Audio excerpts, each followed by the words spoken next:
Alright, hello everybody, welcome to the stream. As you can see, we are on planet Fulgora.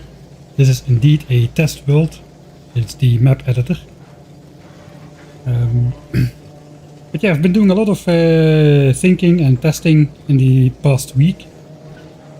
And figured out a crude plan to attack the situation.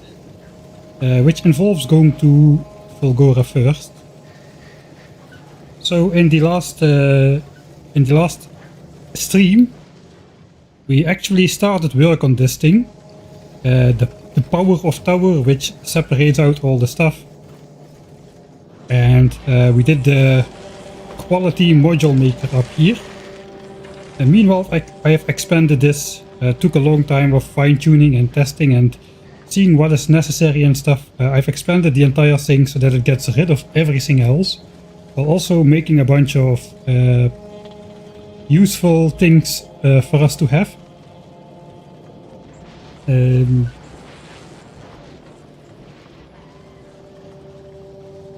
I'll go over the entire build in a bit, but the idea was basically, last time we figured out science on Fulgora and Vulcanus, the amount of machines we need to make an equivalent amount of science compared to what we are doing on Novice, so we can keep researching at 1k SPM.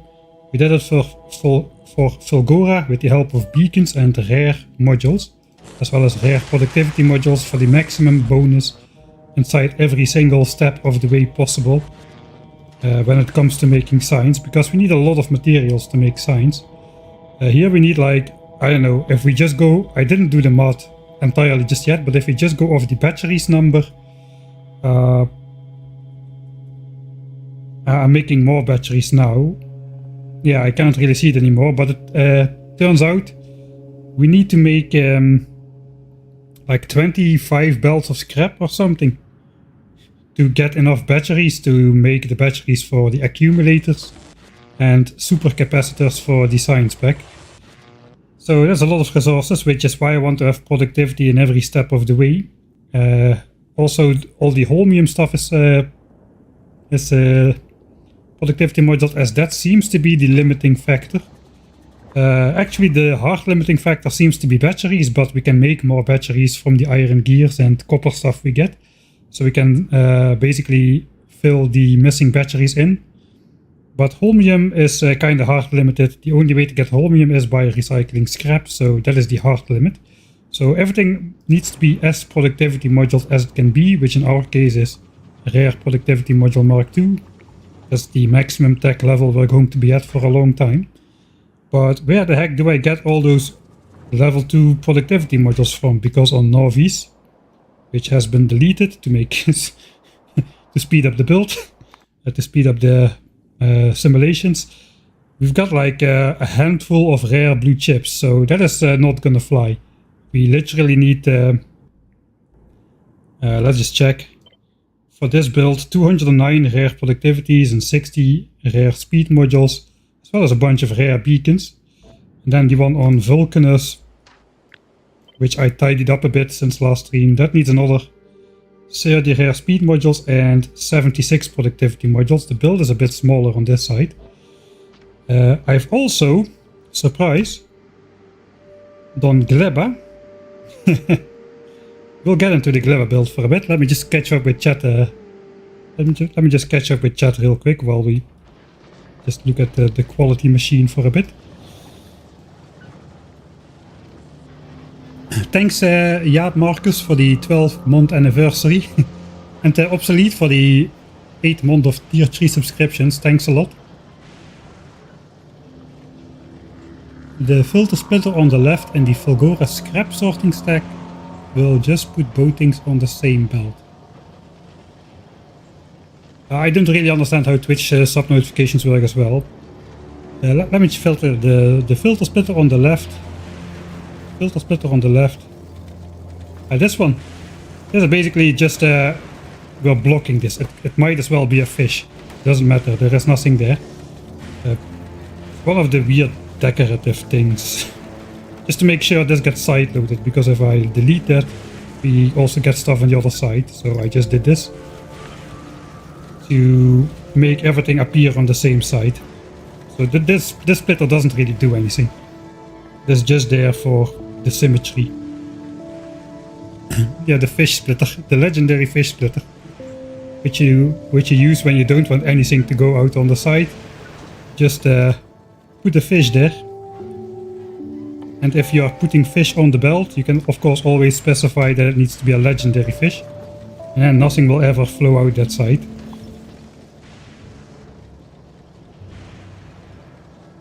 Vulcanus is too easy. I think it might be possible to produce rare modules on Fulgora as well, but on Vulcanus as well. But Fulgora seems way more useful for that.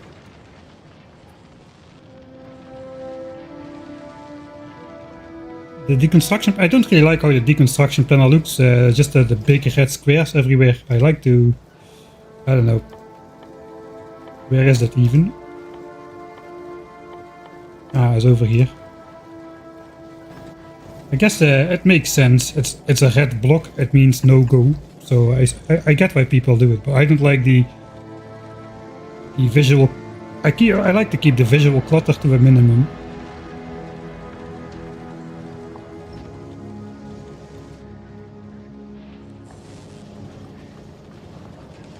Make sure you leave room for foundries in the holmium production. Actually, no. That is incorrect. Even for 1k SPM, the entire holmium plate production can come from a single foundry.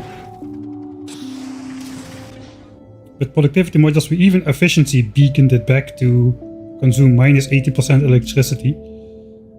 You do need a lot of holmium solution. But holmium plate is just one of the destinations. You need the holmium solution to make the electrolyte. And that electrolyte goes into science. And then you need holmium solution as well directly into science. So a lot of that is actually not going into plates. A lot of that is just fluids. But yeah, we got even more electrolyte fluid in the supercapacitor. So the amount of stuff that needs to go in a holmium plate is actually fairly limited. And one foundry is able to keep up with just one speed beacon and a couple efficiencies. It's pretty neat.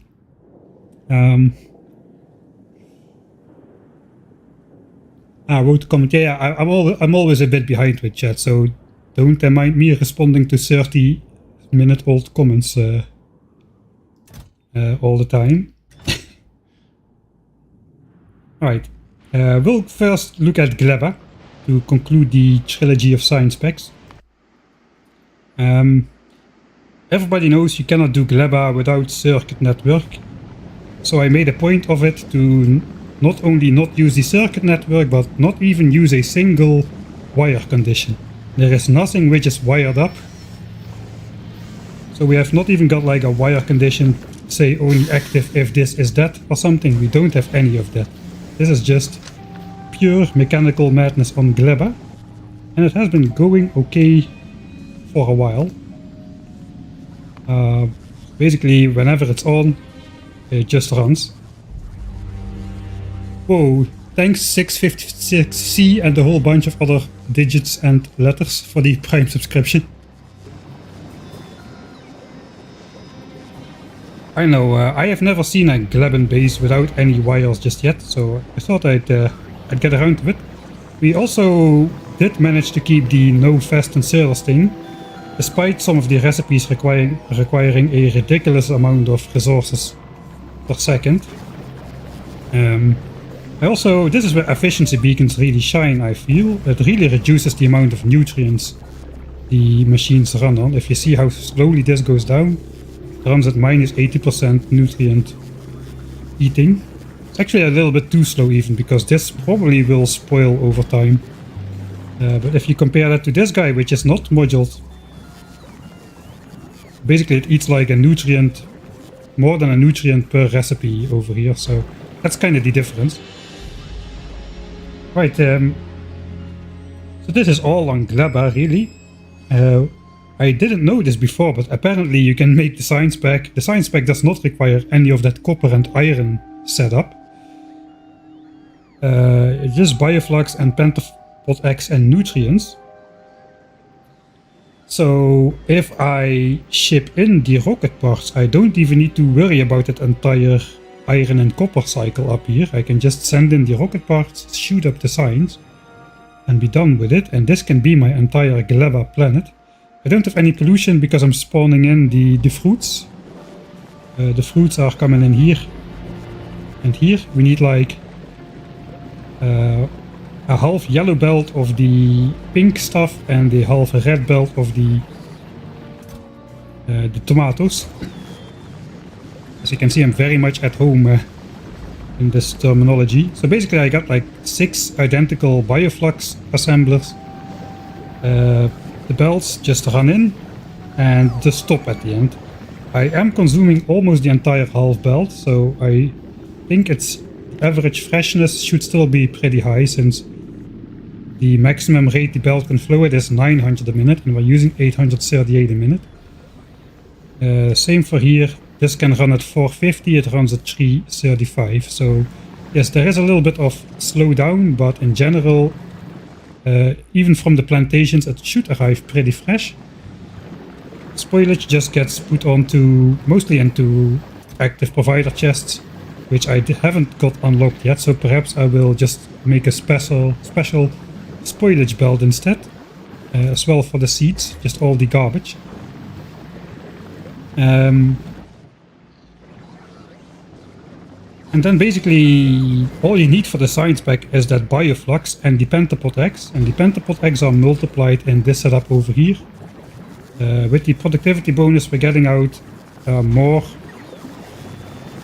think already you get out like, you get 2 for every one, but there's 50% productivity bonus innate, so I think you get like 5 eggs for every 2 by default. We have a little bit more. I kinda purposely kept the egg production, which is 0.91 per second, a little bit under the science assemblers consumption rate. So it produces 0.91 per second and it eats up 0.94 per second. So that way the eggs should stay fresh as well. We just have this slow inserter loop on the ground, which just inserts the egg back into there. It doesn't really matter how fresh this bioflux is over here or how fresh these eggs are, because these always come out at 100% freshness, regardless the freshness of the ingredients. Something which I also didn't know, but that appears to be the case only for the pentapod eggs. It does matter how fresh the bioflux is that goes in here though, so I kind of have a weird splitter setup that makes sure the inside of the belt, which is always flowing, so the outside of the belt here is backed up, but the inside is always flowing. So that goes past the agricultural science first, and then they meet up at the end again. And then here it doesn't matter anymore how fresh it is. And if it spoils, it just goes into the chest over here. Alright, then we got the nutrient loop. I don't have a loop. I don't have a nutrient loop. That was probably the thing I most struggled with in my new player experience, is the nutrient loop and keeping that from clogging up and all the stuff, because spoilage was added back onto the belts and whatnot, and it was actually a loop. Now it's not a loop. Basically producing nutrients non-stop from bioflux. It goes on both sides of the belt. It's 2 individual chains. First one goes this way and then just goes all the way around to this last one over here. There's plenty on the belt. There's always nutrients available. These machines actually get fed with nutrients from the bioflux to nutrient assemblers over here, so these don't need the nutrient supply, which makes things easier. You can just go around, and then whatever is left over, it just goes straight onto this belt, and then I just stash it in these chests and burn it. So it's a bit wasteful, but it does keep the entire belt free of spoilage, and it turns out to be very reliable. Same for the belt that goes up here. I got 6 bioflux producers here. The middle one does need the nutrients, so we need to route the nutrient belt through every set of beacons as well. I got 6 belts, so I got a 1 to 3 splitter over here, and each splitter feeds 2 belts, so there's only a sporadic amount of nutrients going up every belt. But overall, this bioflux production is slightly higher than it needs to be, so even if these assemblers or bioplants, biochambers they're called I believe, so even if they're not running all the time, it still should be okay. Right, so here it is backed up a little bit, but when I combine it over here, we should get all the fresh stuff on the inside of the belt. And that gets consumed first. So that is my Glava sign setup. If we just look at a random...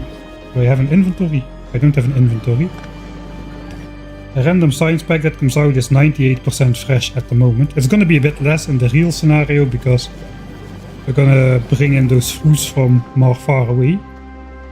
But in general, it's working nicely. I think that really was the key, the nutrients.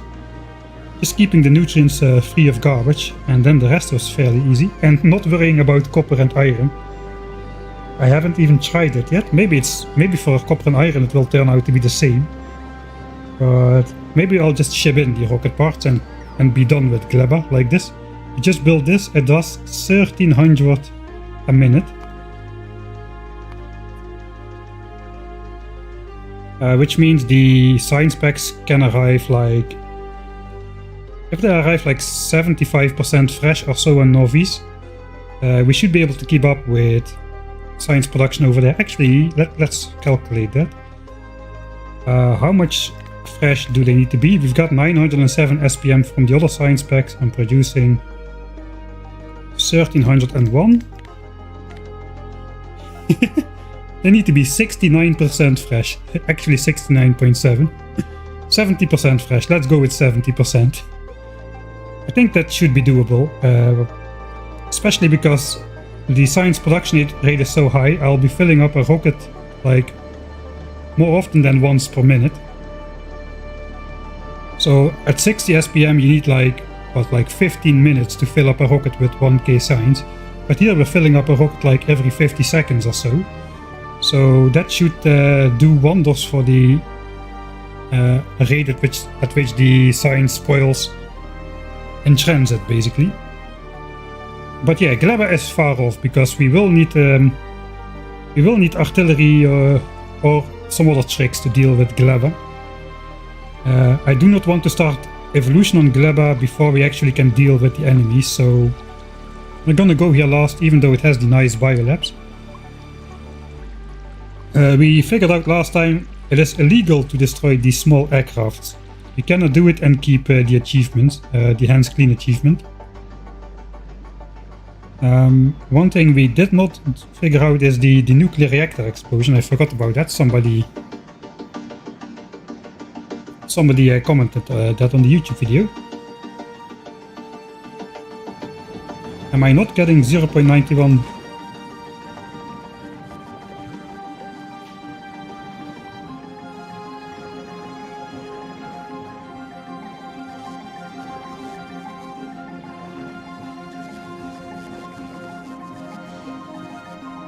Yeah, it does seem to be working worse than the difference. You're right. Maybe I'm not getting that.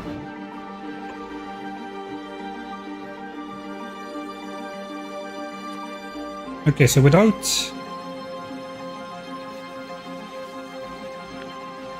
Let's put some speed modules in there. Is that not included? I thought that was excluded from the rate of production.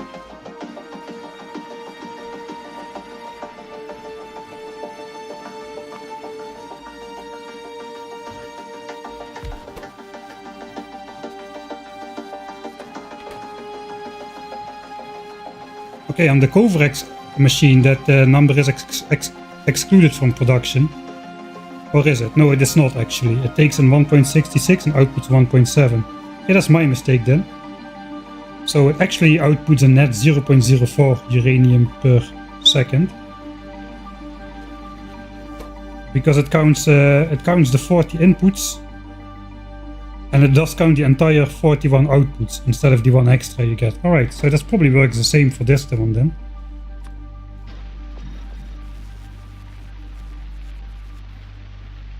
Alright, yeah, it does. Okay, I missed that.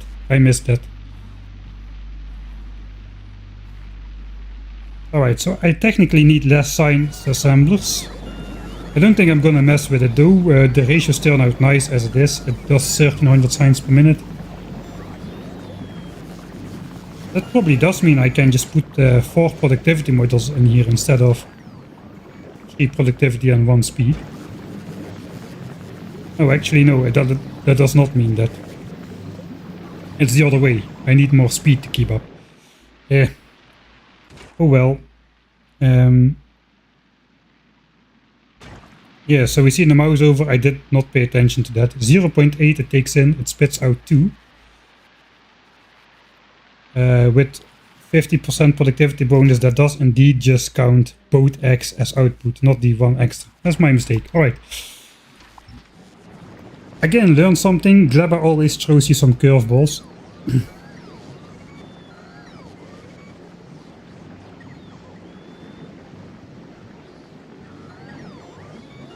I can save rare modules. Perhaps I will fine-tune it, but I'm not gonna do that designing on stream. It just takes too long to keep fiddling with it. I want to make some progress today.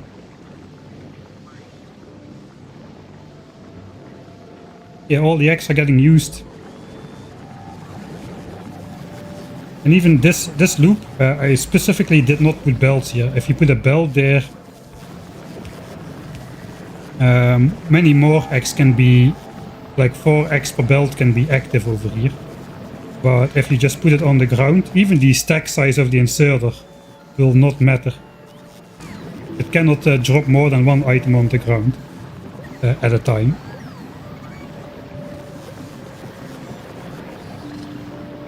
So that is basically the shortest possible loop for me. Right, but it is, at least it's working. It's working reliably. It doesn't need any iron or copper.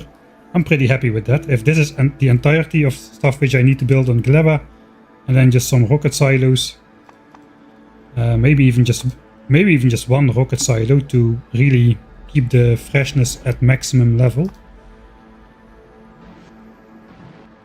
Where is the stuff? Over here. Not legendary.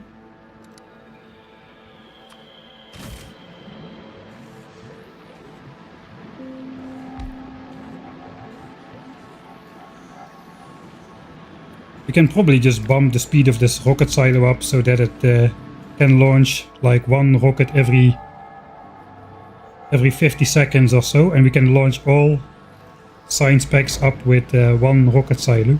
So we don't need to wait.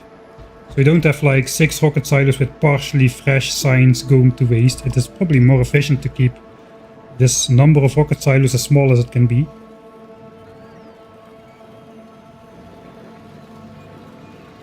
If we can just ship in those, if we can just ship in the rocket parts, that would be very convenient.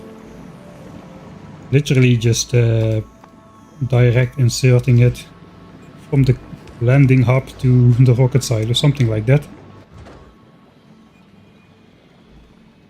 Maybe rocket fuel is possible to do here. But yeah, let's not find out right now. The start is promising. Let's quickly go over how we can. I don't think I can blue chips and LDS on a space platform at the rate required, as I need to launch like more than 1 rocket per minute. We need some serious parts there.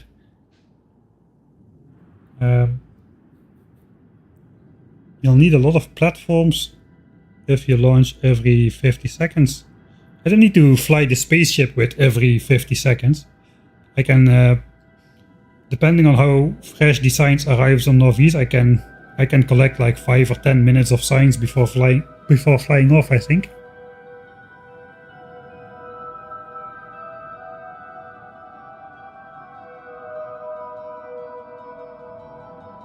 What about the artillery achievement? Yeah, that's why we're not going first to Glava, because I don't know how to deal with Glavan enemies just yet. So what is this? This is the scrap machine, a low-tech scrapinator, which basically turns scrap mostly into Mark II productivity modules of the rare quality, as you see over here. This is from approximately 1 million scrap, with just the rare Mark I quality modules which suck, but it does work. And researching Mark II quality module is quite an investment. I will do this at some point, but I first want to get to the planet and just get this started, so I tried it with the rare Mark I productivity modules. I also did a test run with Mark II productivity modules, common in the minor and uncommon in the important stuff, and that got me like over 200 modules per million scrap, so this is way worse than using Mark IIs. But it's a start. It all runs on the stuff I have, so it's only long-handed inserters and normal inserters. Only tier 1 modules. So what does it do? It basically takes the red and blue chips, turns that into the Mark II modules. In every single part which can have quality modules, there's quality modules. We scrap the blue chips, those go in the chest. I keep 4K chips in here just for my personal use. This is like the tier 2 stuff. The tier 3 also gets shipped to this chest over here. The tier 3 stuff, none of the tier 3 stuff gets used. That is all just saved up. Everywhere around this base you'll find random chests which hold rare quality goods. Those can be spent at my will as we need stuff. So instead of making this into tier 3 modules straight up, into rare modules straight up, we just save that and we can just by hand make the correct amount of modules we need, and then we can maybe save the other ones for speed, efficiency or quality modules. So I'm not really spending any of the rare goods. I'm just upcycling anything that is normal quality and uncommon quality. So what are other notable things we are making right here? Well, one important thing is holmium plates. I actually need to put speed modules in this guy because we are producing too much holmium to do it with one. I originally designed this for 2 yellow belts of input. I later upgraded it to 2 red belts. Everything can still be yellow belt except the iron gear belt. But that is why there's a couple weird upgrades in my base, like putting speed modules in here because I didn't feel like fitting in a second one after the entire belt spaghetti around was already designed. This makes a lot of holmium plates. In fact, so many that I'm just straight up upcycling some holmium plates into this thing over here once these chests fill up. You also get rare ones and uncommon ones up here. Holmium plates are used to make these EM plants specifically. It probably would be good to have some quality EM plants as well, so I'm also having quality refined concrete, which is made over here. Here's the uncommon quality, the common quality. We upcycle everything, we get some of this stuff out, a lot of this stuff out. Once this fills up, we make it into hazard refined concrete. It looks like I messed something up here because this is not outputting. It's not outputting because there's no output inserter or what? I think I messed this part up when copy pasting perhaps.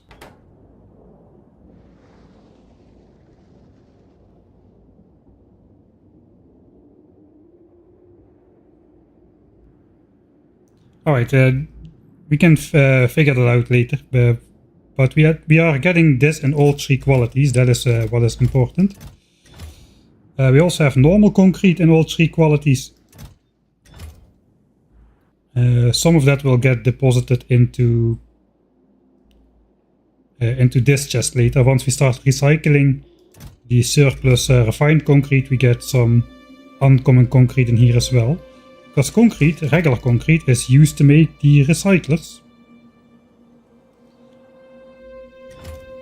The other 2 ingredients for EM plants and recyclers are steel and blue chips, which we are collecting here. As well as we are just collecting the uncommons over there. We also have a chest of uncommon steel somewhere over here. So we can make everything at will. And like I said, I'm also collecting the green chips over here with a chest of iron gears in both qualities, as well as iron in all 3 qualities. There should be... this chest will fill up with uncommon iron over time, so we can actually also use this to make other base parts in all the specific qualities as well. So it's a kind of a multifunctional setup. It doesn't do absolutely everything, because it still needs to fit on the islands. So we got 2 building blocks. It's this thing over here. It has to fit on the island and still allow for scrap mining. So I kind of need to keep the size down a bit to be able to fit it on any of the islands which has a good amount of scrap. They're not like the super dense ones. These are too tiny. They are intended to be used only with the elevated rails. But all of these islands we could just mine up if we find some of those have like up to 1 million scrap on them, which is pretty okay.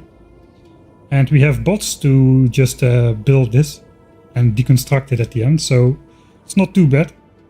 I won't be having the rare mining. I won't be having the big mining drills. I just put these up just for ease. I only use 3 modules in there to simulate the Norwegian drills.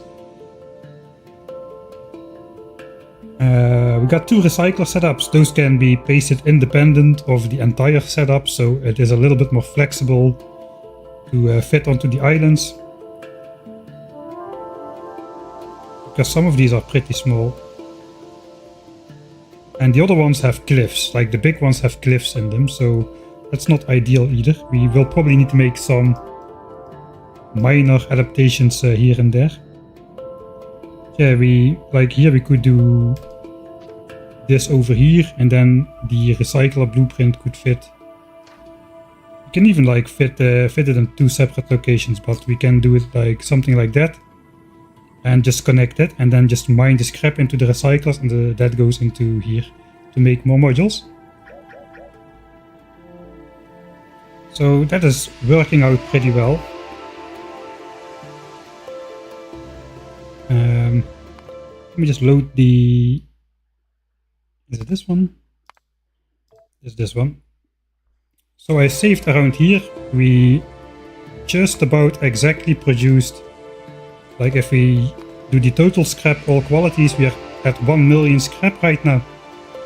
And at 1 million scrap we've gotten approximately 70 Mark II productivity modules, and that is just from tier 1 quality modules.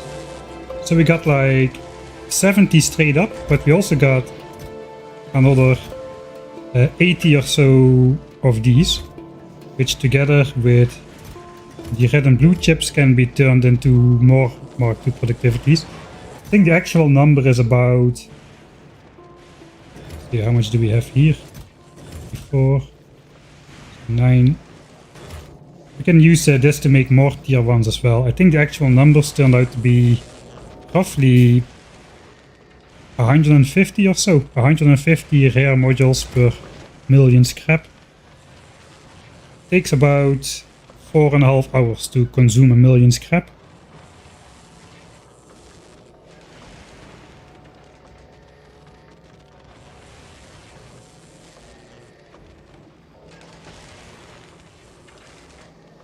So I think that this, even on tier 1 quality modules, this already runs fast enough to produce our modules for all the builds.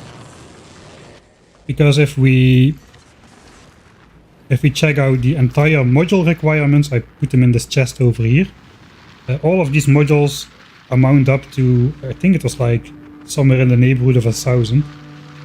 200, 300, 400, about 400 for Fulgora and Vulcanus, and then another 3, 4, 5, 600 or so for Glava.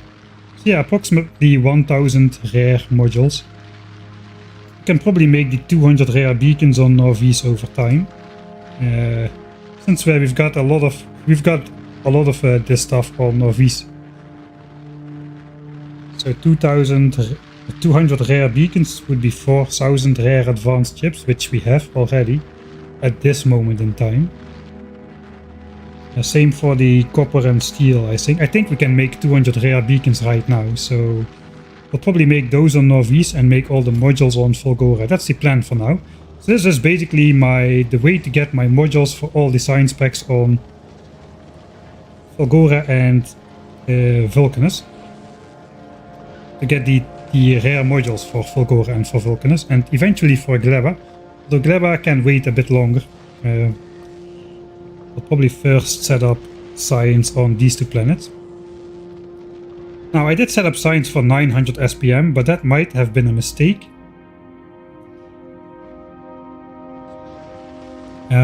Because one of the main reasons to go to Fulgora and Vulcanus is getting access to the EM plants, the recyclers, but also the big mining drills and the foundries. All of these buildings have a 50% productivity bonus in them, and for instance, if we now look at the cycle for blue signs, you need red chips for blue signs, which could be made with 50% productivity bonus.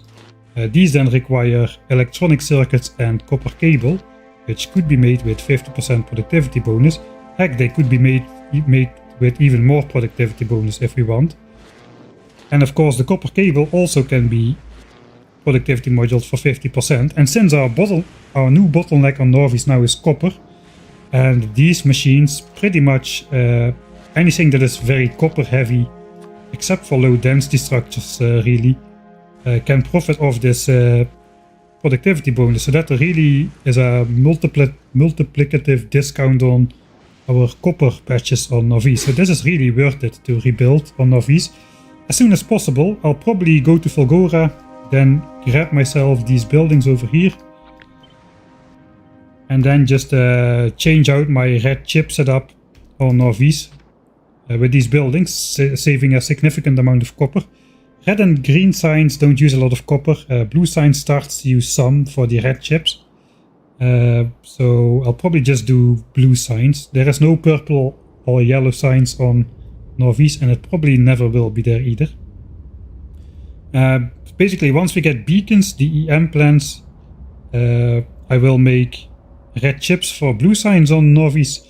And then once we visit Vulcanus and get access to the foundries and the big mining drills, we can then basically extend the lifetime of all our Norvisian patches by another 100% with the rare mining drill, the rare big mining drills, which supposedly are not too difficult to make. We are running 1k SPM or 1000 times science cost, so even getting rare tungsten should be doable, or like upcycling mining drills. I think that would be doable.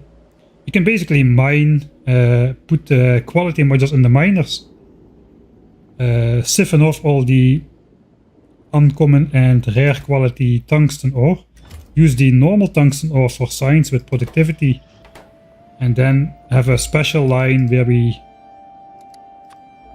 try to upcycle the triangle discs even more, because these things are used into the foundries and into most. I don't really care about quality foundries. All they do is get faster. But quality mining drills, just like the ones on Norvis, they make your resources last longer. We can get to basically 3 times the yield per resource patch instead of 1.5 times, which we currently have. So that again would double the yield for our Norvisian patches, and then combine that with the foundries, which already have 50% productivity bonus and are much more effective at spending resources. I'd probably end up setting up like the calcite chain to Norvis pretty soon, so we can melt copper ore with calcite into molten copper with productivity, and then cast that molten copper with productivity into stuff like copper plates again, and that gives you like, I think all of these things together, the foundries, the big mining drills with quality, and the EM plants, all of that together will probably allow me to more than double, maybe triple, maybe even more than that. I can get the big mining drills by themselves already double the life. I think I can get almost an order of magnitude more bang for the buck with the just the Fulgoran and Vulcanus buildings on Norvis. So I think once we have those, we will do a complete redesign on Norvis. We're not going to wait for the biolabs for that. Once we have the Vulcanus and Fulgoran buildings, we can do a complete rebuild on Norvis. Let's actually load Norvis. I need to sync mods with save for that, because I don't want editor extensions mod active on my main save.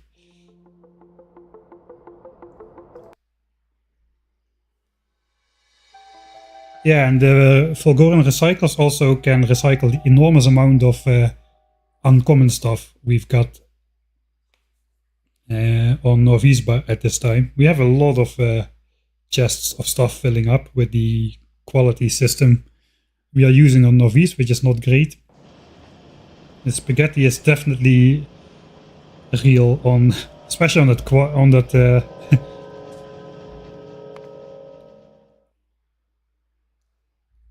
especially on that quality build on Fulgora. That is some top-notch spaghetti, three Michelin star spaghetti over there.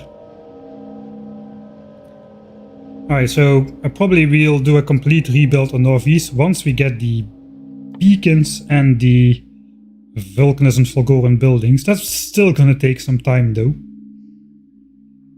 So yeah, I've changed my mind. In terms of tech part, we are no longer gonna be proving our point on Norvis, saying that we can defeat all behemoths. We can defeat all behemoths at a later point in time.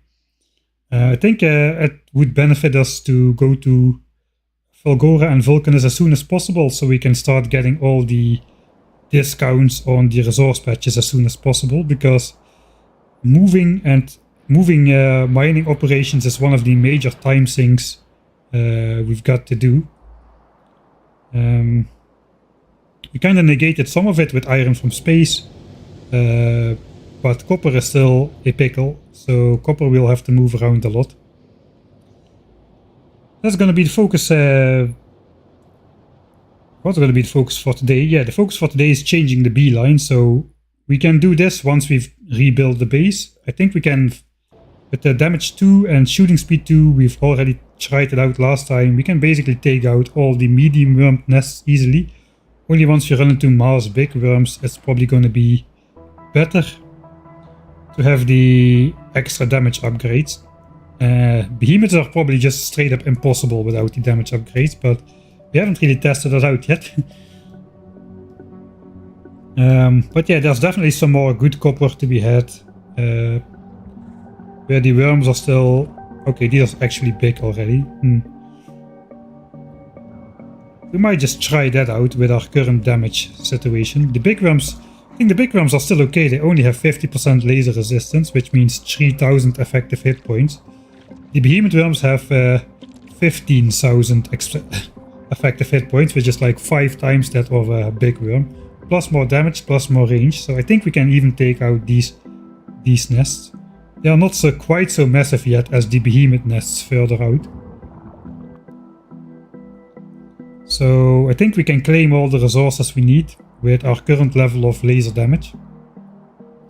Enough resources to keep the base going while we are out on Fulgora. So let's do it.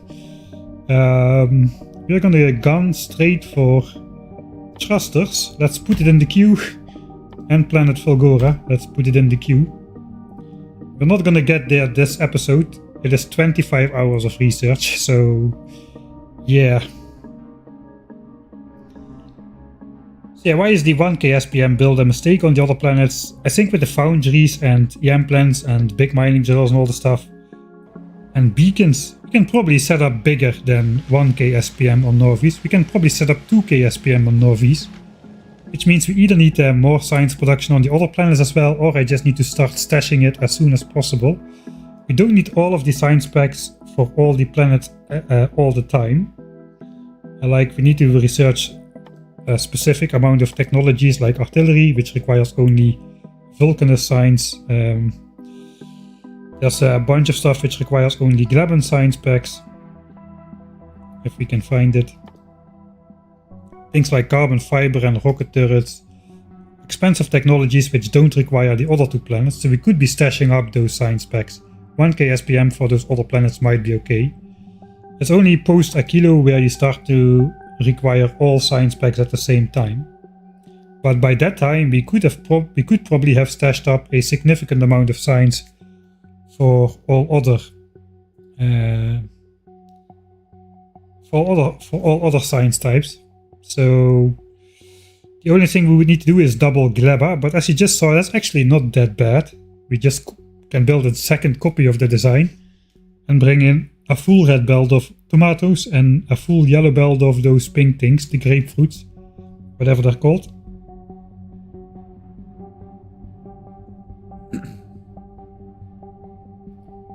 Yeah, I have no idea how much SPM we're gonna get. I kinda do not intend to grow my pollution cloud much. Once we switch operations to Fulgora for quality stuff, I'm just gonna straight out stop using quality on Norvies. We're just gonna go efficiency modules miners. So the mining drills generate the most pollution by far at the moment.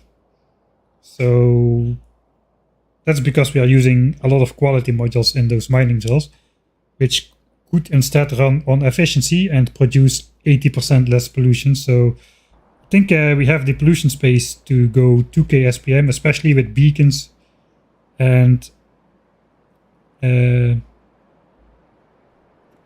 foundries and such.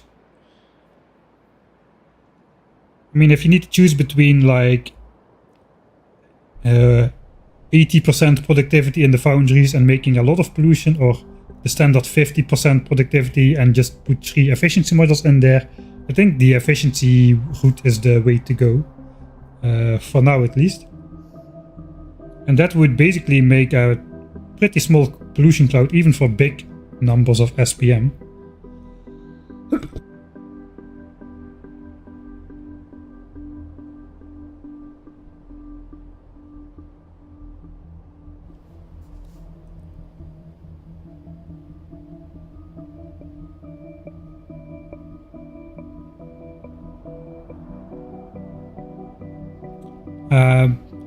No, I think the reason to go for this is probably gonna break because I don't have editor extensions now. Where it is? I suppose we can just load that one. Okay, I don't have the editor extensions mod now, so the loaders are gonna break. The reason I have productivity in here is because without productivity, okay, this you get 50% productivity by default. Now it is, where can I see that? 95% productivity with the rare pot 2s. That's a significant difference if you multiply it together a couple times. And there is no such thing as pollution on the other planets, so it is definitely worth it to put extra productivity in these machines compared to Norvies, because we don't need to worry about enemies, we don't need to worry about pollution. Even on Vulcanus, demolishers are not aggressive if you stay out of the territory. So it's a different story here. We can do the extra productivity at no extra cost except for power, which is not a big deal. And doing the extra productivity in here is basically probably by doing that on every step of the way, there's a lot of Holmium steps. By adding productivity on every step of the way, I probably am at least halving the amount of scrap belts I need to take in. And we already need to take in like 24 belts even with this setup. So that is the reason to go productivity 2 on the other planets. Same for Vulcanus. There's not so much about the tungsten apparently as it is about the coal. Coal seems to be the limiting factor usually on Vulcanus. So we are basically using much less coal per science pack by going for productivity module in these machines as well. We don't need to do that for like copper and iron production, as that is all pre-coal stuff. But this basically uses coal indirectly through the tungsten carbide. This uses coal indirectly through the carbon, and this basically uses the coal directly. So all of this gets productivity modules as well to make the most out of the resources we've got available on the planet. But on Norvies that's not going to happen, because on Norvies we need to worry about biters. and attacks, and I'm not and I don't have any base defense. That's why we're not going that way.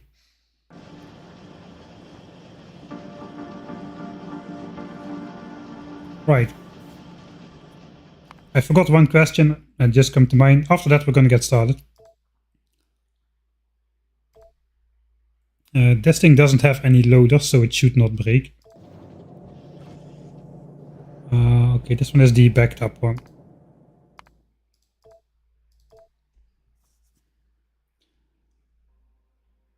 Alright, so why is there a stone furnace assembler in the middle? That was one of the questions. Basically, I'm trying to get as many rare resources out of here as possible, even stone. So instead of just straight up recycling the stone like we're doing with stuff like solid fuel, it just gets recycled and just gets put back straight into the recycler. That is pretty inefficient. It seems to be better to have a quality step in between, like basically making the stone. You take 5 stone, make it into stone furnaces with quality modules. You have a chance of a quality furnace, which then recycles into quality stone. And maybe even a tier higher of quality stone again. That just goes back into the chest. And anything that is still normal quality goes back into the furnace assembler. So this gets you more rare stone out of it than just straight up recycling the stone. We get then some tier 2 stone out of there that goes into a tier 2 stone furnace assembler, which is then recycled as well. So that gets me more rare stone basically. We're basically recycling all the other stuff that doesn't have any use. We are making rocket fuel from the standard fuel cubes. For the rocket silo we can use the surplus blue chips and low density structures for rocket silo rocket parts as well, so that's nice.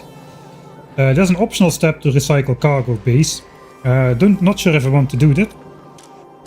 But I get these and these in surplus as well. I don't have any use of them as for now, but there might be uses for those. But a good way to upcycle those is with the cargo base, because that's the only thing that uses low density structures. That does not also use electric engines, I think. All the other recipes that use low density structures either require some like personal equipment, which I don't have, or electric engines, like crushers require electric engines, asteroid collectors electric engines. The only thing that doesn't is the cargo bay. That's just straight up not electric engines. So that's a nice way to recycle some of this stuff, perhaps, if I cannot find a different use for it. But yeah, I'm not doing that at the moment. I'm just stashing it. So this thing should be able to recycle about 4 million scrap before it clogs up. By that time I will have 2 chests of rare gear wheels. At least that was the case with productivity or with quality module Mark II. I'm actually not sure what the limiting factor is going to be with quality module Mark I. Probably it's going to be something else. Maybe it's going to be like standard red chips, maybe, I don't know. I haven't let this run until it backs up. So yeah, all the other stuff were just which we're not using for something, we're basically trashing. I'm making accumulators because those are useful for power on Fulgora. I'm making the holmium plates and the stuff to make recyclers and yam plants at any quality level. And the rest just gets recycled. We're making iron chests just to get more rare iron out of it. Using something else. Similar here, we're using steel chest assemblers. I'm keeping the rare chests in this case, but everything that's uncommon just gets recycled again. And then we keep the rare steel as well in both locations. So here we do it from normal quality steel, keeping the rare chests.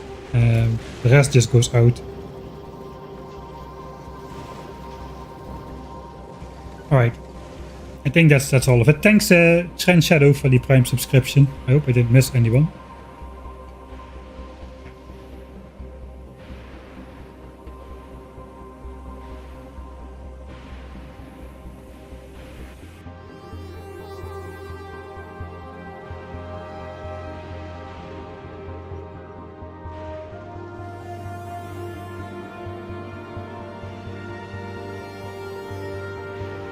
I don't think the...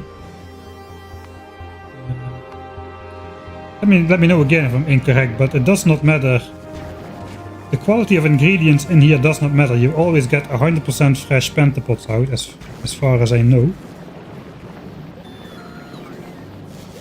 But I was wrong before. Let's just quickly grab some. This Bioflux is 71% old. The last two always stays on the belt. This inserter ignores the last two if there is anything in front of it, so that's why this Bioflux is old on average. Let's also grab some old nutrients.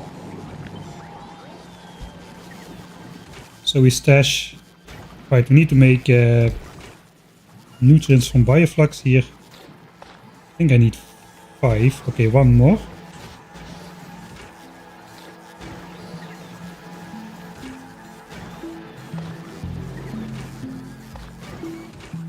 Okay, so this is now 75% fresh.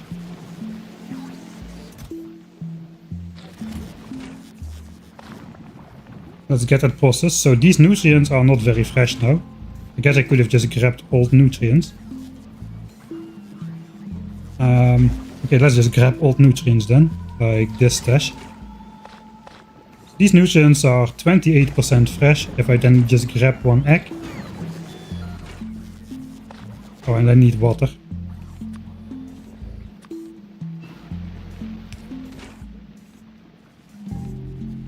Okay, I can put water in there, the machine doesn't have nutrients. Right. So if this runs, I will get 100% fresh eggs out of there, if I'm not mistaken. Even this egg is at 96%.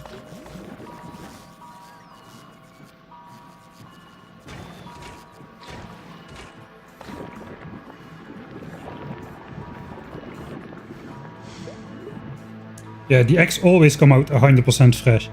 So confirmed. At least that part I remember. So for the eggs it does not matter which freshness of ingredients goes in. Unlike for the other stuff, like Bioflux, if you put like 60% fresh stuff in, 60% fresh stuff comes out.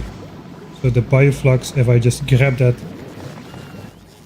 from the inserter, it comes out at 97.5% fresh, because the stuff that goes in is 97.5% fresh. That's why we do the direct insertion, because this stuff spoils pretty fast, like 3 minutes, whereas the apples have a 1 hour spoil time, so those spoil a lot less fast. Alright, let's go, let's get started.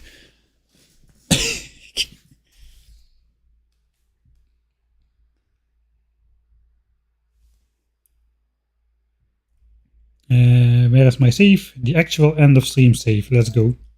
I have a list of things which need to get done. I made some notes last time. Okay, so last time we ended at setting up purple signs here. We have set up basically so that these machines should remain producing constantly. 1 hour of intro. There was a... The thing is, I did a lot of stuff off-cam. That was basically probably like 20 or more hours of off-cam progress summarized into 1 hour of stream, so you don't need to watch the entire 20 hours to get back up to speed. Yeah, so let's first get rid of laser damage. That is for a future post Other Planet time. Let's get the thrusters in there and Fulgora. I think we will go purple signs. At least we need to start producing the purple signs. The beacons... my initial Fulgora setup does not include beacons, so I probably just want to do that somewhere in the middle, but I first need to start producing purple signs at a slow rate, so we need some other technologies in between. So it probably will go maybe between thrusters and the planet or something like that. Something like that. So we did set up for purple signs. We are creating the ingredients here.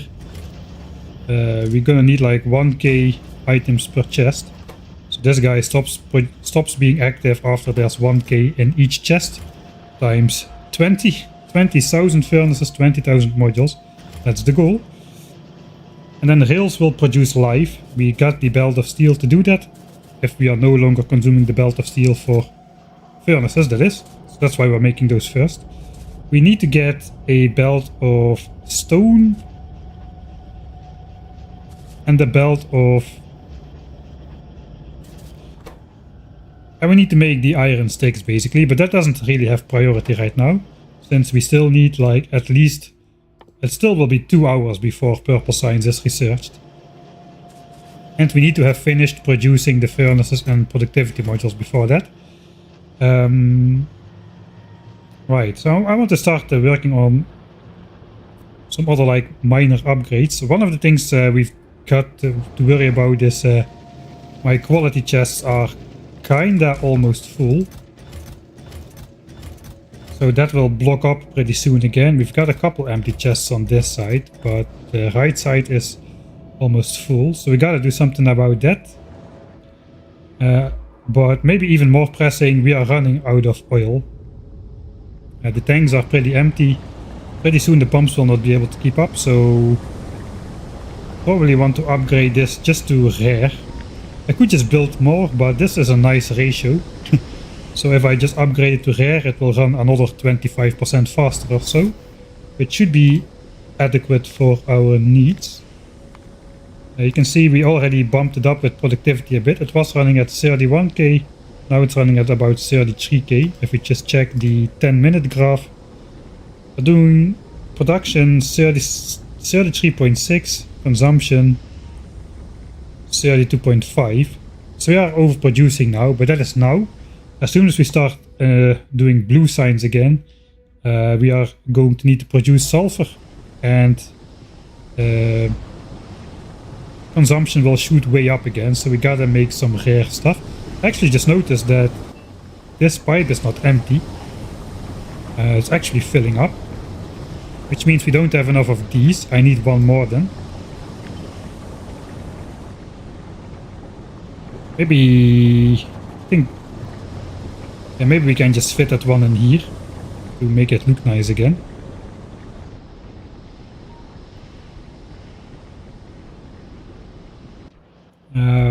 I also would like to expand red chip storage, since we're going to have periods of saving up red chips for purple signs.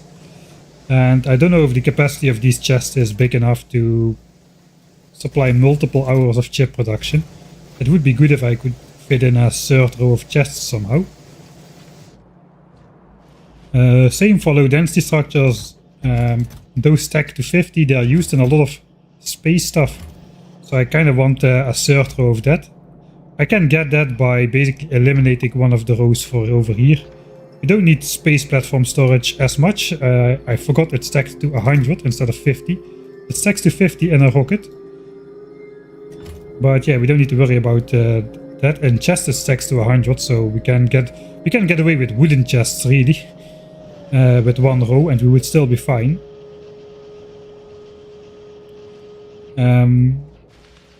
But yeah, we're gonna get started on the oil stuff.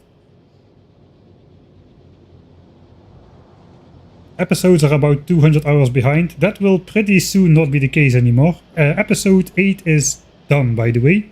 It's up on Patreon now. It will come out on YouTube next Friday.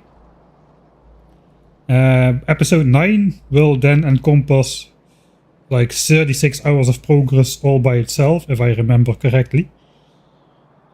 And after that, I think we're gonna catch up with episodes pretty soon. Each episode's gonna cover like a serious amount of time, so all the explanation is done. All the strategy is laid out. Now we just need to do it in the episodes. Alright, so what do I need for making rare stuff over here? Is that even a good idea? 20 refineries, 28 chemical plants. That's probably not too expensive. 20 refineries in rare quality. 300 steel and 200 of the other resources. Let's just really quickly check out how expensive it is. I got way too much stuff on me.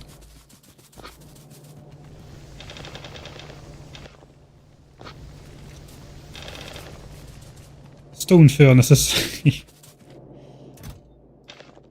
Some of this, some of that. We even got some bricks on us for some reason. I got a lot of trash. I gotta sort out this trash at some point. Got more trash than will fit. Oh, we started a new trash chest on this side. Perfect. We got steel over here.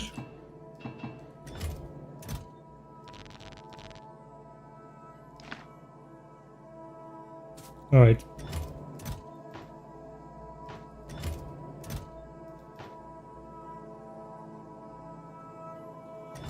I guess something like that will do.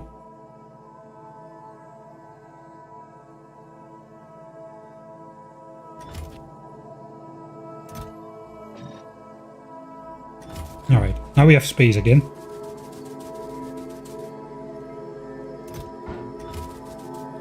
So 300 steel. This is all of our steel. So yeah, for those 200 beacons, they required how much? Steel is used for absolutely everything, man. Yeah, beacons only 10 steel a pop, so 200 beacons is 2k steel.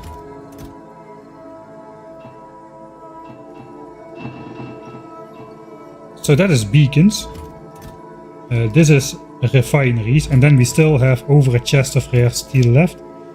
So yeah, I think we are good for the beacon thing. We've also got a chest of those and a chest of those. And multiple chests of copper cable, so I think beacons from Northeast is a good idea. Alright, for the rest, once 200 of every other ingredient. 200 gears, which we don't have. We're gonna need more gears. You know what?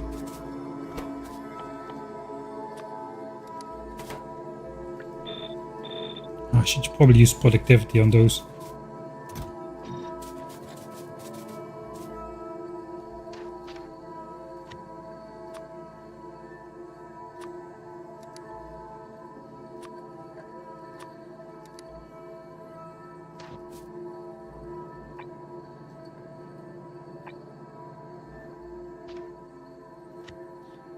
Selected the wrong module again.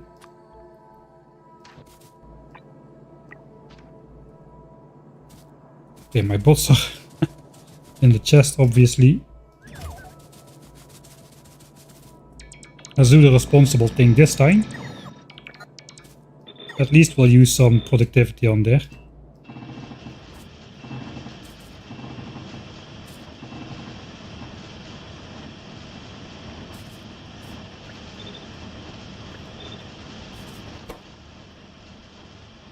It should probably end up exactly right at 50 cycles.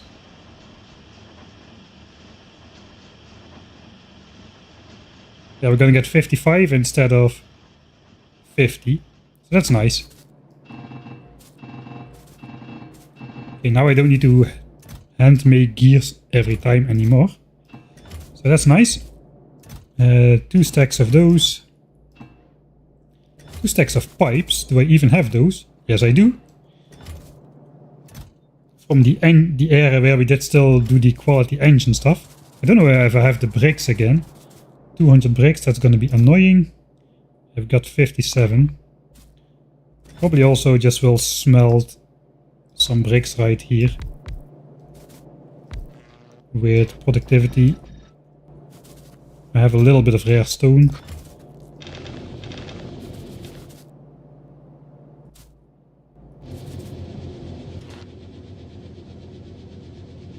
I probably also should have inserted an exact amount. Okay, that should get us our 200 bricks. And then we can do the rare refineries.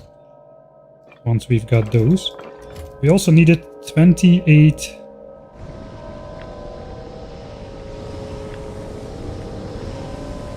Yeah, it's 28. These have a really easy recipe, just 5 of everything. So that basically means 140 of everything.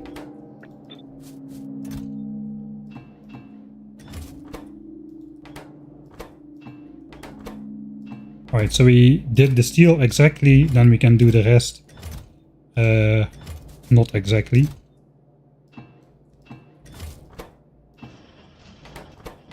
So that is the 28 chemical plants.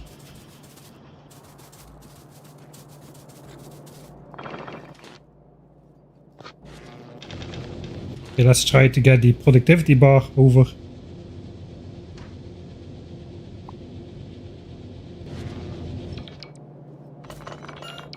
That's probably alright like that. Okay, do I have my 200 bricks though? I do, alright. Suppose I'll keep the bricks down here as well. That's our stuff for refineries. Let me throw away the rare stone. All modules apparently.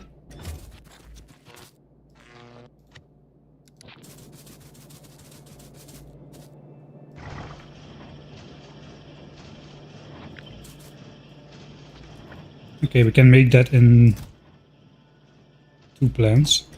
Just control right click half in there and then the other half in there.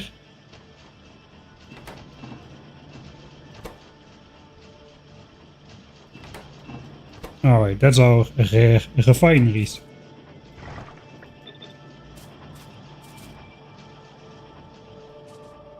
Yeah, I think we'll just keep doing this sometimes over here. So let's keep some of those with productivity modules, I suppose.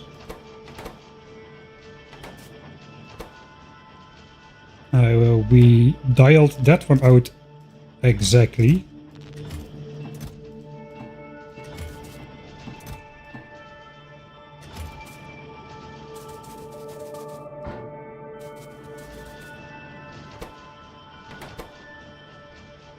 Hand feeding is live.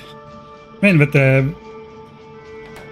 it's kinda the only way to do it in this specific situation. Normally you don't get into quality this early, but just because of the sheer amount of resources we need for science, it's kinda viable to get at least some quality going this early on Novice. I don't think anyone has ever made the completely quality moduled blue science setup and quality assemblers. And like over like I think 2000 quality modules in all the labs combined on Novice before even leaving the planet. That is really because it's 1000 times science cost. We get 1000 times the resources. So also 1000 times the quality resources when we mine for quality resources. Right, we've got our stuff.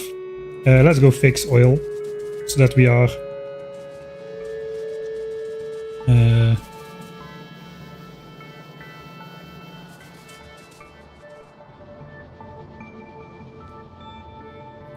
are producing faster than we will be consuming after we start blue science again. After just 6 more minutes.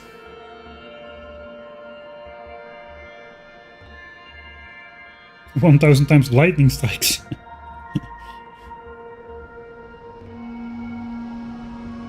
Yeah, basically Fulgora to get the modules which we need for the science setups on the planet. I think that's gonna take some time to get that to work. First of all,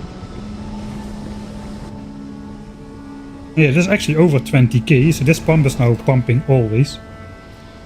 It just means these are quite exactly unable to keep up, quite not able to keep up with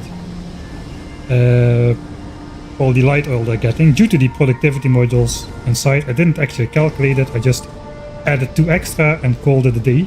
I added 1 over here, added 2 over there and called it good. It looks like it's not good. This is the old light oil pump. We rerouted that around to this side now. This pump is actually not doing anything anymore, nor is this pipe. So if I simply just hook up the water to this side and chopping rocks, 243 hours in the game, I should be ashamed of myself.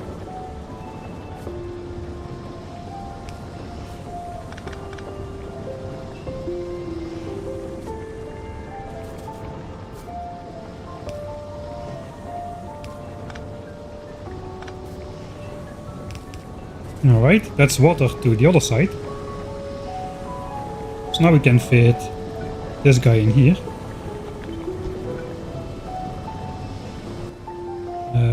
I guess it's the first rare one then. I forgot the modules. It doesn't really matter. Let's just connect it. We're gonna need to take 3 modules though.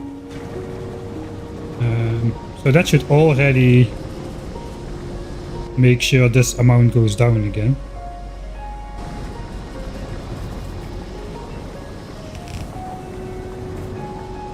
Okay, nice. And then we upgrade everything to rare.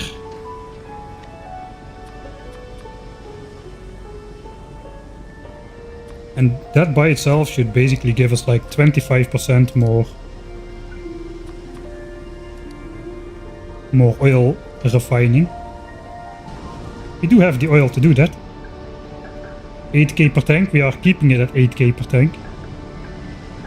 I probably should actually take a look at my oil sources. Probably some of them can start pumping freely already.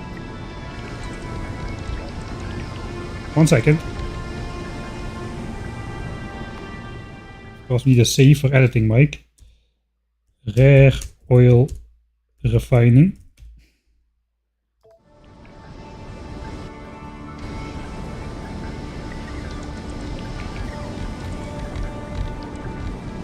Yeah, I do know about the alt scroll, but it's not. I tried it a bit, but it doesn't really get into my brain to use that. It's nice when you like pipette tool something straight up and then can change the quality. But it also goes into qualities which we have not unlocked just yet. It's a little bit of a scroll up, scroll down. Which one do you need? I don't know. It's a little bit tricky to get that, and if you're just selecting something, it's almost easier to just do this. Alright, so we should see a major difference now in fluid. Immediately we go up from 33k to like 45k or something. That's insane. Where should we end up? 33k divided by uncommon quality multiplied by rare quality.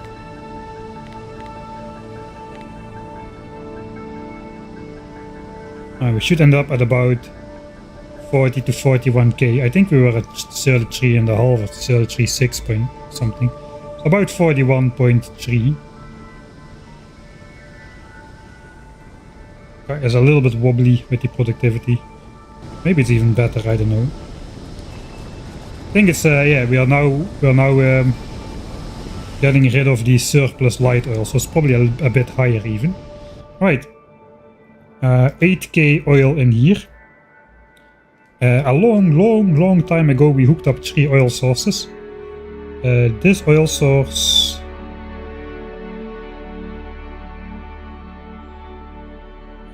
has reached minimum.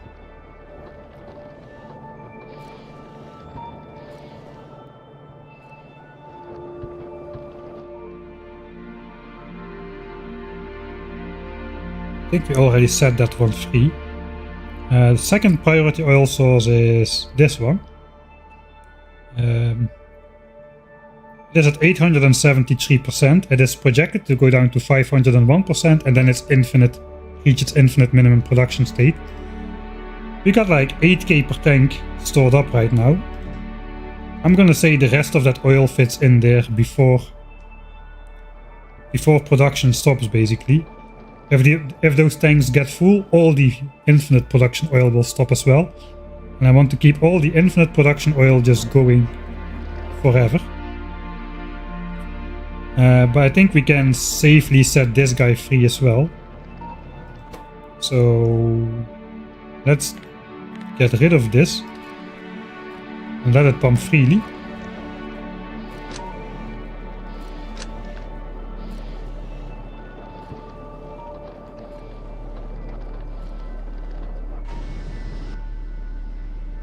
Actually, we just increased the consumption of oil by quite a bit as well.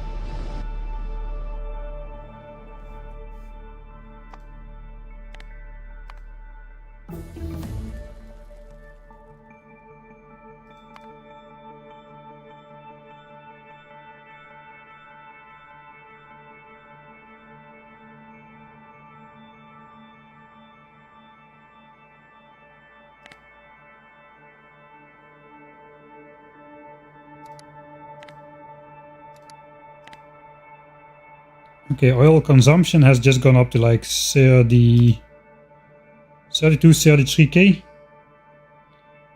Oil production is now at 31.3. So yeah, oil production. I should have set this pump free a lot earlier then, because it's, for all practical purposes, it has already reached its infinite minimum production state. It can produce forever without stopping, which means we don't need to conserve it anymore. This is now our last oil field. That one has not been pumping yet. It will only pump once the fluid drops to 6k. So I guess this will switch on not too long from now though, because we just increased oil production. Now we will soon increase oil consumption as well, because now we're going to be making sulfur again. That takes up quite a bit of petroleum gas as well for blue signs. Will take a little bit of time to switch on. Let's see our final tally for the red chip count. 260k right now. This should be a full red belt. Or at least it should be backed up, but it's not. I think I need to upgrade these two splitters as well. Yeah, that's a mistake. Alright. I actually want to upgrade this oil to speed again as well. We had to tone those down to efficiency because of pollution, but we just cleared out this entire area last episode, so I think we can safely throw speed modules in there again. In fact, I might consider rare speed modules at this point in time. Now we got a lot of resources. That really could bump our oil production up quite a bit again. How many pump jacks do we got on total? 104? 104, but these ones do not require speed modules just yet. Those are not infinite production. So 104 minus 17.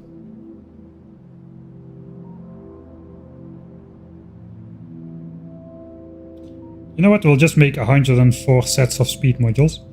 208 rare speed modules. Is that worth it for a little bit extra oil? I'm not entirely convinced. Let's grab the uncommon speed modules for this source though. That is 13, so 26. We also need 3 more productivity modules for over there.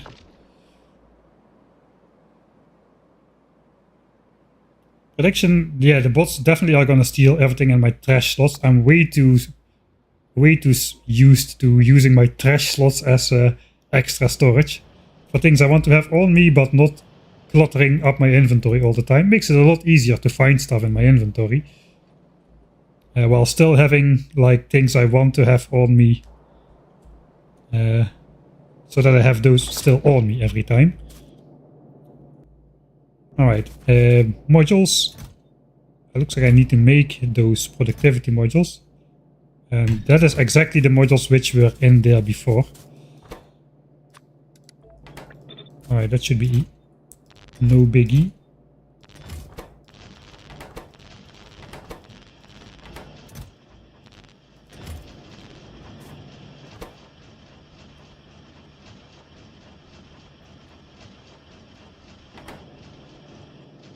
You could calculate. I have not got regular ones in there.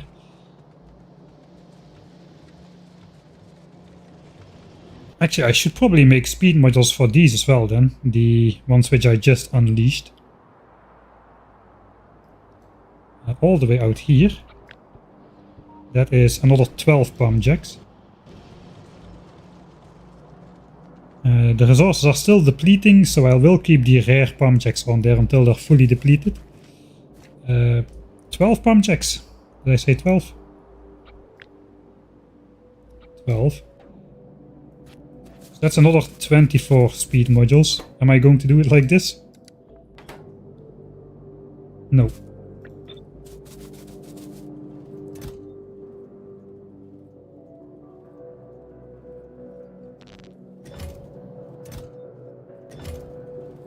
Oh no, wait, we need the uncommon tier for this. Let's just... If we count these as well already.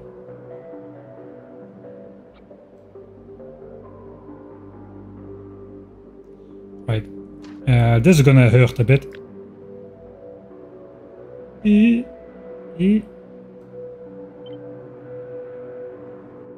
Just cannot find out another way to reliably find out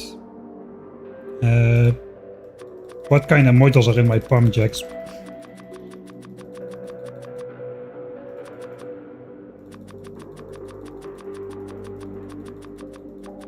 Alright, and then flick on modules again. Okay, now I can see 108 efficiencies and 100 speed.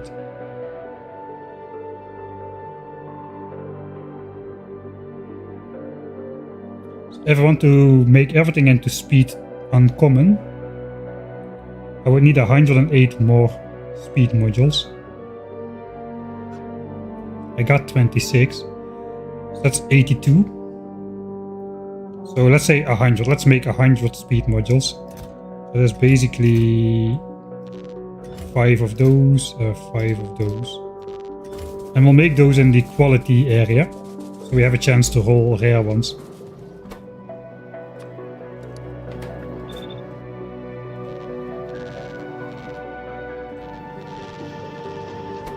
Alright. Let's in the meantime go fix oil again, the missing 3 modules there.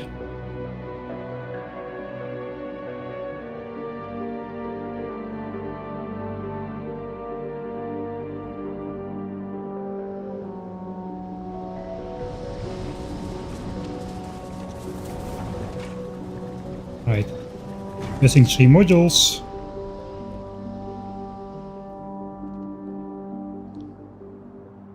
I don't have the minimap on. Let's just switch it back on. I had to hide it to have the quality machine.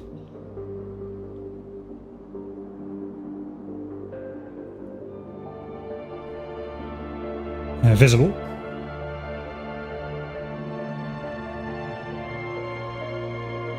Mike is beelining. The most sidetracked beelines you ever saw, probably. Alright, Mark 1, efficiency, back into speed.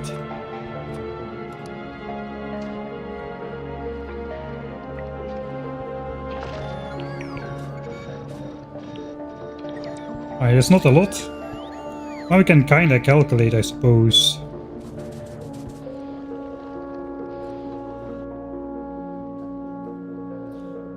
Alright, so all my oil sources are depleted. This can have speed. Everything else should have speed. That was 26 modules. Where are all the other modules though? They cannot be all in here. Where is it? The tree. Tree over here. That's only 34 modules.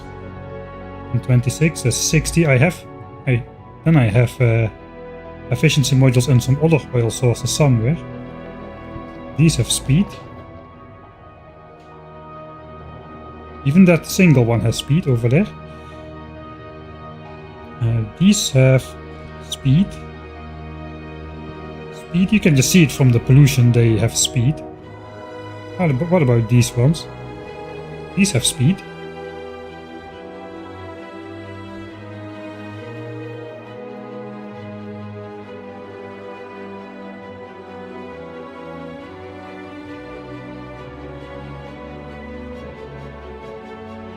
I don't have any other oil, I don't think. These probably have, yeah, those still have efficiency, alright. So those probably should keep efficiency, or at least until we try our hand at lasering some of these nests here. So those we cannot speed up just yet.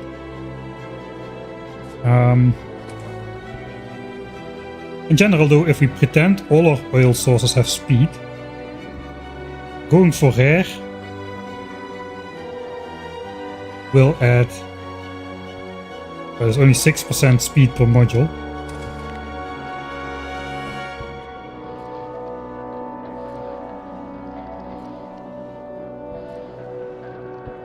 So going to rare means we will be mining at 1.64 a second instead of 1.52 a second. That is probably, yeah, it's not worth it. That will lead to like 8% more oil at best. And probably a little bit less in total because we are not using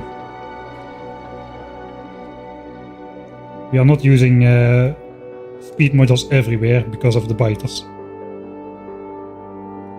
8% more oil, that is probably not worth it.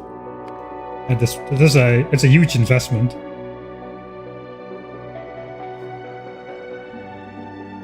We're about to unlock good stuff like for the modules, like productivity modules, tier 2 modules. I probably need to save my rare resources for those. Like we did for purple signs, we needed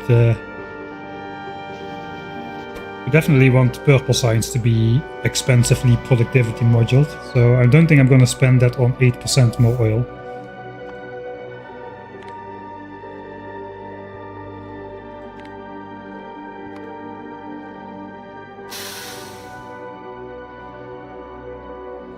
Alright, we are outproducing though, so that's good.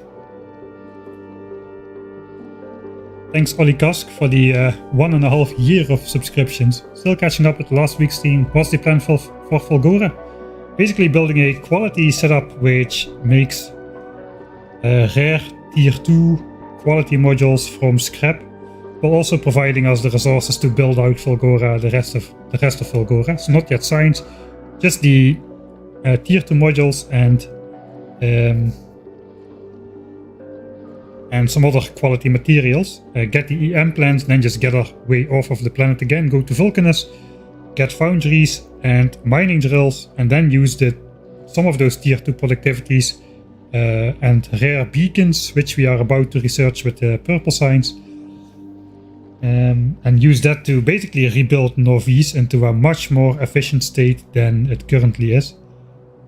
So we can probably stretch our ore patches almost 5 to 10-fold, somewhere in that neighborhood, if we have access to EM plants, foundries and big mining drills.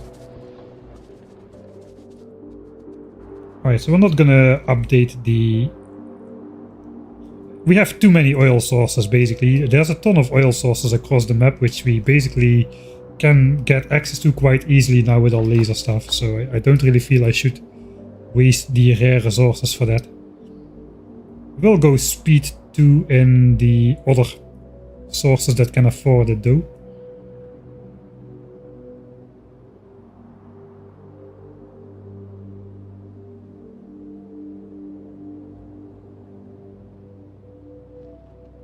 Yeah, and EM plants to make all the modules. So yeah, I'm not overproducing or overconsuming anything right now. Like quality recyclers can turn this into much better, into way more better stuff than just trying to hard upcycle it now and end up with stuff I don't need. I suppose I could already try to make red chips from green chips. That step will not change, but recyclers allows me to put the tier 2 back into base ingredients again. So that probably will be a very good investment. I came here for the speed modules and the beer, but all I got is these speed modules. We got a couple rare ones, 5, okay, that's good. I suppose we'll just stash them in this chest and never use them. Like any good old hoarder of those RPGs where you always just save up stuff in case you need it later and then you finish the game without ever using it. Alright, so which ones were not moduled? It was these ones. I need to go down there. We'll probably keep the other ones on us. We might try to laser this. Are there behemoth worms here? This is just big. This is just big. I think we can speed module this. We might pollute these guys here. Yeah, we probably cannot. We could try taking on this with our laser turrets, just to see if it will go with our current damage upgrade.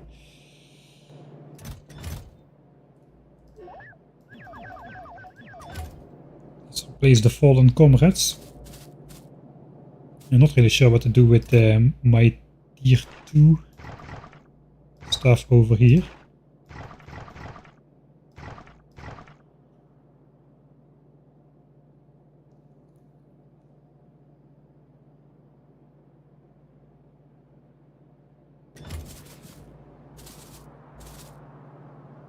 Where did I find these assemblers and why are they not used?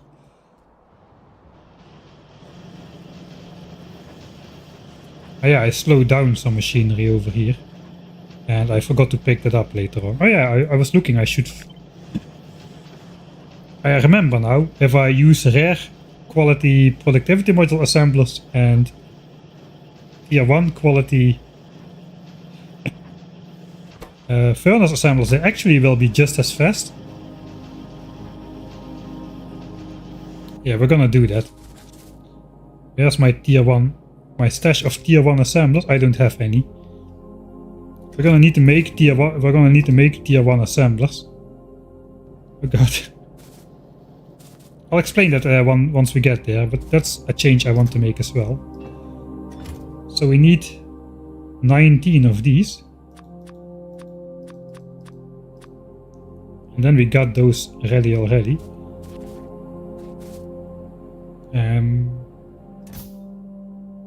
Right, we'll do that first because that will balance things out nicely. Right, so the point is I don't have enough... these are not quality assemblers because I don't have enough red chip supply to feed these at the same time. This requires a quarter of a red chip a second. And this one 3/4 of a red chip a second. But if we go quality on this one, this goes up to 0.4 red chip a second. And this will be 0.5 red chip a second. This in total is 0.9 red chips a second. Whereas this in total is 1.0 red chips a second. So we can definitely afford that. And then we'll be producing productivity modules and furnaces at a much more even rate. So they'll finish at approximately the same time. So we're gonna do that. First, let's catch that. Tier 1 assemblers have a use. We can let the bots do that, actually.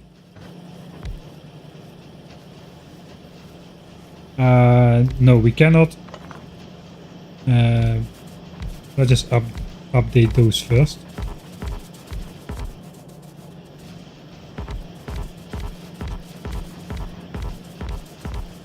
Okay, now we can let the bots do the other ones. Okay, that's too slow. Let's just do it.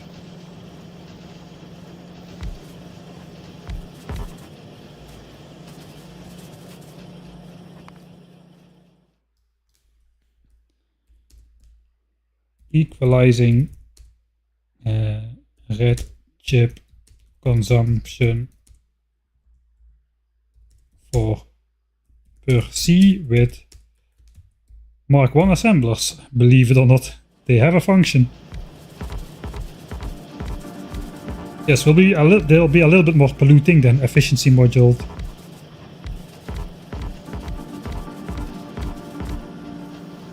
Be a little bit more polluting than efficiency module tier 2 assemblers, but now I can actually afford to...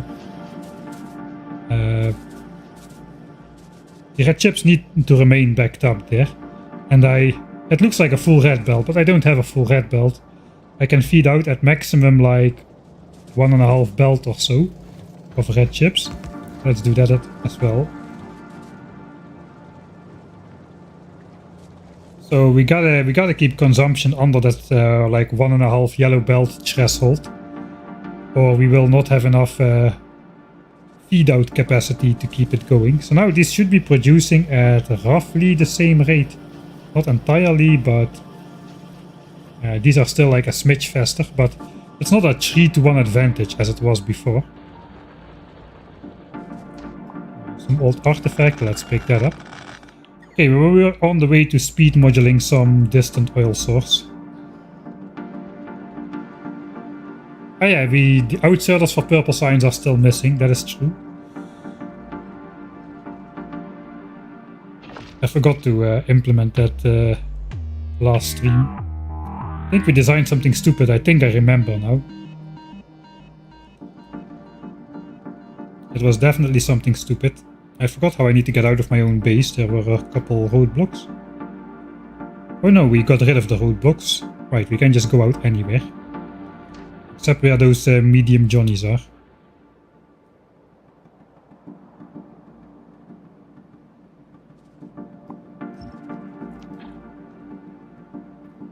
Okay, the medium Johnnies are right here. We can go through this valley now. Since we neutralized this nest. So these will keep efficiency modules because these are just keeping the reservoir topped off.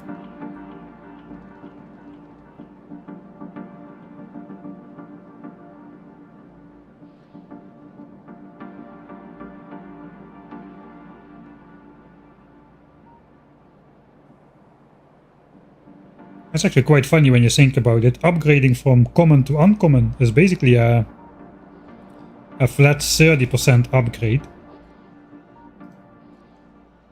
From 20 to 26%, 30% upgrade. But upgrading from uncommon to rare is actually...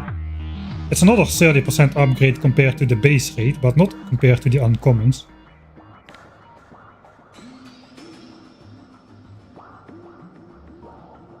Basically 160 over 130 then, about 25%.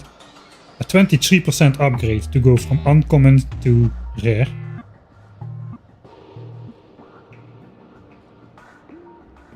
I did miscalculate the free oil, that cannot be only 8% then. I don't know what I did wrong. Even if it was 23%, I still don't think it's worth it. Because somehow on this map oil is actually kinda abundant. Alright, so now this will start... We need to keep an eye on this though. And this will start polluting much more now.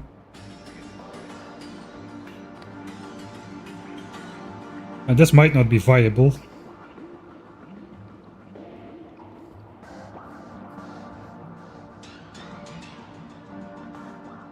I don't think we can do this. I think the biters are too close by.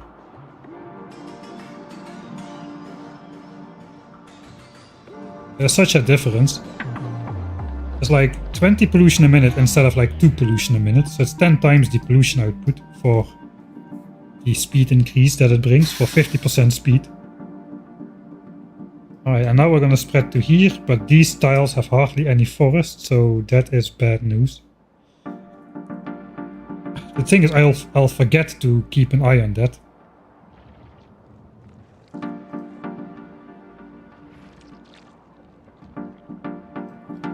Thanks, Frederick, for the 4-month subscription. What a part! We're gonna run into biters here. The pollution is gonna go there, for sure. 1, 2, 3 more chunks. Let's save here. Prop a bad idea. We could go like 1 efficiency module, 1 speed module.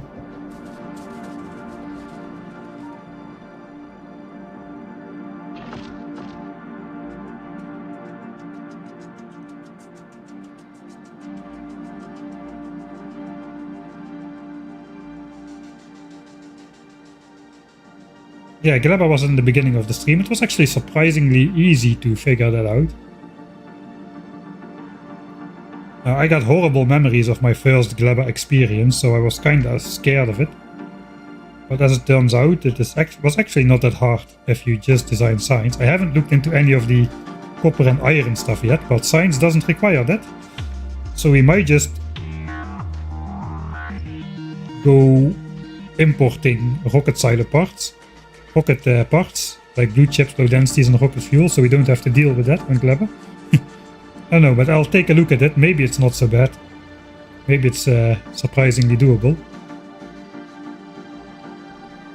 Okay, I've ran all the way out there. Let's see it polluting the biters already. Not yet. Alright, I need to take a quick pit stop. I'm gonna let you enjoy the numbers. If it starts building up in a chunk adjacent to the biters, that's basically bad news. I will try to speed up the game. I'll reload it once I come back. Let's check FPS as well. It is running at 220 FPS or so.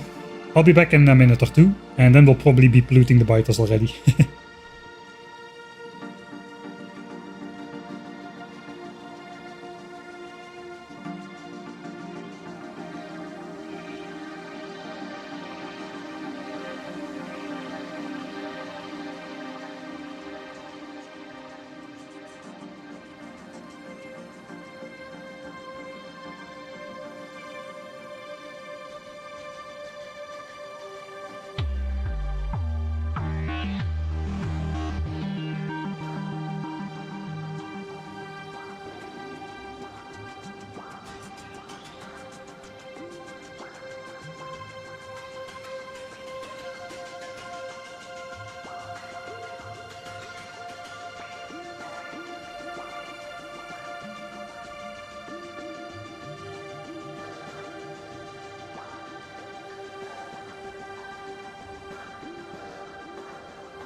Alright, yeah, looks like we cannot do that. We are indeed already polluting the bite. There's such a big difference. Attack party spotted. Indeed, this guy is the attack party now, it appears. So even though it's 100% evolution, practically all these nests were generated when the evolution was still low enough to spawn small enemies. And that basically means the first enemy that joins the attack group is probably always going to be a small biter at the cost of 4 pollution. So the moment we start polluting a nest, it reaches that threshold basically immediately. And we will get an attack. It's actually polluting quite significantly. I was thinking maybe we can do like 1 efficiency module, 1 speed module, but that's still like is 5 times the pollution compared to just efficiency. So I think we're not gonna do that. Let's just walk out here to view the pump jacks. Say that's a horrible idea. And de-upgrade that.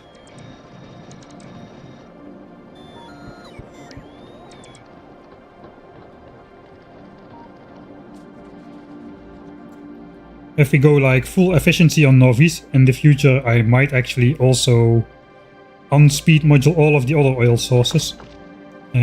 If we're gonna have enough oil sources available anyway.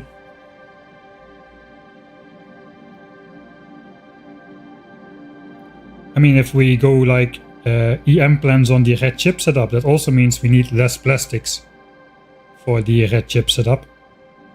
Which means we need less oil, so we probably just can't do that. This is entirely closed off. Somebody put an uninterrupted pipe here. Do I have some underground pipes on me? I do. Oh yeah, this was so I did not accidentally walk into that nest over there. Now I remember.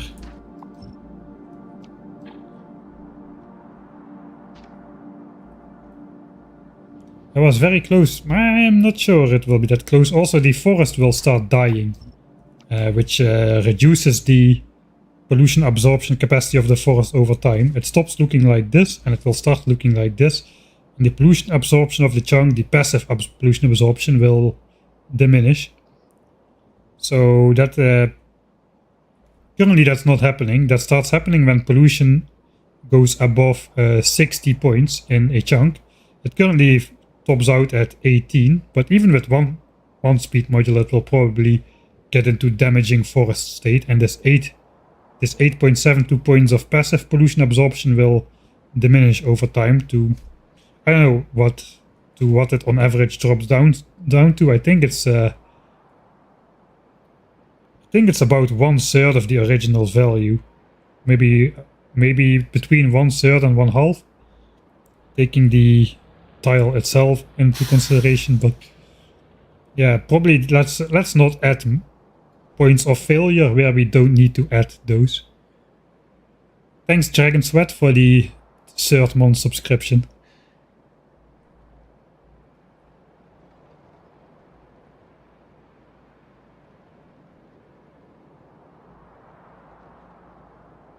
And it will take a bit more time before, even in the scenario we just saw where we were already polluting the biters, the pollution hadn't stabilized yet. It was still going up. So I think it's better we just keep it. Let's stop giving up the hopes of speed moduling every oil source just for the fun of it, because it's just not necessary. Right, that concludes that part.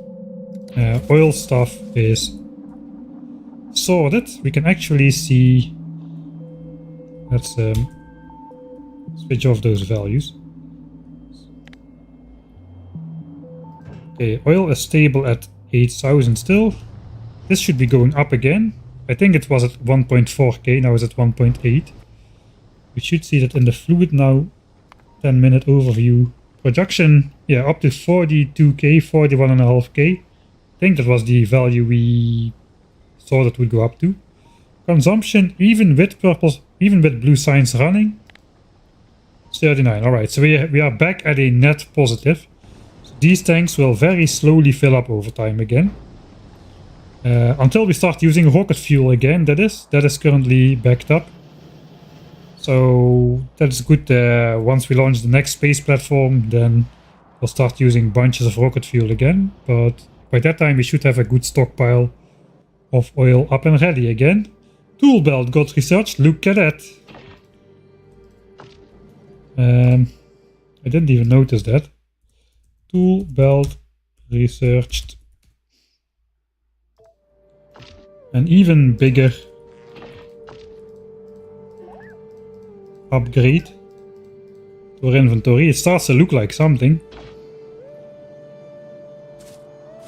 Alright.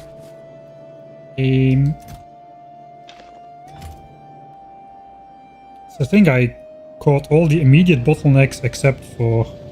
Yeah, this is now full. We got like one chest which is not absolutely full, and that's it. It means these furnaces probably will stop smelting soon, as everything gets redirected to the left side.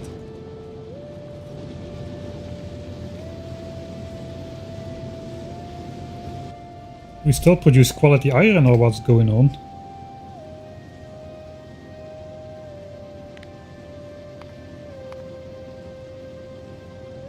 Yeah, uncommon iron is pretty stable actually. So we're producing much more copper than iron now after the recent addition of mining patches. I think we gotta sort that quality stuff out. And by sorting it out, I just mean postponing the inevitable.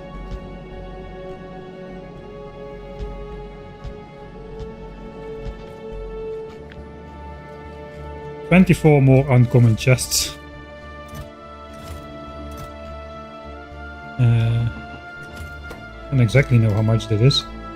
I think this produces 12 actually.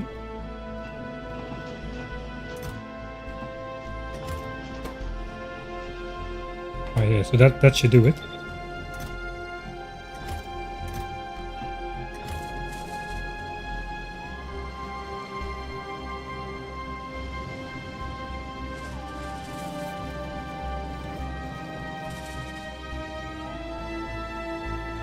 Right, everything here is still backed up, so it means there's approximately the same amount of furnaces and modules in these chests as there are in the first ones.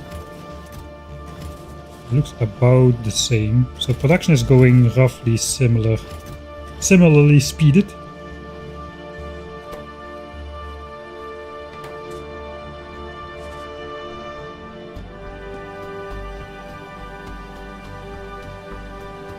I mean, we are beelining. The beeline is decided by the tech order. I have plenty of time for deviations because thrusters and the planet discovery together take 25 hours to research after we finish production science back in roughly an hour from now.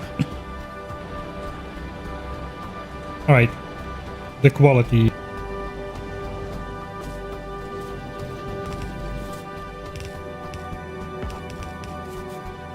What am I doing? I got bots.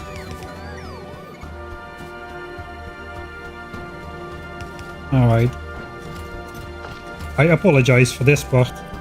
Kinda gotta be done. I think we're just gonna throw copper in these chests as much as possible. We can sort out the mixed chests again. It looks like these furnaces can kinda keep up with copper smelting again. If they don't, what is the first belt it goes on to?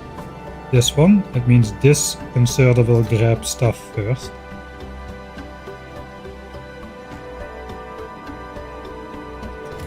So I want to empty out this chest and this chest basically.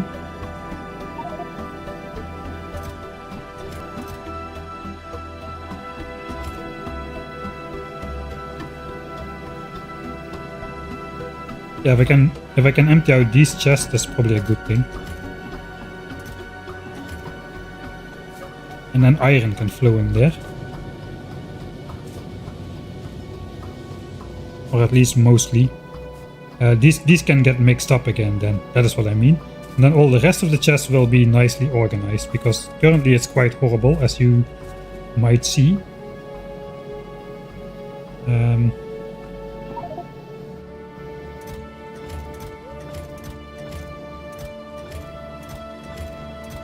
Okay, where is the not full chest? Is it only this one? So only that one.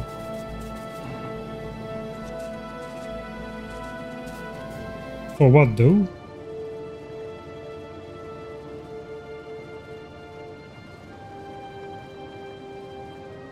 Okay, if we consumed 76k, I suppose we can just let this fill up, because we are clearly using him for something. Did I produce like another batch of lasers last time? I forgot if I did.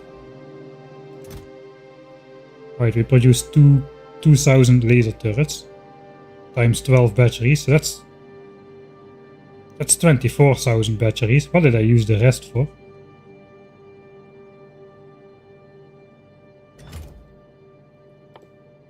I'm confused.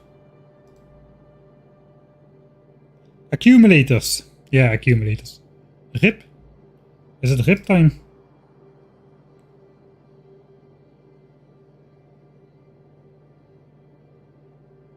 Okay, there's something going on.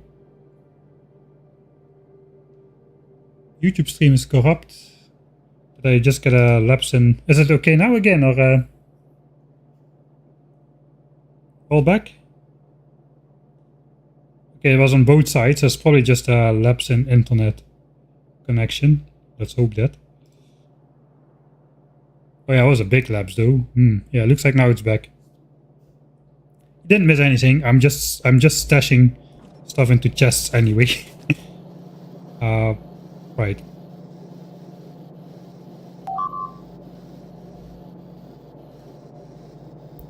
Bitrate has tanked. We're back. Even the message got tanked. Looks like. Thanks, Wowolo.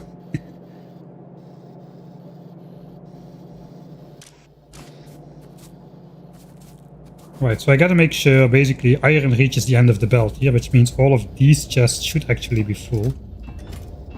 Let's try to fill those up with iron as much as possible. We got... These last chests here are empty.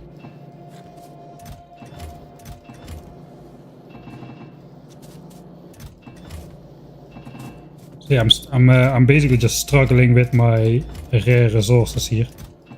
Or my uncommon resources, the giant overflow of uncommon resources which I have. Let's fill up 8 chests just straight up with copper here. Alright. And we can sort out the mixed chests over here. We want these chests to be empty, basically. The last ones in line. Looks like everything is just going to be copper. And we actually want all of the rest to be full.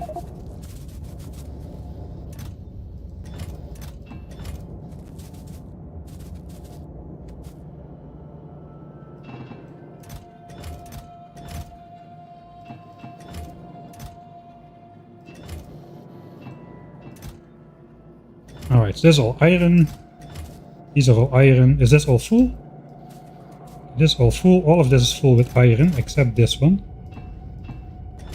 That's all full with iron. Now all the mixed chests are in the back. That is good. Here we need all the mixed chests in the front.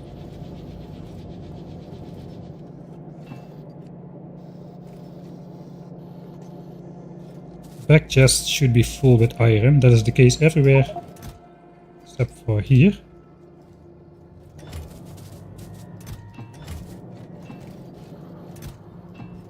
So something like that.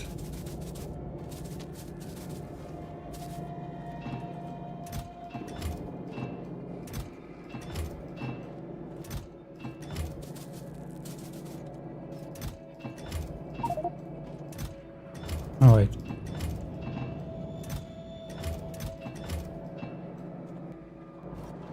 So now iron is on the iron side here again. Hopefully it will...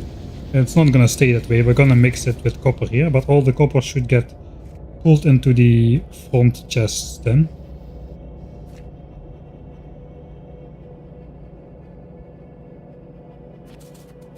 After it makes its turn here.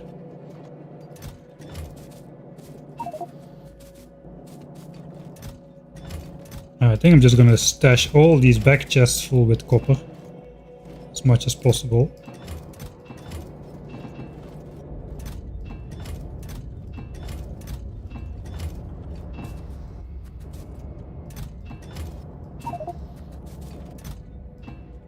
That's all the copper.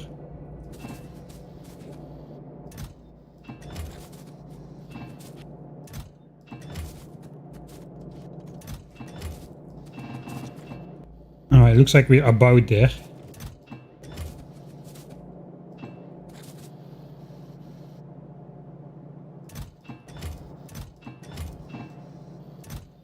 Alright, so this is what we have left. 5 chests of copper on this side. And a lot of chests here on the front, so I probably want to load some of these up with copper instead.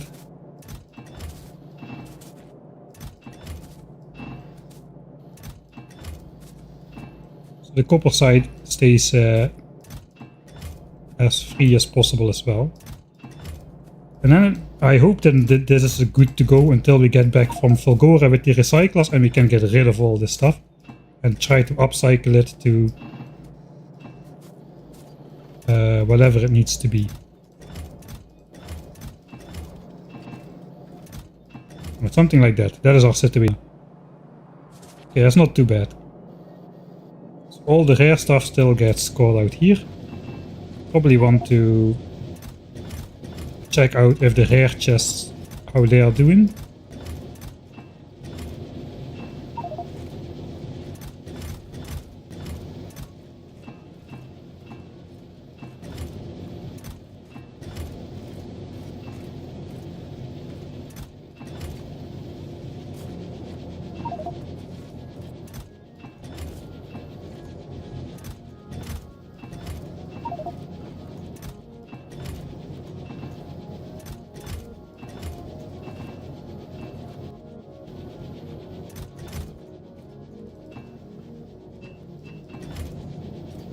Okay, all of this is full.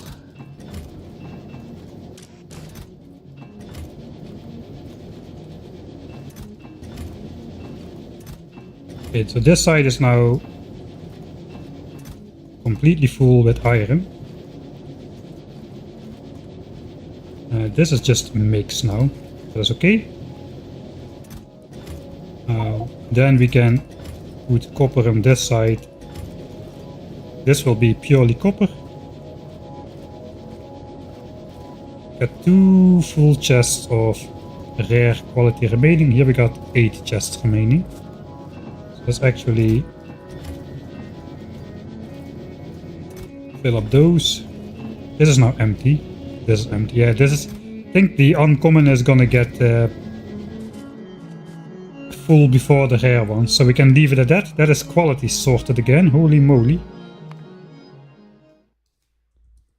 Quali, iron, copper chests sorted. Sorry that you had to witness that. Alright, let's get out of here. Internet is dying again. Even the stream doesn't like it when I do the quality sorting.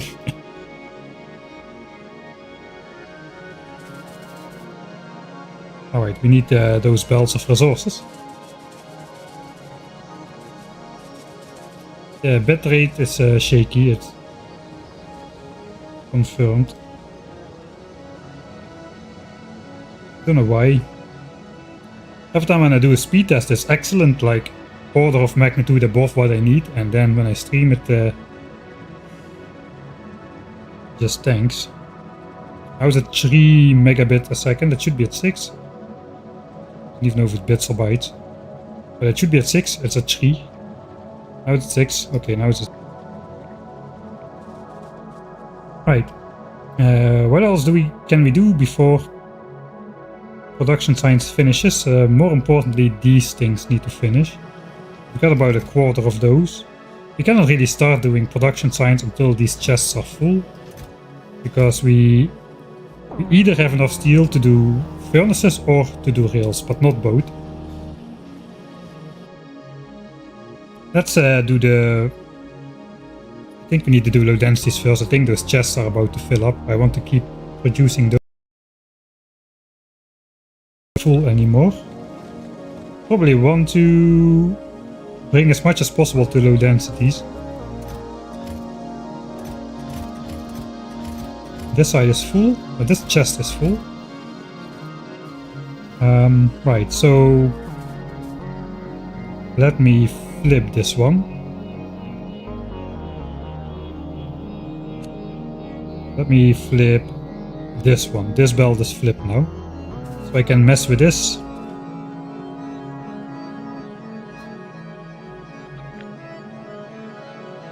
Alright, so I need like 7k platforms if I want to build one of these blueprints.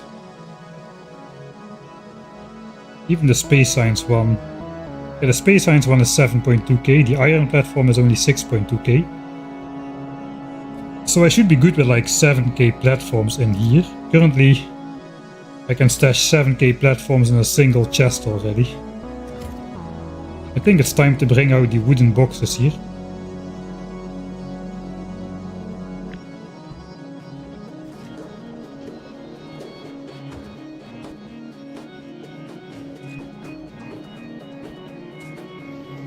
Or how many would fit in just 8 chests over here? The thing is, I need to feed them out.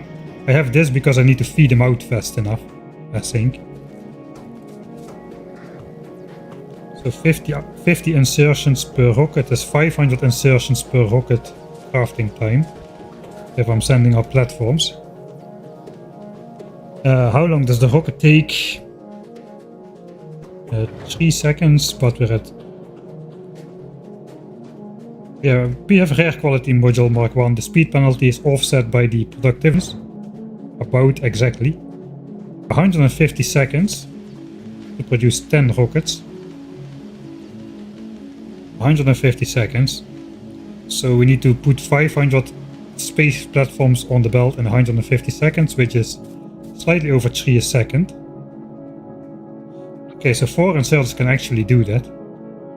Foreign sailors can keep up with that, because they do like 5, 6, like 50 items per second, basically. That's 200 platforms per second on the belt, where we need only...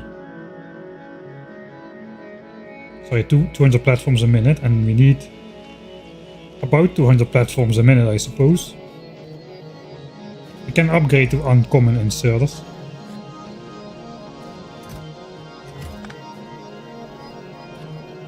I think we can do this with a single line of... Yeah, let's try something.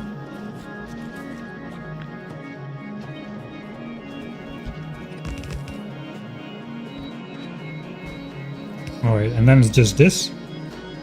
This can all go.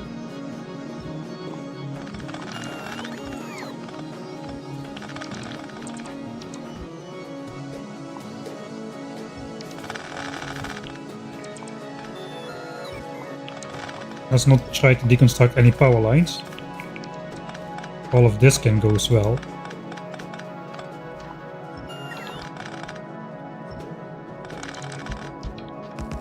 And that basically needs to be fed in here, and that's all.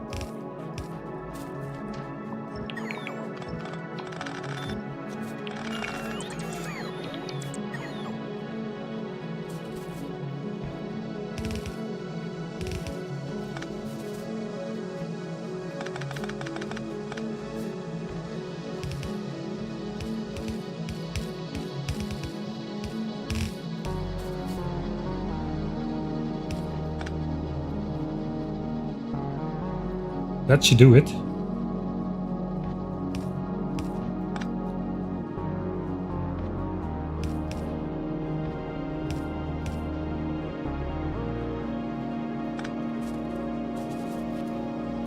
Alright, how many fit now?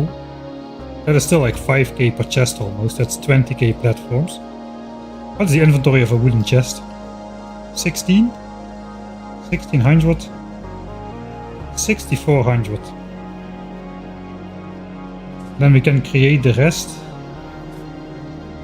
You know what we need? We need some uncommon wooden chests with 20 inventory slots. And I could save up.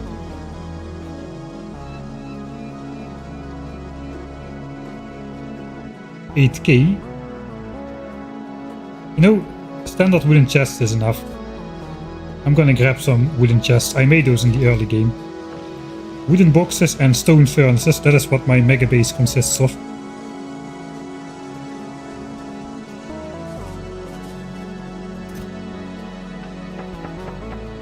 There we go.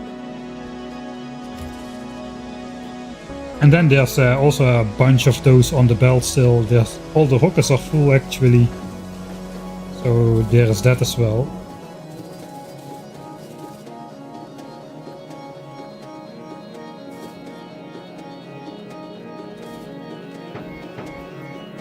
Okay, so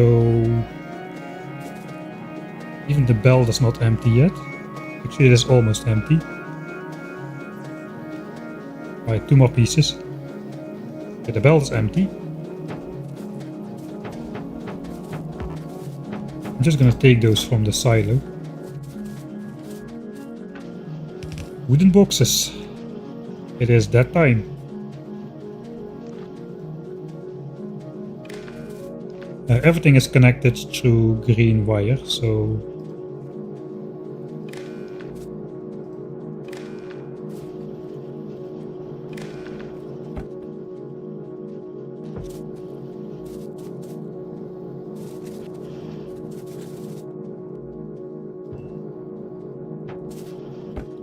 I still want to block the spots though.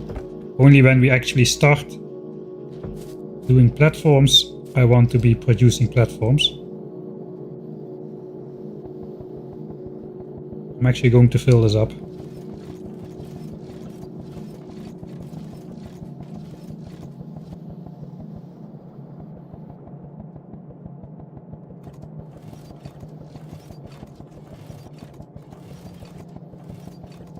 Because I do not want to start production. Now we can flip this. Okay, nothing moved. No production. I guess I'll drop an extra chest. Where I just manually stash whatever I have left over. So there's that. And now we have space to expand low density structure output. If I want to stash as many as I want blue chips, I should double that. We have space for that. I think we temporarily just break this.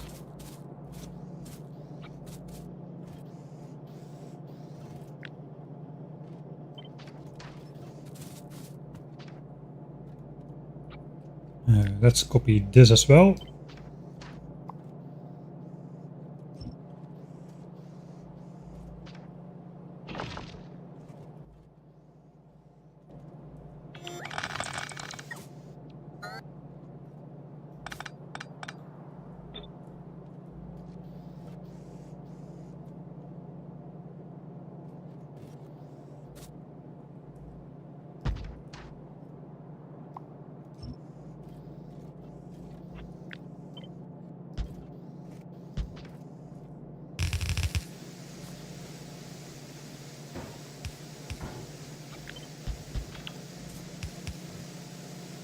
I suppose we'll also do those. That will bring all of the quality ones over there. The rare ones stay in here. And now we have the same capacity.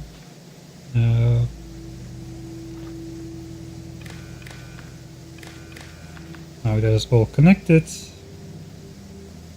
We need another line for the output.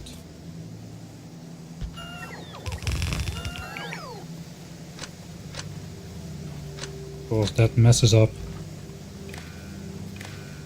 the power network. I would not expect anything else.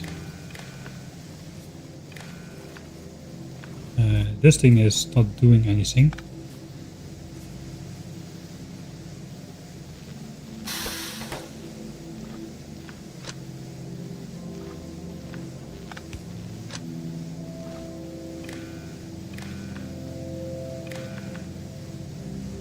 The green cables are connected there. We just basically have to connect that now to here. And we can see everything. Thanks, Dare Dude 85 for the 9 months. Good evening, happy Friday. Thanks. Same for you. Friday is always a good day.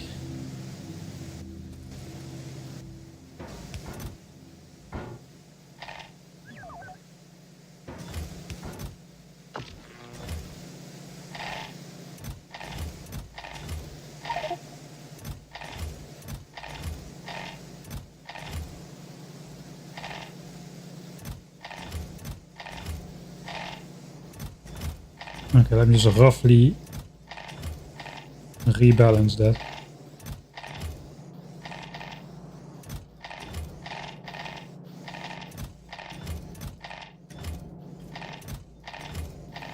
Alright, that will do about.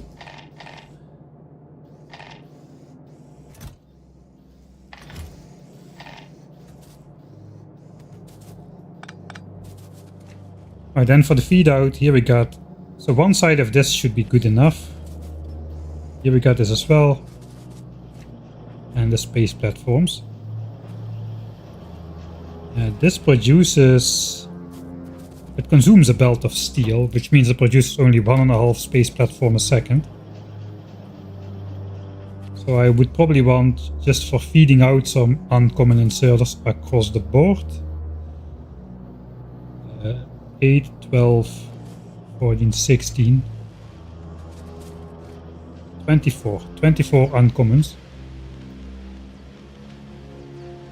maybe 4 rare ones for the platform. Why are we making wooden chests? That's a good question. So I can lose a full chest of space platforms by a single misclick, because wooden chests probably have less hit points. 100 health, 200 health, 300, yeah, okay, that's maybe a risk. A risk which I should not be willing to take, but looks like we are taking it.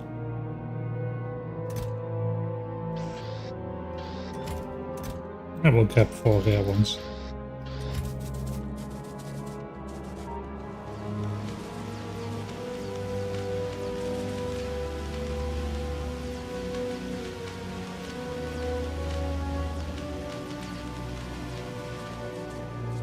LGS would sound like munching some Pringles.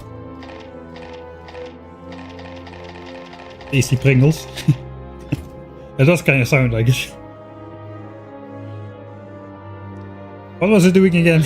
Don't distract me. Yeah, and server upgrades. That was what we were doing. These get rare ones because there's only 4 chests. And they need to do slightly more than these. So now even if one side is completely empty, I think we still should be able to do rockets at maximum speed. Thanks Sakuhara14 as well for the 6th month of subscriptions. Thanks.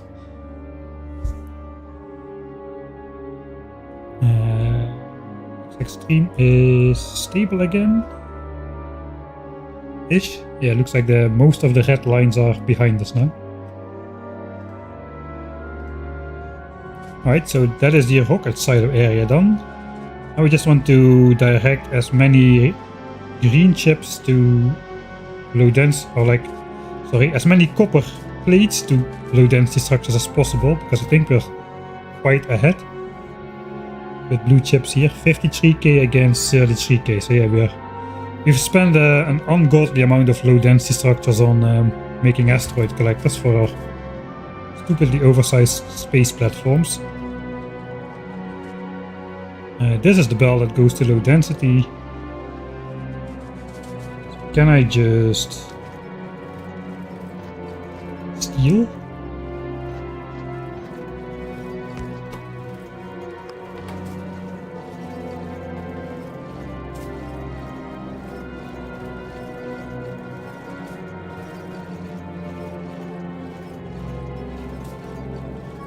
I don't think that's going to be very reliable.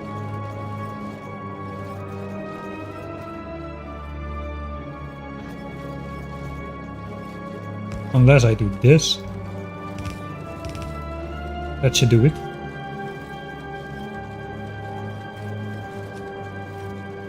It doesn't do it.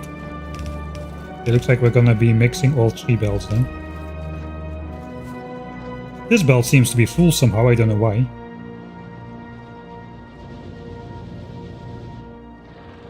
Because I probably made a not quite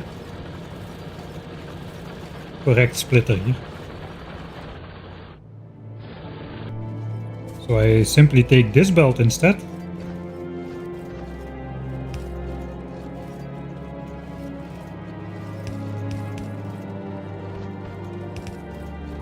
Oh god, we need to belt weave that.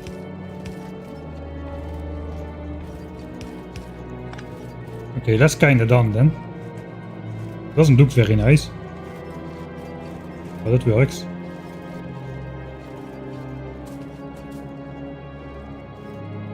Right, and on behalf of my not quite equal 4 to 3 to 3 to 3 splitter thing, this belt will prefer to be full, so that's exactly as it should be. Nothing is off. Right, so we're doing blue signs again. Red chip belt is still full, but definitely losing chips again. Yeah, we're down to 197k. I just said something like it would be great if we had an extra row of red chip storage as well.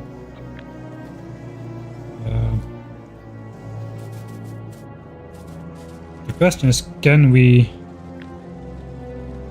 even design that?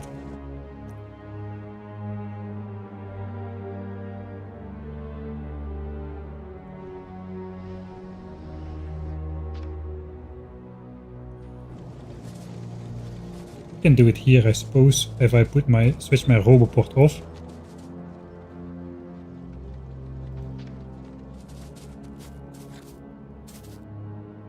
So these bells are kinda sacred. Alright. So we do need these bells here to output on. If you output on a splitter, it won't go to the right side. But I think these belts are not necessary. And this should still get divided equally. Let's try that out real quick.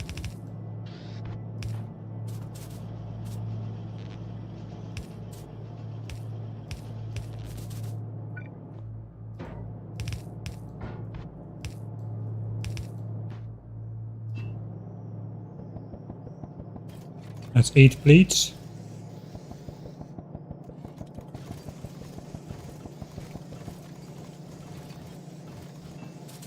Okay, I think I need to do that one at a time. What I want to see is if this copper plate enters here, is this splitter fast enough? I should use a long-handed then. Is that splitter fast enough to steal the plate? That is the main culprit. This one is faster than the quality one we're using, so I suppose that should be good. Okay, it does not even react.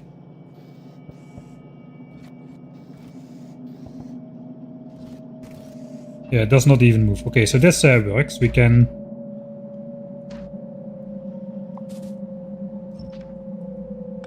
definitely do that.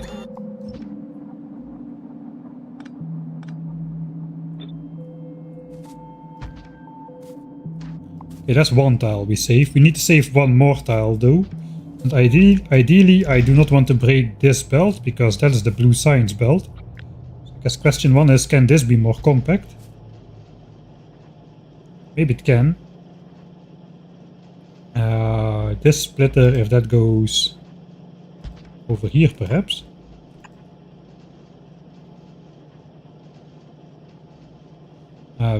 No, it cannot. Because it still needs to go. That's the same thing basically, except this splitter moved to here. I guess it could be if we would do it like so.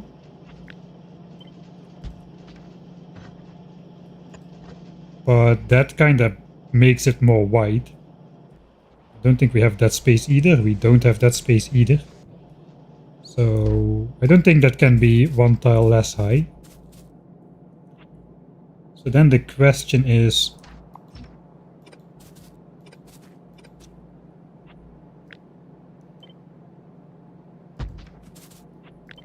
okay, just to be sure, let me really quickly check this. I think this doesn't work.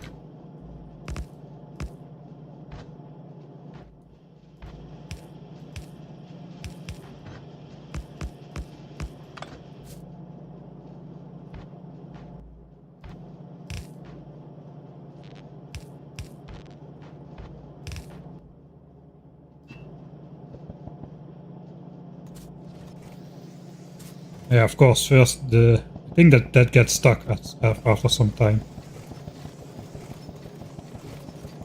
Alright, yeah, you can see now there is space to flow, but the copper that these inserters try to output does not go to the right side of the splitter, so that doesn't work. We indeed need this output belt over here, but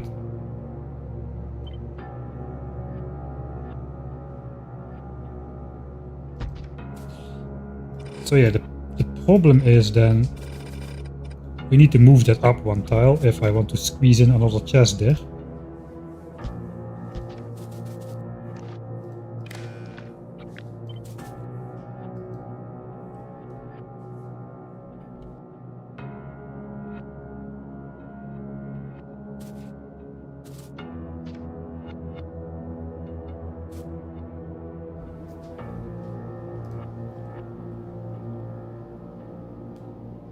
Can you show the whole map for a second?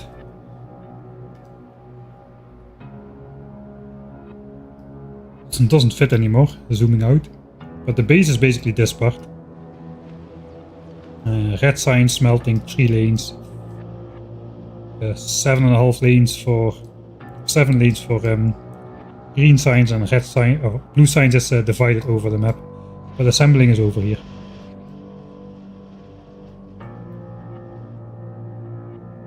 Yeah, the plan is to get the modules from Fulgora. I think it does make sense to go to other planets first in a normal playthrough, but I think it kind of makes sense to go to Fulgora first, because it's easy to get rare quality modules there. Normally you're not thinking of getting rare quality modules right after going to your first planet. But here it kind of matters a lot because we need to do a lot of science before we unlock good stuff.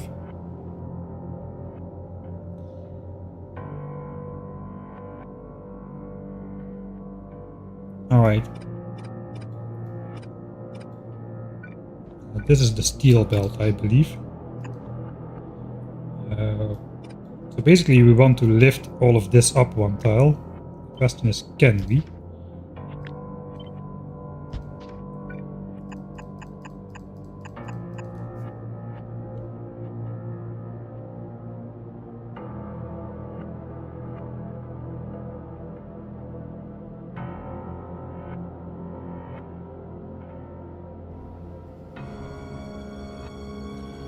Alright, so that can go like so. It is a red belt, but so be it. Try lifting up the second part. It looks like we can do that, but we will need to set some filters on those splitters, so we are not sideloading that belt. And the last part then.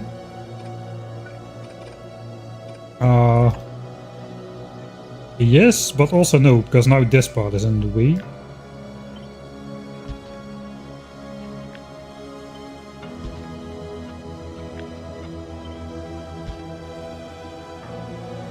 So we'll need some filters on those splitters. Let's go for the legendary fish.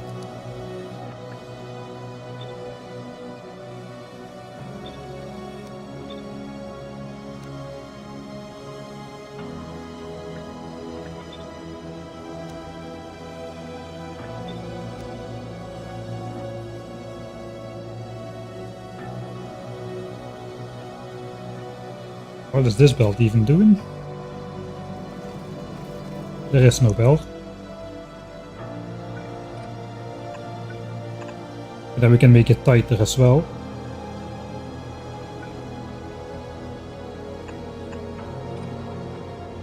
I mean, this belt goes here. It already fits, doesn't it?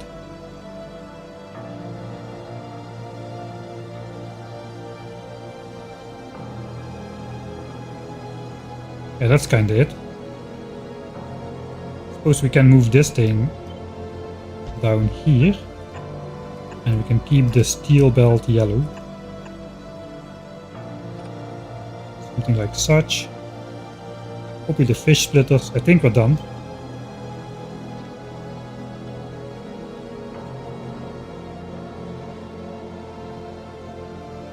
Okay, then we just need to pick up 24 more uncommon chests and uncommon inserters, because I don't have those. I think that is it. Isn't it easier to do quality on Vulcanus? I don't know actually. Not without recyclers, it's not, I think.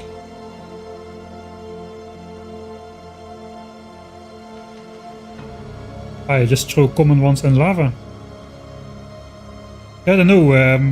Vulcanus has quite limited coal, and to make like red and blue chips for modules, you need coal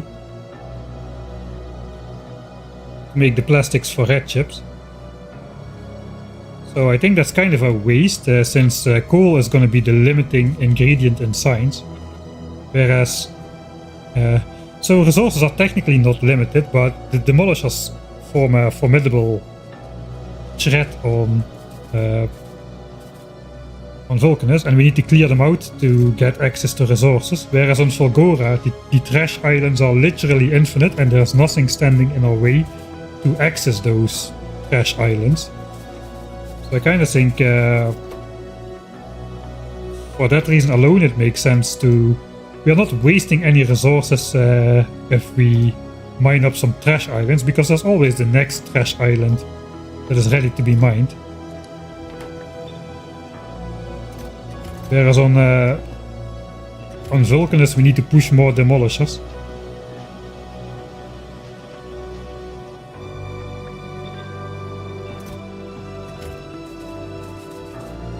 Yes, 24 chests.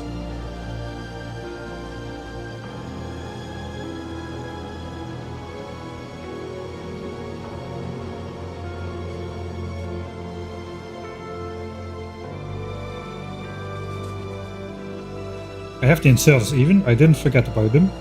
Alright, so I can basically blueprint this.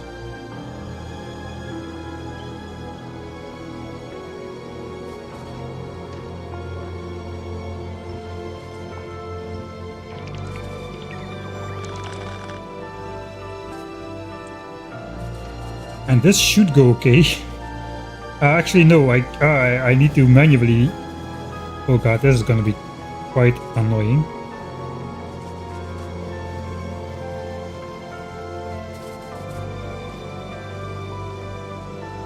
Alright, I think I need to go for a dinner break. So we'll try to upgrade this with the blueprint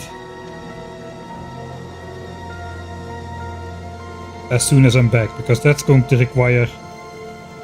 These chests will be moving one tile up or one tile down. Rather how you see it. So that's going to be a little bit annoying to move around. So we'll probably end up just stashing the blue science assemblers full of chips again. Let's save here, dinner break. Dinner break before red chip upgrade. Storage upgrade. Alright, and now actually I will load the qualitator for the break screen. So the people who tuned in later can see what we're gonna be trying to do with the... why we're going to Fulgora first. I'm not using editor extensions for anything significant here. It's only for science I'm using it. This is actually all like truly mined production. So we have these are like equivalent to Norwegian miners. We won't have big drills, it was just for ease of setup and for longevity of the experiment. So, but Norwegian miners will mine with 3 modules as well, so the same scrap percentage will be quality scrap. That goes into quality recyclers, and out comes a mix of 36 different things in 3 different qualities.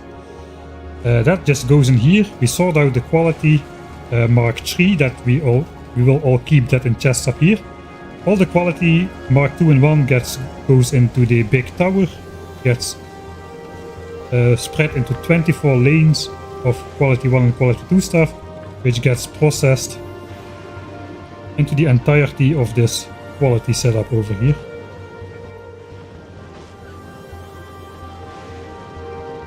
And we are mainly making rare productivity modules, and this is at my tech level. 1 million scrap gets me about 70 or 80 of these modules, plus another 60 or so in pure red and green chips and Mark 1 quality modules, which I can make by hand later. So enjoy the break screen. Fulgora is always a nice planet to have the break screen on. And I will see you after the break. Let's also switch on the correct miners. So that is moving as well.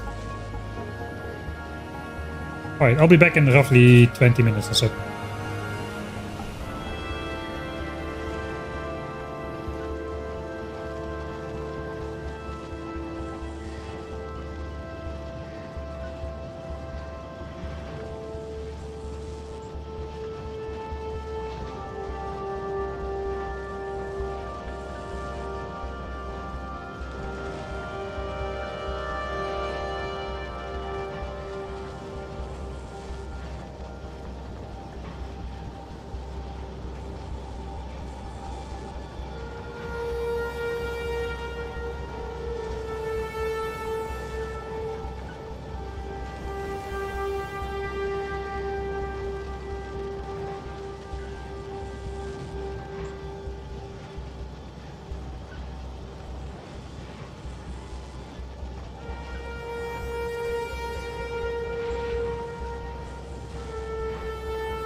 Alright.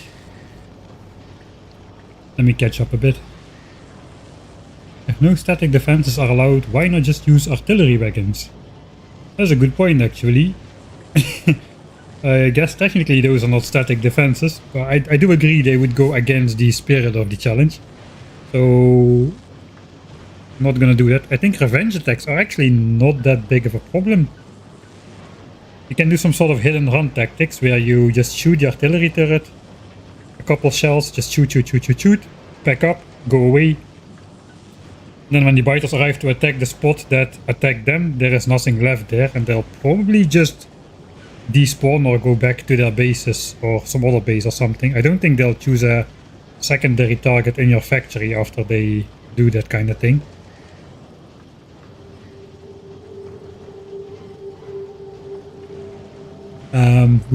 I will probably keep doing the hands clean stuff after we get artillery. I will get the achievement though. The achievement actually requires you to kill a biter base with artillery. So we will indeed kill a single one. We've already designated the one on a small island.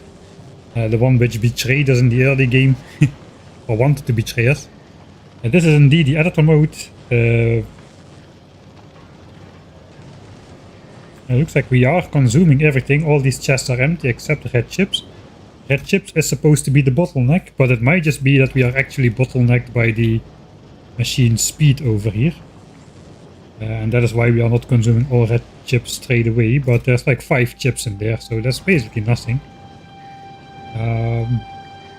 For the rest it's looking okay. I think there was a problem somewhere with some concrete. I'll figure it out over there. There is one flaw in this design, I just realized. I thought I would need circuit network for Glava, so I designed my recycling setup with constant combinators, not actually to place them on the map or anything, but just because it seems the most efficient recipe to recycle away copper cables, as you need 5 copper cables for 2 circuits. But we won't have access to the recipe if we don't research circuit network. So I might just have to deal with the copper cable in a different way. You know, the smart thing to do would probably be to actually use the copper cable to make more red chips. So it doesn't look like it, but red chips are ultimately the bottleneck in this setup. If you just look at the amount of blue chips we have left, that's already this much. And red chips we don't have any, basically. And these blue chips, they just continuously get made into more green chips and more red chips even. So Yeah, we probably want to make that... We probably want to crack down some of those surplus low density structures. For their plastics. And then use... I guess we get copper from there as well, so we still not use the copper from the copper cables. We could use... we could break these down into plastics and make those into more red chips. We do need the plastics from somewhere, and this is the only place to get it. But this already gives us so much copper as a byproduct that we no longer need the copper cable. So we will still need to get rid of the copper cable somehow. So yeah, I guess just chop off this part and somehow recycle the green chips away directly, saving all of the rare quality stuff in some chests instead of going through the constant combinator step. Saves a little bit of space. And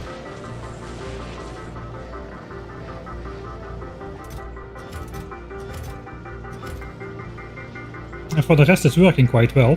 So yeah, that is the idea why we go to Fulgora first. That allows us to get the modules we can then use for science. Since it's 1000 times science cost, we can get 1000 times the rare quality ingredients, which does make it viable to go for the best possible... it just about barely makes it viable to go for the best possible productivity module we have access to, including the rare quality, for our science builds on the other planets. Something which is definitely not viable to do in a normal playthrough, so there's no reason to try this when it's 1 time science cost, because you simply do not have... I suppose you could still set this up, but you do not really need to, since you... Basically, these productivity modules will have effect on millions and millions of science packs before we can get something better in the terms of, like, productivity module 3, basic ones even. So it's much more worth it to chase them down early, I feel. So that's the main reason to go Fulgora first. We also get the EM plans, which we will then use on Novice.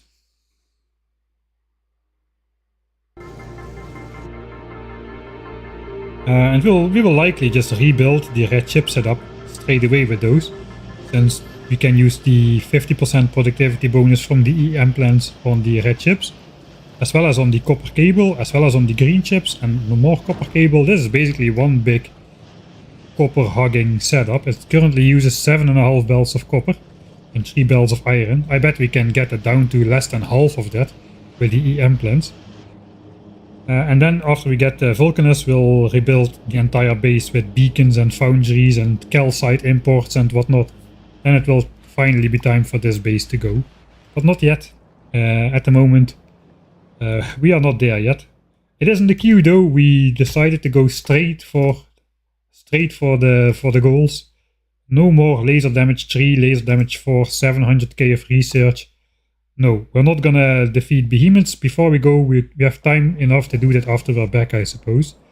And we do not need the extra resources, especially if we beeline the cheaper productivity buildings from Vulcanus and Fulgora.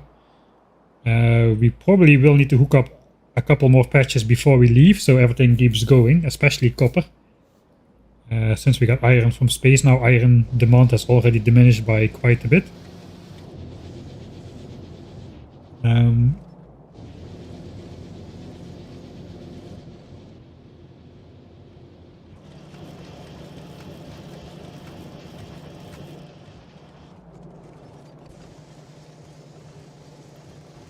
We will probably spend 2 more streams in editor mode before we actually reach the planet. I hope not. I think we're done with editor mode. I did the designs, I made up my mind. That was the whole thing. How to proceed from this point on, I wasn't really sure. So that is why we had to do a lot of testing in editor mode.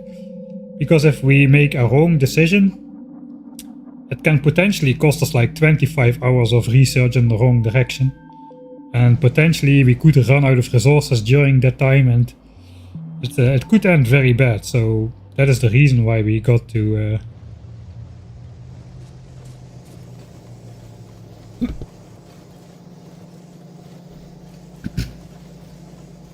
That's the reason why we spend a bit of time preparing and testing scenarios.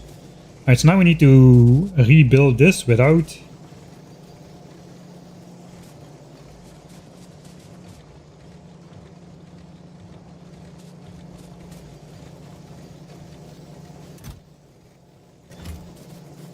red signs suffering. Or without red chips suffering for blue signs.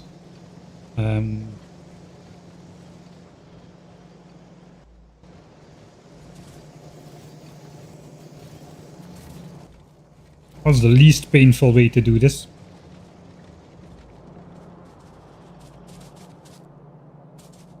I think I just need to fill the assemblers with a stack of blue chips, and that will stack of red chips. Like half a stack will do. We got 150 assemblers, so we'll need 75 stacks of red chips to do that. We got 24 of those. If I take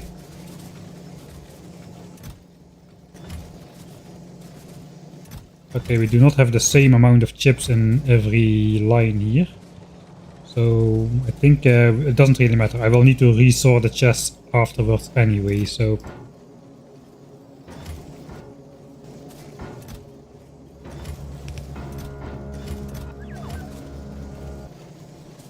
let's just grab some.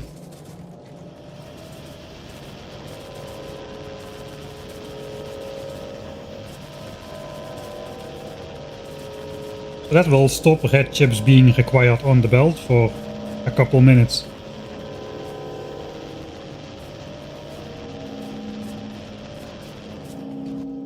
I'm gonna need more, because I'm throwing in a full stack.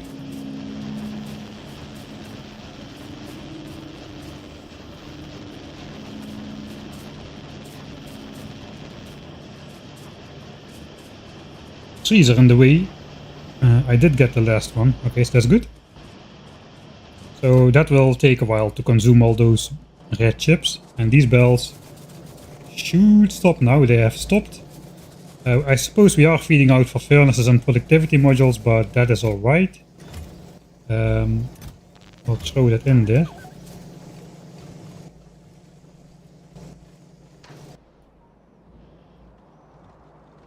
Man, my robot area is large.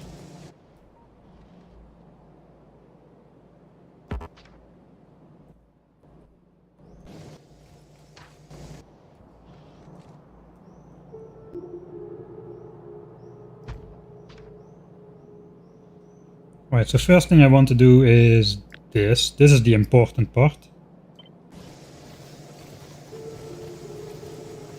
I think we can just force place that. We might get into trouble with some red chip stuff though. Let me just cut that off here right now. We'll first do that, and then we'll force place this.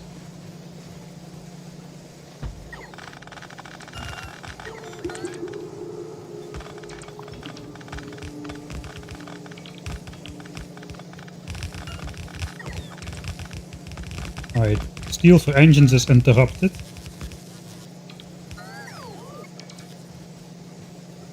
There's only steel on the belt. That did not go wrong, so let's connect that again. And that was all, apparently. Not all, but mostly all. Now we got to stash over the chips. So let me first get rid of these inserters. That already saves a little bit of the hassle. Okay, now we get to do the fun part.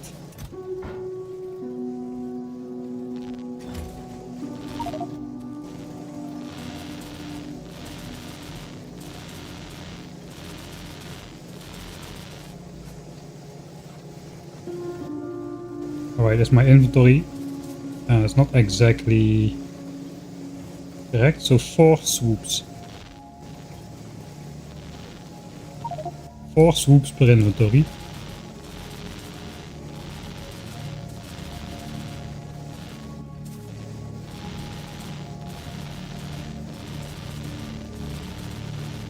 kind of important that these chips are divided roughly properly, roughly equally.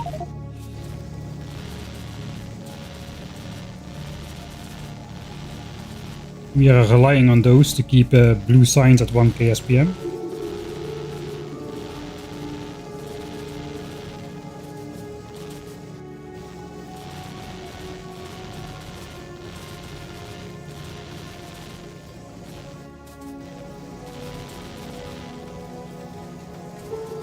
Alright, that is alright.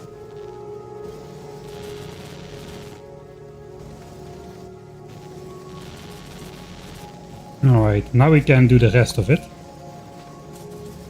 Let me just...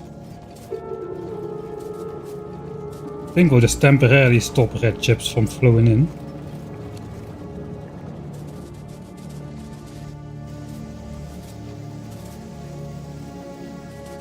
This power line is not connected to anything.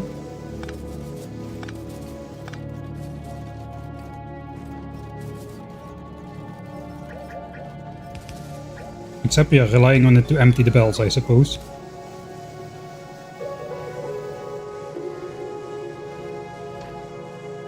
Alright, so this part gets deleted.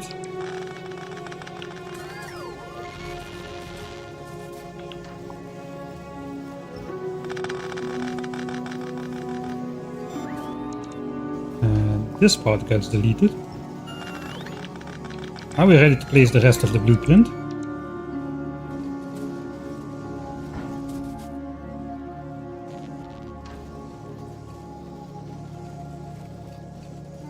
That should just click into place without doing anything.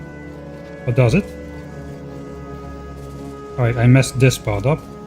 I think these are some obsolete bells now.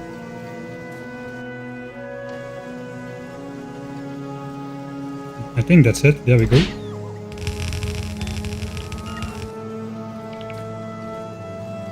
Alright, and obviously these lights are now not powered, so we need more rare power lines.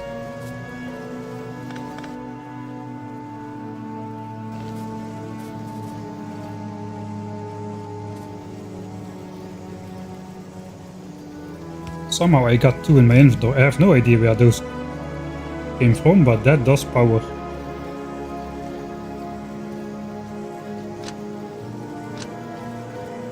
That does power the light, so I'm happy.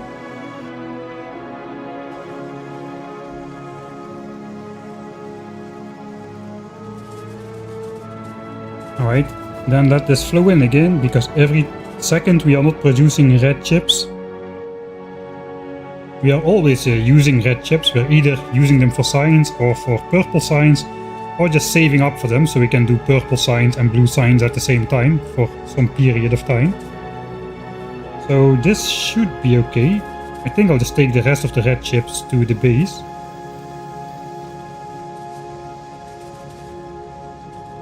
I probably should do a proper 3-to-3 splitter on these things as well. I don't know how to make one. I haven't used the belt balancer book yet at all in this playthrough. So I'm not really sure I do want to do that. It does look very simple. That would be all that is needed to do a proper 3-to-3.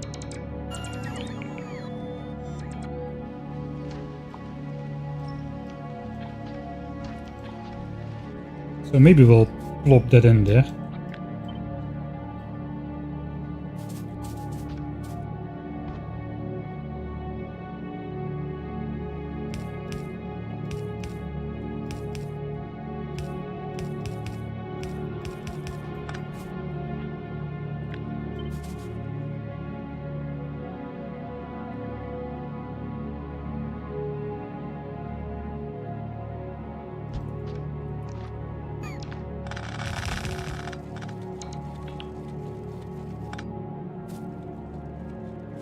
Alright, so far, at least from this point on, this playthrough is no longer external blueprint free. We just use our first non-self-made blueprint.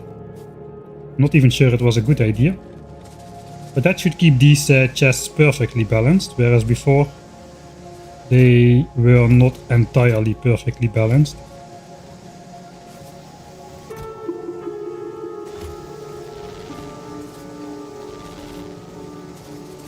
Okay, now they all read 6k, so that's close enough.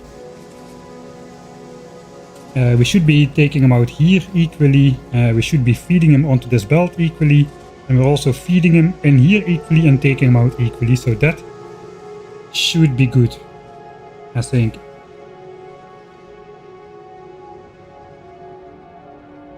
Tree to tree, the easiest to make yourself. Okay, let me then just quickly look what the principle of tree by tree to tree is. Is it literally just I know how to make a 1 to 3. 1 to 3 and 3 to 1 I can do, like this is 1 to 3. A little bit weird with the side loading, but it does work.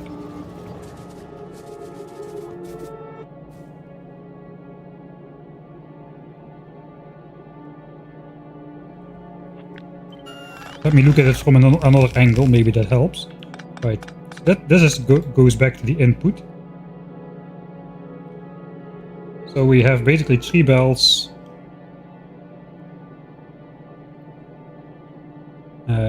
Yeah, so this gets fully consumed immediately. So to make sure all 4 outputs receive an equal amount, we need to indeed bring half back to the input. But what is happening here? It basically takes... I see what's happening here. Alright, so now I know how to make it. Get 3 inputs, no matter which ones. These 2 already go into this one. Now we need this output and this output. Those need to combine as well. So something like that.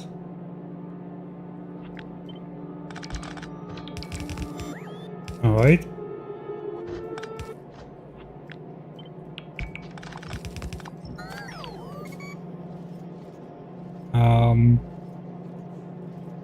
But why is... Still don't understand what's going on. All of this is now equally mixed, right? This is just like a... I don't know. No, I do not understand what's going on.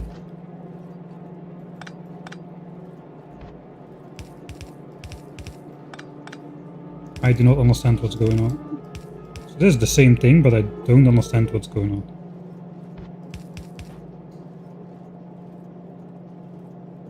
Why do we need to feed this back into the input, but not this one? Okay, let's just follow him. This splitter takes half to this one and half to this one, and this one brings half to this one and half to that one.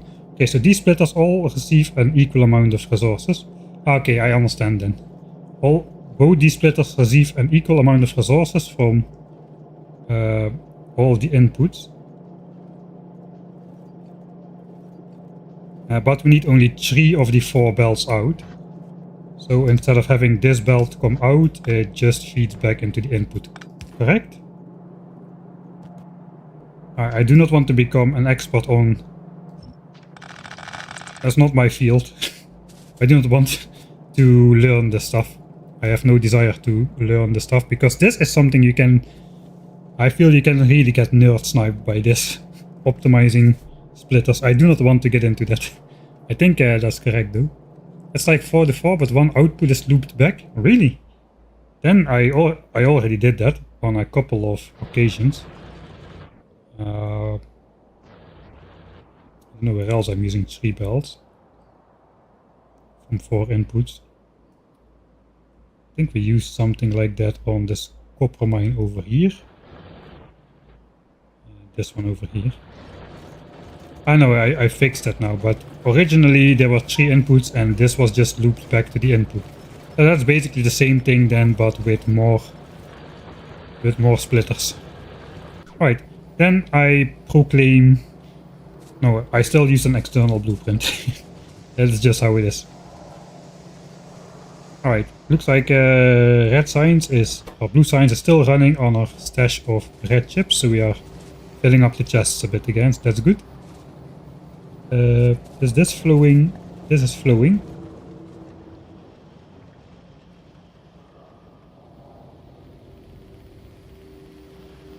Maybe it was a mistake to do this, because this also uses steel and stone bricks, whereas this just uses chips. So technically, after the furnaces would complete much faster than the chips would, I could then start production of signs, theoretically. I mean, I don't really need to hurry up with the beacons. I'm not planning to really use them on Northeast just yet. We're just gonna do... I'm not want to like get one upgrade, do a rebuild, get another upgrade, do a rebuild. We'll just collect all the good upgrades. We'll collect the beacons, we'll collect the EM plants, and we'll collect the foundries and big mining drills, and then we'll rebuild everything.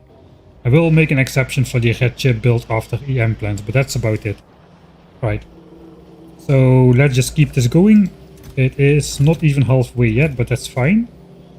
I suppose that is something we need to do next then. We need to bring in the belt of stone, and we need to do the iron sticks design. As far as you can call making iron sticks a design. Purple science is about to complete.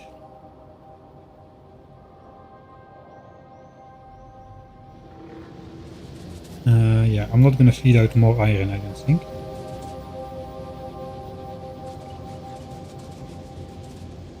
Alright, I'm using way less steel now.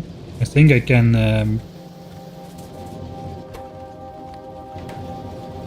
maybe we can stop using...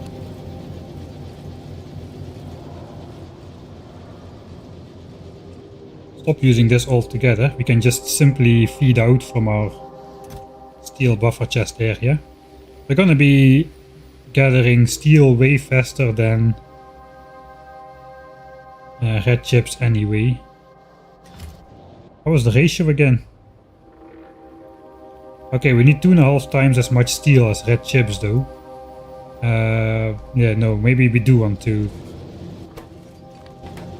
keep using this iron from space for steel as well. I probably should commit to building a third platform which just smelts steel instead of iron. Just one more platform and send down steel instead of iron.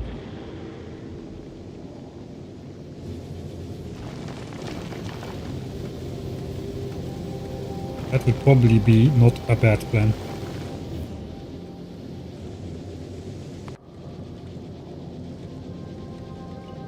Pretty soon Space Science is gonna switch on actually, since we are gonna research thrusters, believe it or not.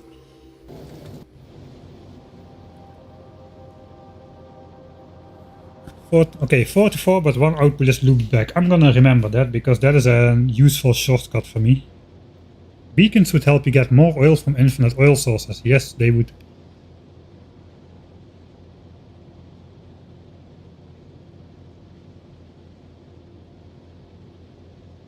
Actually, they would.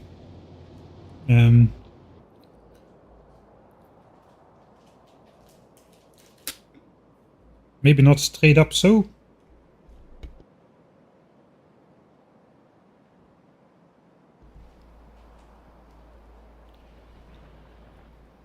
But we could speed up these pump jacks and then use beacons to efficiency module them back down to their minimum pollution state, because as we saw, we cannot really significantly increase pollution even though we're doing hardly anything.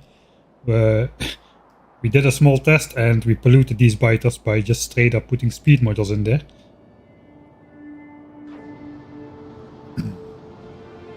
And then again, oil is not really a problem.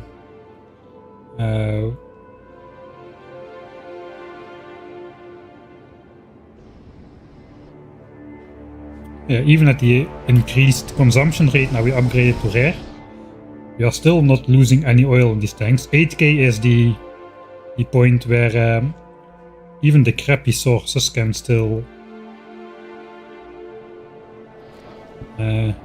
keep up. This one is pumping freely now. I guess we should soon start dropping below 8k then,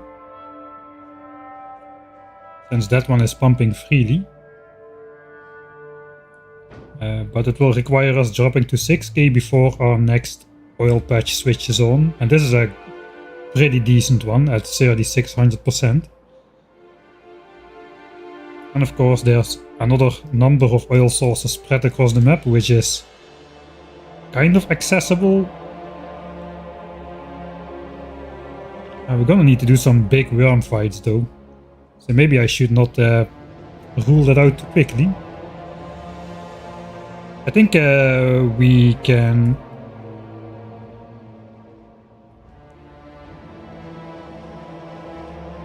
We can do the iron stick build and connect the stone belt up to here.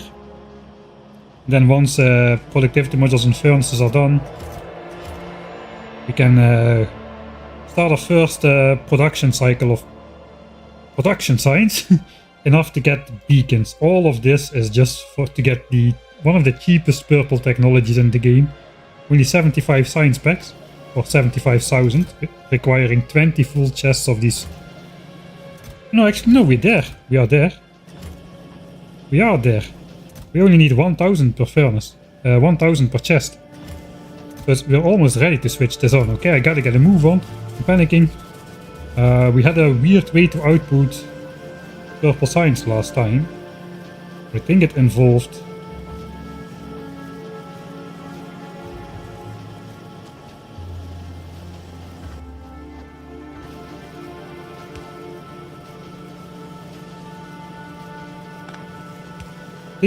doing something like this.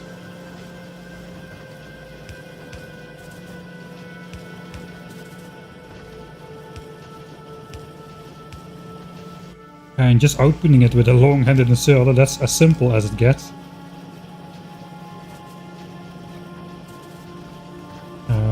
It's actually so simple, I'm just gonna build that by hand.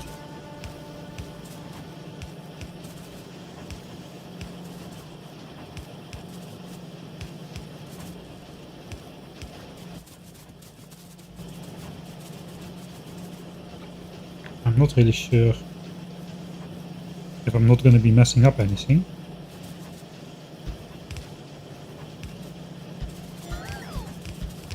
Doesn't appear to be. Alright.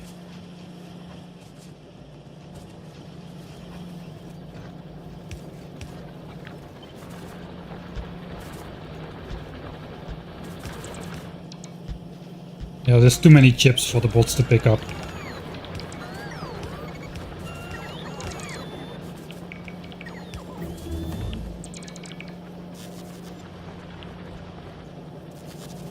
Wait. That's the wrong side.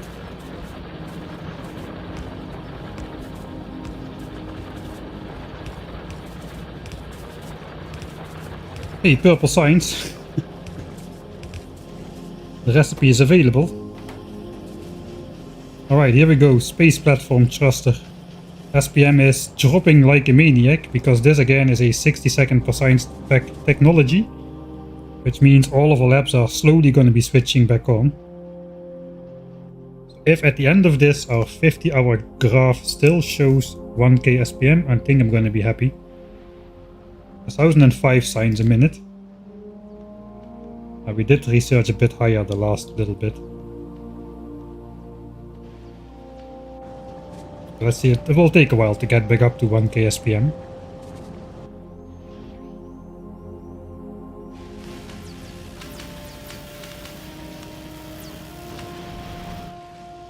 Funnily enough, this red science, which is actually the bottleneck, the red science supply. Let's check it out if it's actually... Yeah, we do get the full belts incoming. So that's alright.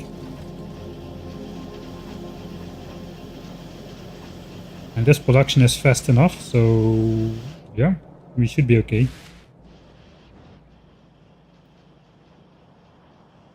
Okay, we'll keep an eye on that. Yes, we gotta do this before the splitter.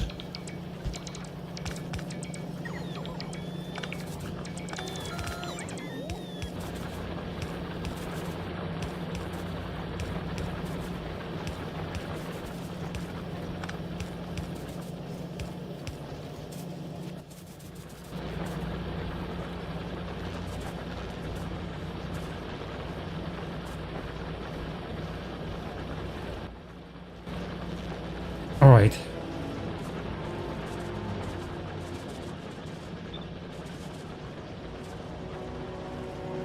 And this should still just fit in.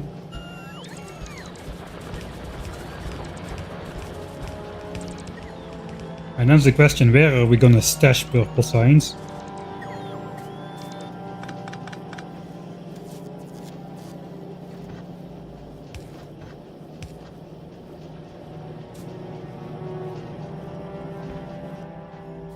How many purple signs did I design again?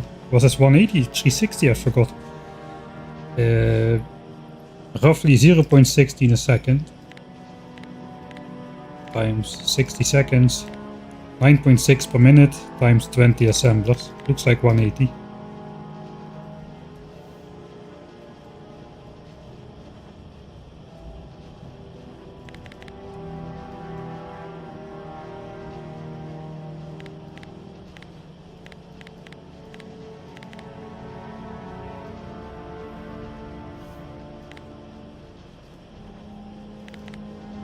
No idea what's going on there.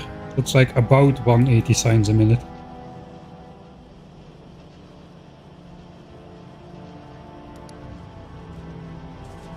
That means a yellow belt is all it takes. Half of it, actually.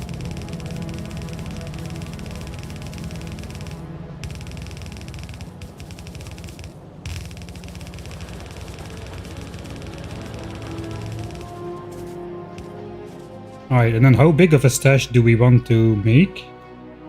This is 75k.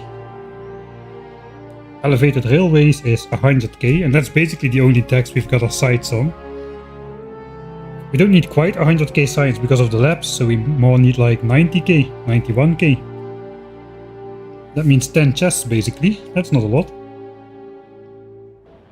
10 chests, but we need to be able to feed it out at 900 signs per minute. That's 15 a second and a bit. So we do need, if we would use long-handed inserters, I guess we can just copy the military sign setup. Yeah, I think we'll just copy the military sign setup here. That will do.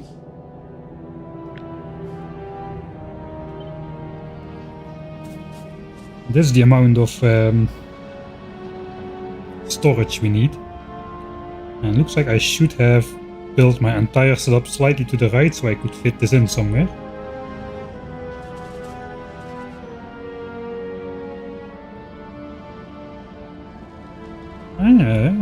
We could fit it here, but that would block the entire passage. We could fit it up here actually.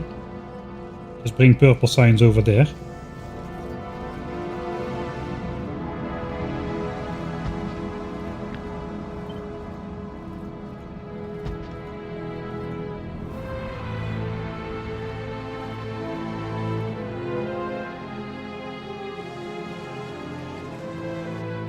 That is not a bad idea.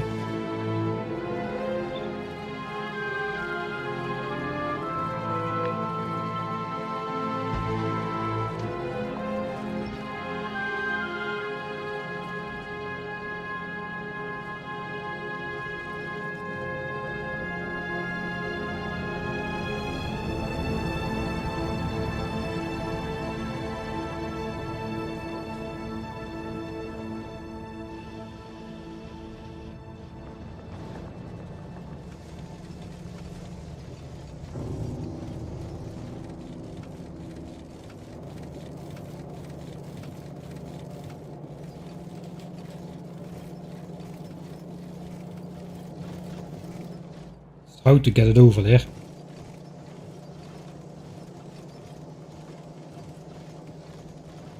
Block the greens by accident. Oh yeah, that was already... okay.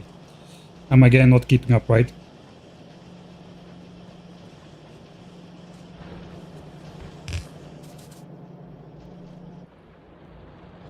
Where can we possibly go up? Here. That kind of passes that nicely as well. Just go straight up.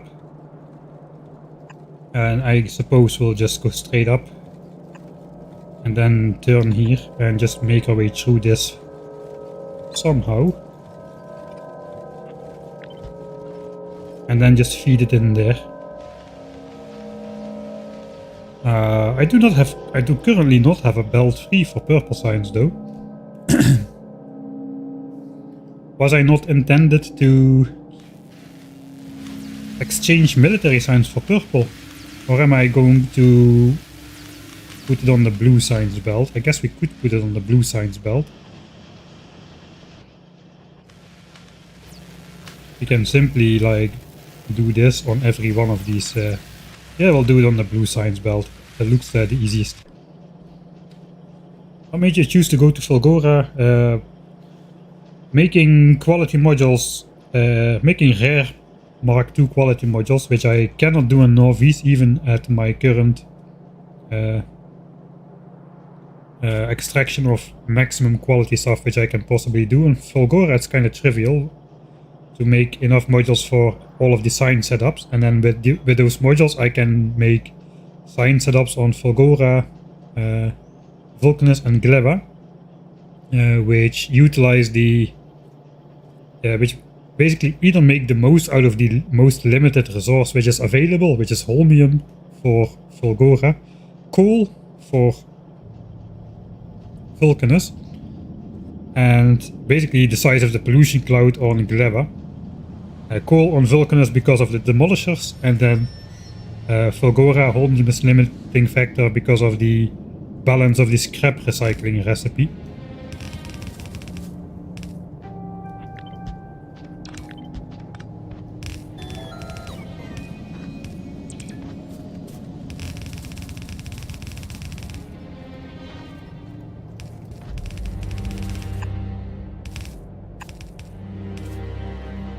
Right. I'm out of iron, but not really.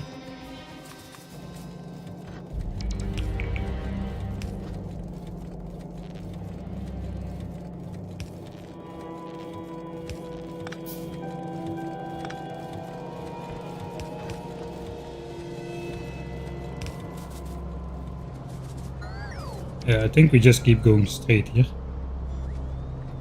Bots, come back.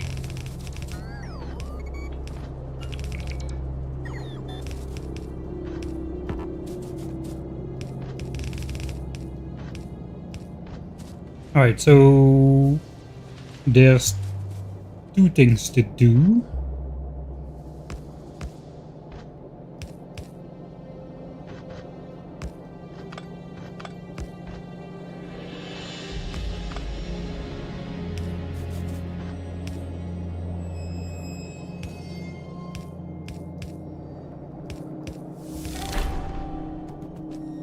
Oh, hey, thanks, Malik. Malik Haddad for the $5, thanks. I've been watching your videos for years. First time I get to catch a stream. Much love, my friend, and keep up the good work. Thanks, man. Guess you remember then you know the reason why these guys are here. In the middle of my base.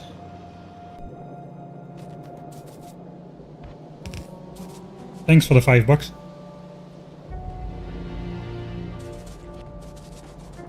I did not connect the belt by the... Some of the weird edge cases of dragging belts are still not completely solved. Check red signs, gear, setup, backwards belt. Ah yeah, this is intended. So these run on productivity. This was the old setup when we still had Mark I assemblers. We needed this many. And now we have quality Mark II assemblers with some productivity, and we only need 4 of them.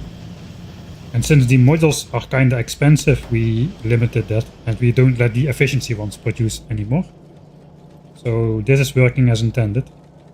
We did the whole math to calculate everything out. I think we're back up to 1k SPM really. Yeah, we just arrived at 1k SPM now, so everything is okay. Only 8 hours and 10 minutes before we have thrusters, and then only another 16 hours and 40 minutes until we've got Fulgora with a source of beacons in between.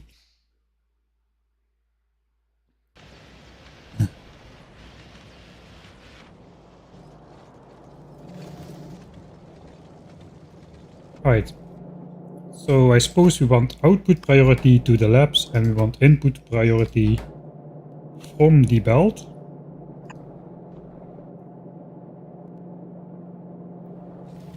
If we are stashing and producing at the same time. Which means I probably do want to balance my science production over here. At least the belt.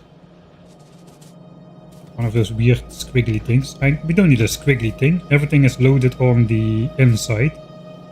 So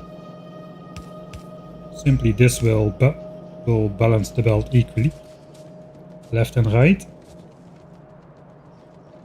And that will only be important if we are actually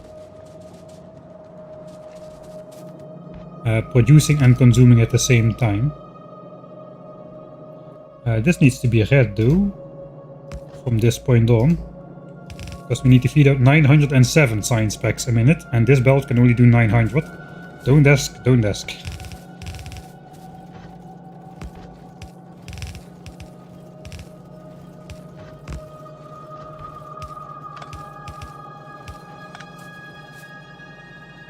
Alright, purple science packs are expensive, so I guess we'll copy the legendary fish splitters.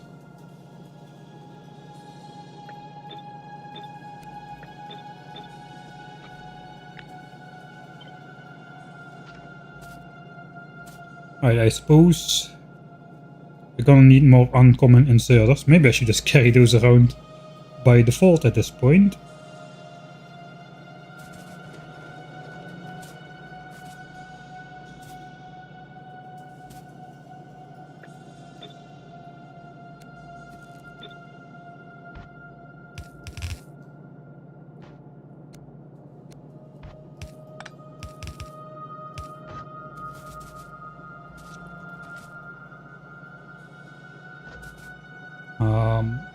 I suppose this belt already here will be red.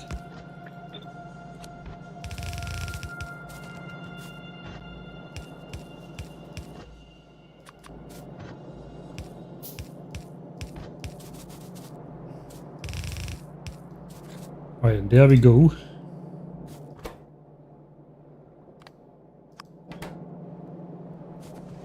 Now it's configured correctly. Now we just need to hook up the signs. Let's first see whatever we got here. Let's just make a save somewhere. Per C storage. This is way more storage than we'll ever need for purple signs.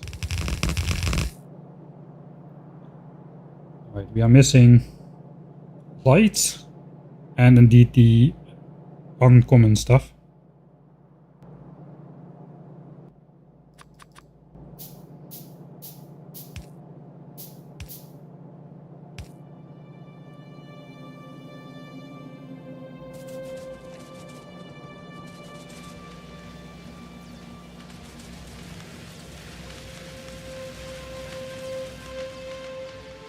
At this point I no longer need a lane. Ah yeah, I do need a lane balance. There.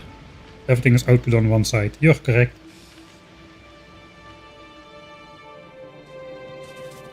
Two of these guys. I think 8 of these super expensive wooden power lines, which I cannot make. At least when we got recyclers we can recycle all the Mark 1 stuff and wood in general. How's power now?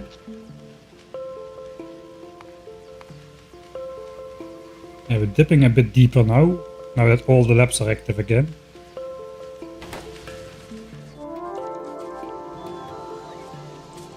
Right. I've already arrived. Here comes the bot swarm.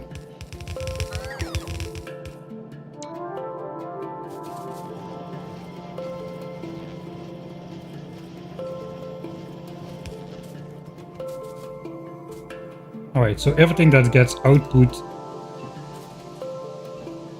gets output on the inside.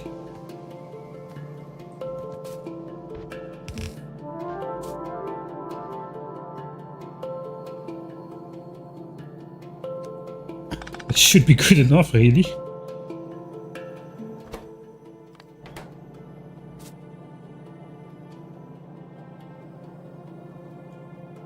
Other way again, everything is on the inside.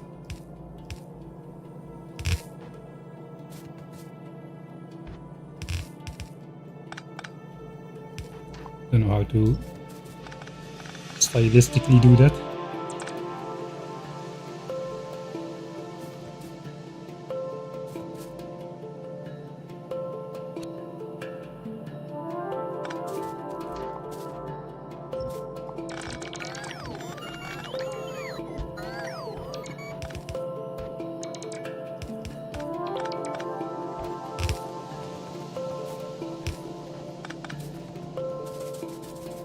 Okay, let's check. Nothing gets stuck. This is balanced, and this will be balanced as well. Alright, it works.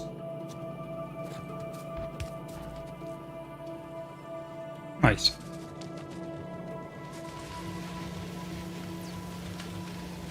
Then the actual signs. We've got 4 quarter belts here. So we got 1 red belt of input.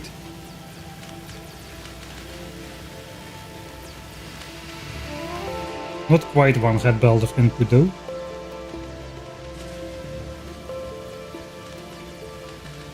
For 5900. Yeah, we should be able to just do this. Keep blue signs on the inside.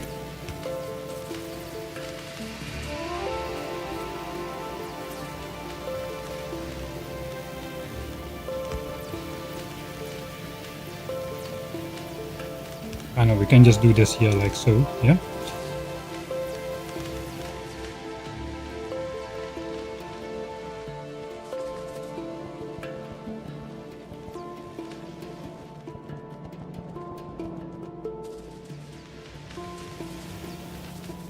Alright, so now we got our purple science belt coming out, and we gotta do some things similarly to how we were doing them for blue signs.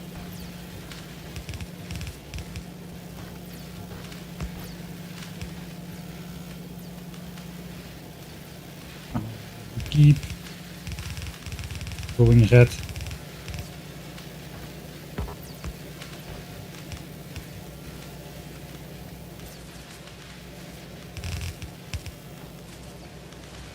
Alright, so again, here the near side of the belt gets consumed with priority because inserters just like drawing off the near side of the belt. So this is already fine. This one though is not fine. So we need to pick off these sign specs again at the end of the belt. Always fun. Here too, half, yeah, this half is fine, but this half we need to make empty. Who needs chests when you have belt buffers? Yes. Good episode title. Oh wait, that one already came out.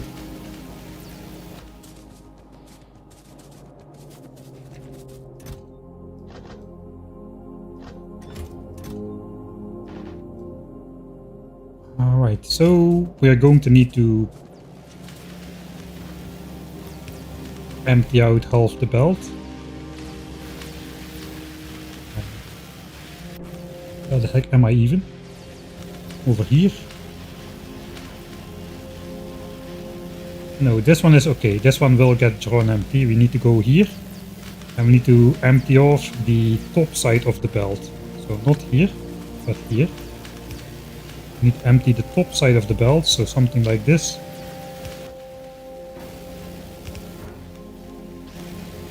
And that will do the job. I suppose it's also this one then. Yeah, also this one.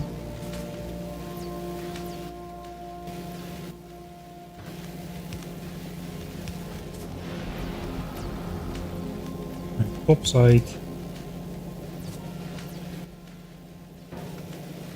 Don't quite have the space.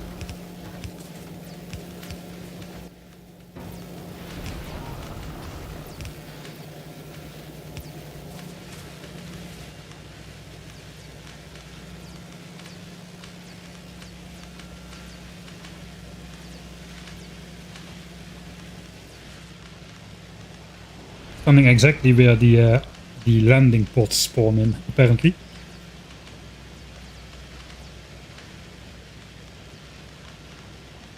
Alright, so this should not affect our science per minute, since this was basically belt buffer, which was just laying on the belts, and those belt buffers never need to be filled again, since now blue science will, for the rest of the time that these labs exist, only occupy half of the belt.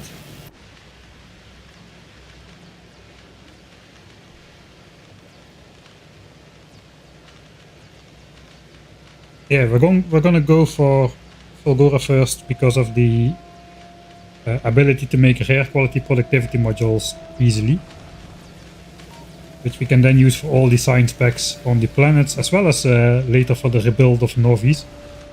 Currently, like if we look at my lab area, there's 1000 labs and we're using 2000 modules. That is not great. But of course we would be using a lot less modules if we offset the speed penalty of the productivity modules with a speed boost from some beacons. And we would be researching at a much higher rate if we had a beacon set up. No, that's wrong. We would need a lot less labs to do the same amount of research with a beacon setup, which means we need a lot less productivity modules of good quality for a beacon setup. So we are currently not even running on the best that we can make. First of all, we can make a rare quality of these, we've only got uncommon. And we also unlocked productivity module Mark II, but it's just too expensive to make that for all the labs. So we're gonna be waiting until we got productivity modules for that.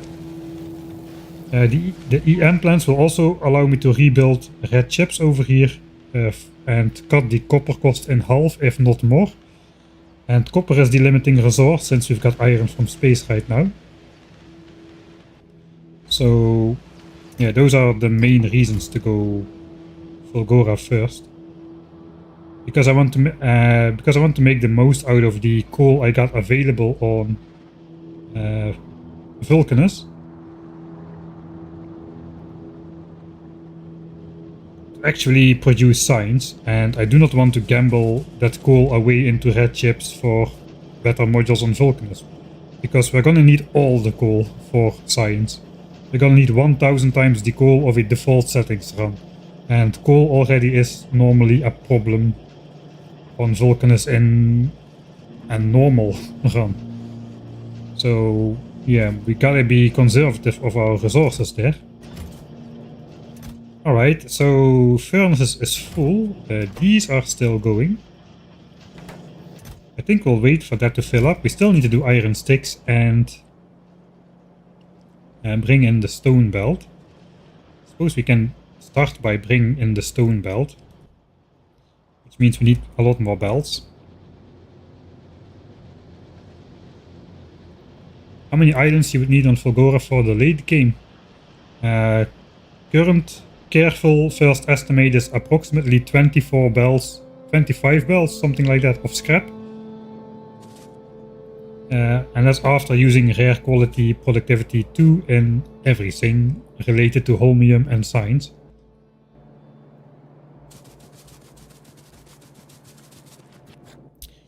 Okay. Let's just have a quick check at how this is doing. Okay, we're doing fine. We're doing fine. Quality is fine. How are my quality chests? We still have a lot of chests which can fill up. It's good. We got a double chest now here, so this should not back up quite ever anymore. This is probably the new bottleneck. These are also quite empty. I think I took that. Yeah, okay, we don't need to worry about stuff backing up anytime soon. Right.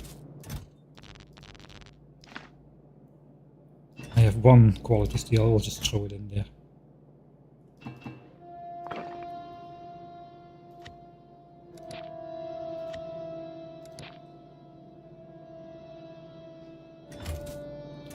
Getting the belt of stone probably does not require that many belts. Do I need red belts for that actually? I think I need a red belt of... No, I need a yellow belt of stone. Everything in here is yellow.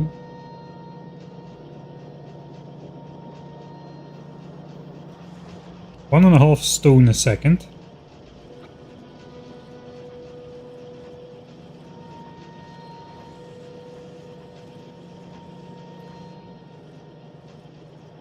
I could have... Can I run this at the same time? Maybe now I slow down these assemblers. This eats up 20 steel a second. Rails eat up 15 steel a second. It's slightly more than a red belt now.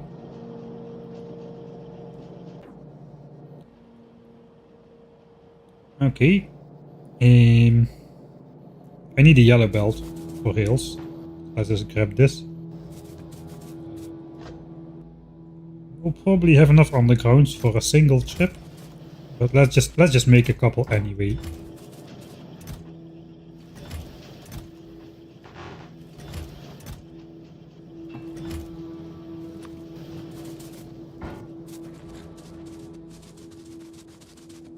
We still have some splitters, so we should be good there.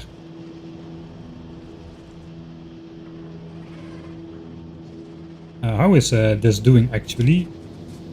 143k, so it's falling again. We had almost 195k in there.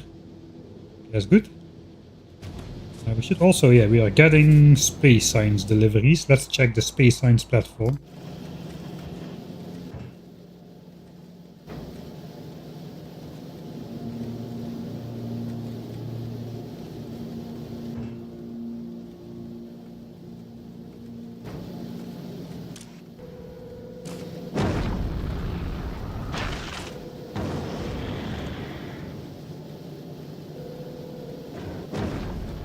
All the assemblers are working.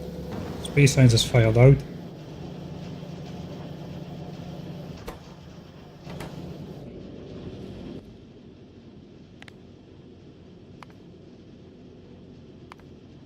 Yeah, we're doing like 910 signs a minute. We need 907, so we are above what we need. We should be throwing a lot less oxide asteroids overboard now. It's still backed up. We still should on average be producing more, or catching more oxide chunks than we need. We've got quite the belt buffer here to catch any variance in asteroid spawns. But you can see we are kinda consuming them at the same rate as they come in. But this is quite a big buffer.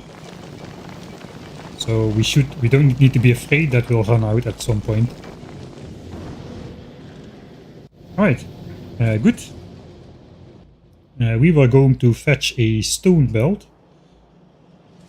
And then do iron sticks. Where is the stone belt gonna come up? Got a bricks belt here. Bricks belt goes here.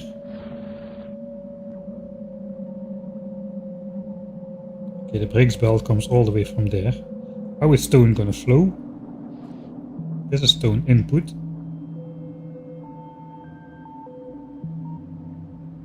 It is a temporary belt, but also kinda not a temporary belt. Maybe we'll follow the copper and steel. We can just be on the inside of the copper. Should be fine, should be fine, should be fine. Oh, there's a big nest. That is not fine, because this pipe is very much needed to block some guys from spawning.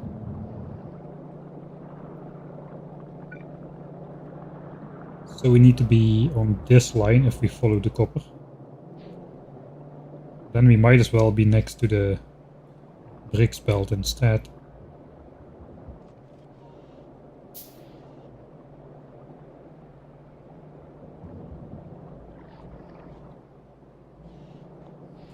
Okay, we are not using this belt. What is this belt? Is this like the quality coal belt? I think this is the quality coal belt. Yeah, the belt just terminates here now. It's a decorative belt. Right, we have an empty decorative belt. Let's use it. Okay, it's coming from here. Okay, so we gotta be on this side of the iron then.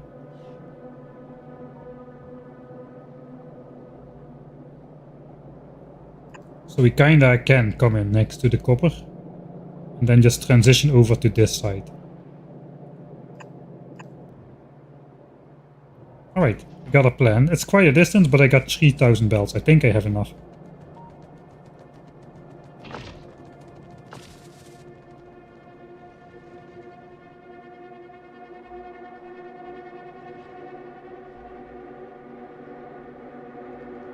A better victory screen. Okay, I need to take a look at that. Rate calculator. If I cannot figure it out myself anymore, I might go for that. But I kind of enjoy the process of figuring out myself what I need and how much I need. So I'm not going to go for rate calculator just yet until stuff gets too difficult. Is there any balancing going on here? I don't think so. If we introduce some balancing, if we can. Yeah, we can. Then we can just draw one belt of stone from the end of these furnaces and we should be okay.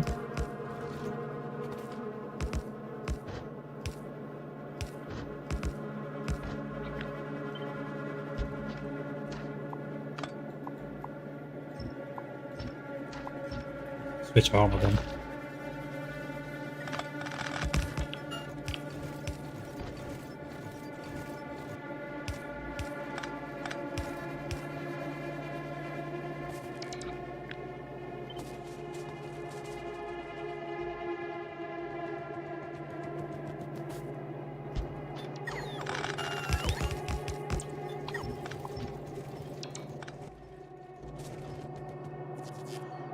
Right, so now we should simply be able to do this. And it should come from all belts simultaneously, alright? This is just for symmetry purposes again. We can also just go north of the stone belt, really. And then just follow copper there.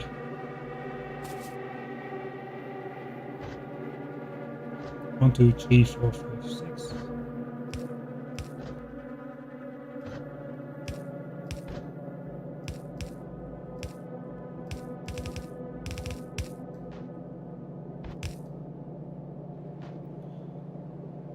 The entire stone belt should be consumed by rails. So I don't even need to balance this.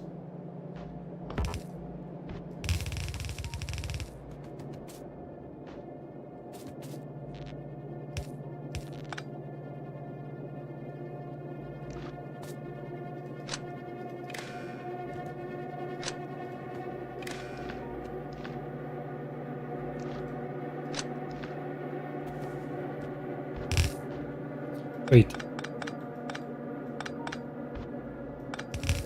That was unnecessary. We're gonna follow the copper belt.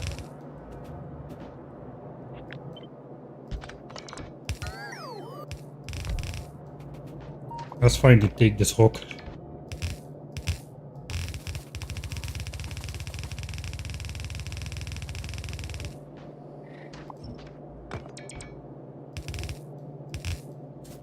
Oh yeah, the forest stuff. I forgot about that. We don't really need to do it anymore, but then again, I also don't really just want to like start chopping away at this area now after preserving it for so long.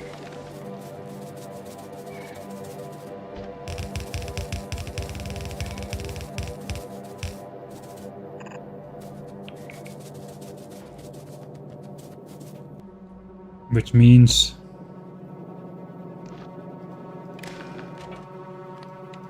bowling alley guardrails on the side again.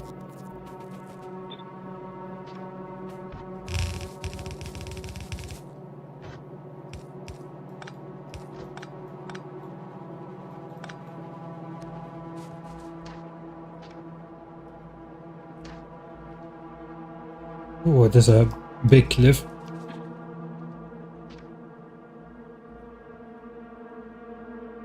I was wondering who's firing lanterns the Factorio main. That's nice.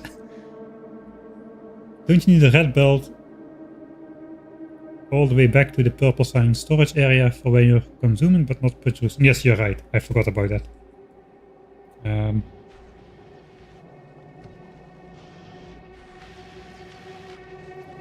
This entire belt needs to be red.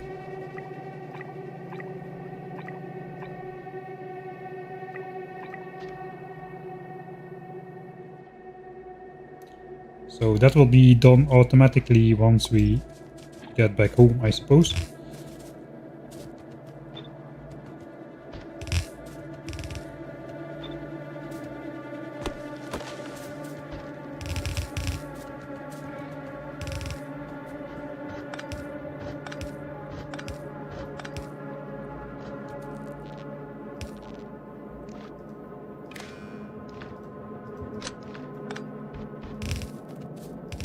Okay, now we need to get over to this side somehow.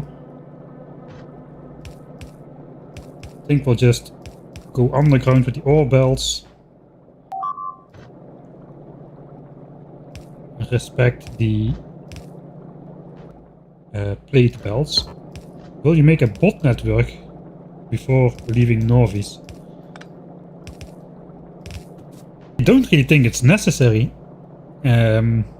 It will be a little bit dangerous to be away.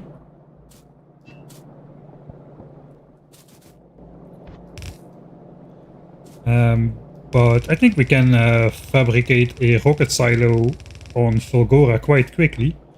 And we can just fly back and forth quite easily as well, I think.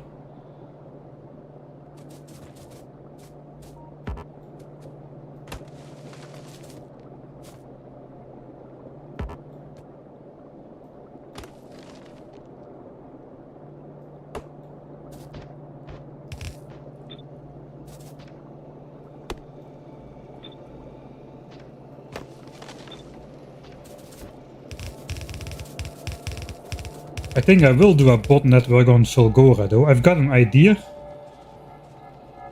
How to do logistics system. How to do logistics system on Fulgora without researching logistics system.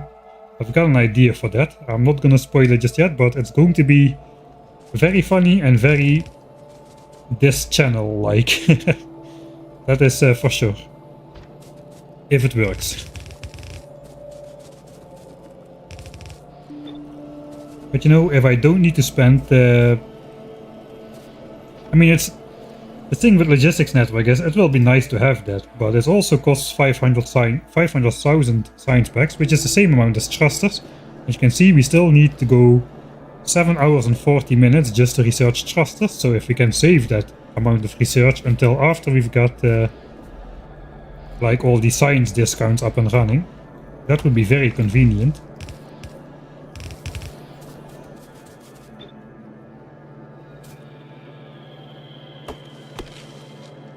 Kinda thinking that would not do the trick.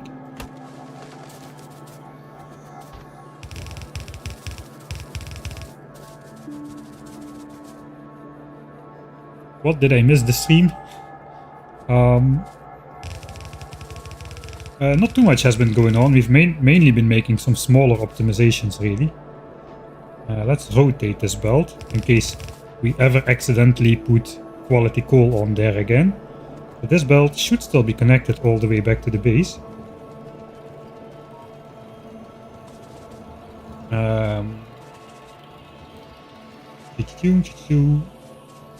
Makes the squiggly thing here. Guardrails are still up, so that is all we need to know really. This runs into the biter base with TVs. These guys. Next to here, I need to go all the way around because cliff explosives.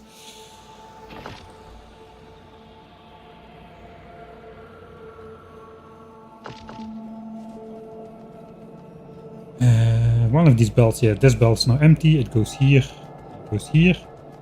Then we basically need to branch that off to go up here. Maybe... I suppose just here. It doesn't matter which belt is which. We can do stone here and sticks there. So that is fine.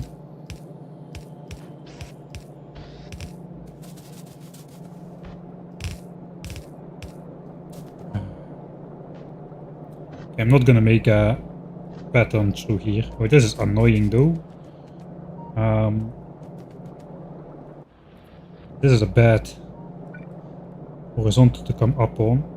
We got this entire thing here, which, yeah, kind of sucks.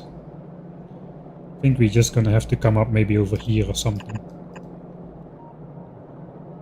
That's probably much better.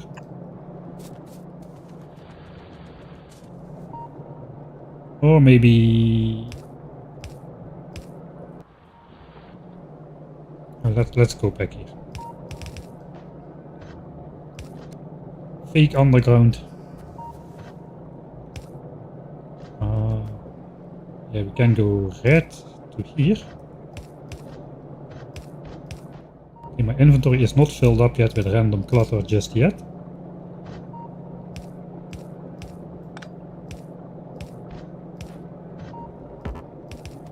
Alright. Okay, we'll just keep the same reds as before. Okay, it doesn't even look too bad, to be honest. It's nice. Okay, so stone is connected. That will connect all the way to here. Now we just need to make sticks. And then a rail will be complete. These assemblers are 100 modules or 90 modules away from being done as well. So that kind of times out nicely. Let's delete the tracker here. 7.5k belt stone on the single belt already.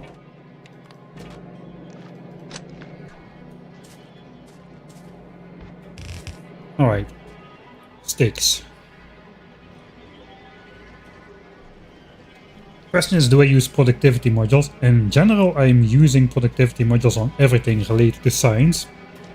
But this is temporary, and also, I mean, it's like half a belt of iron, which becomes a belt of sticks. And that's just for a limited amount of time.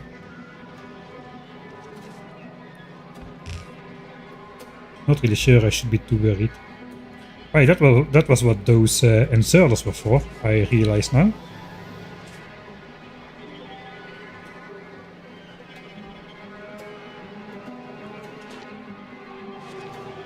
I don't think I'm gonna be using productivity modules. I didn't do it for the steel smelting either.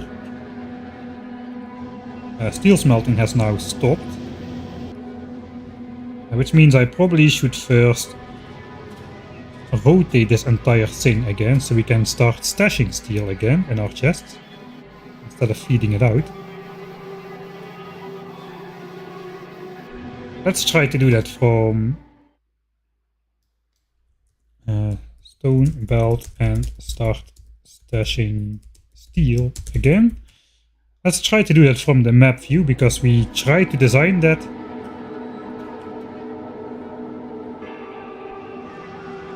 Try to design that so that we could do it from the map view. So first of all, surplus goes on here.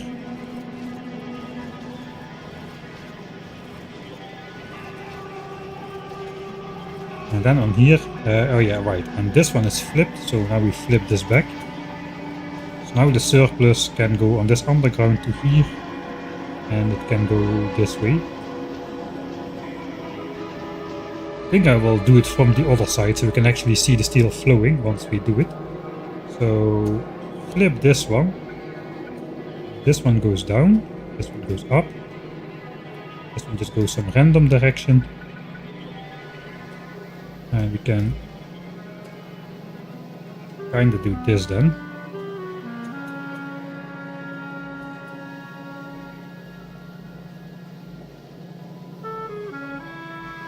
Okay. We need to flip the inserters, for which we have this weird blueprint. They need to go in again. Right, all these inserters which just transported. Okay, that was probably the think I copied that wrong, pasted that wrong.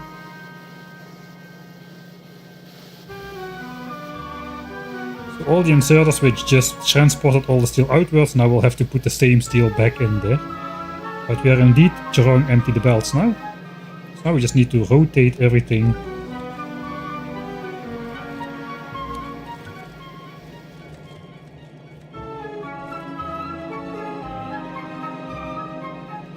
It's a bit dangerous. This could connect randomly to other belts if I'm not careful. I think the correct way to do it actually is from this side, so that doesn't happen.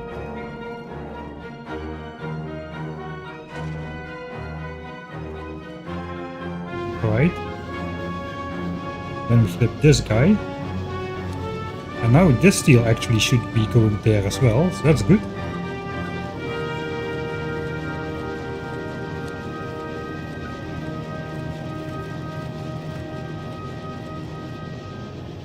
Alright, that's fine. And now we're here. And that is as far as we need to go. Now the surplus steel from here goes on the belt. Gets transported. It looks like it's working. There is no priority input here. I think priority input here has to be on the live production.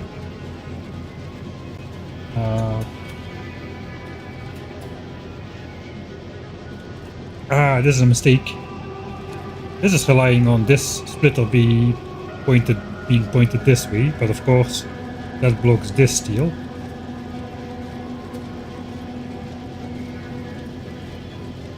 Do I even care?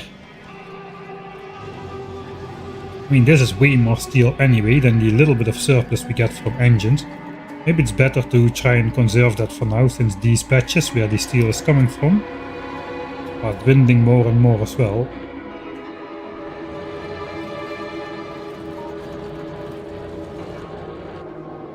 So yeah, maybe it's alright. Maybe I'll just keep this for now and just let this... just not flip this around. Or is that lazy? Maybe that's lazy.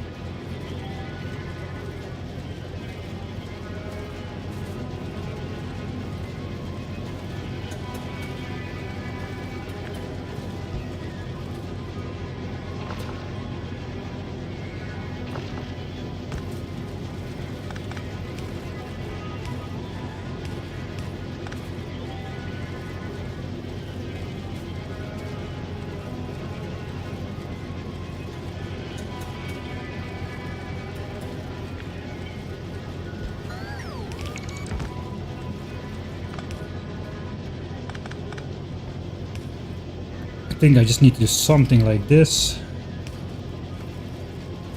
Right.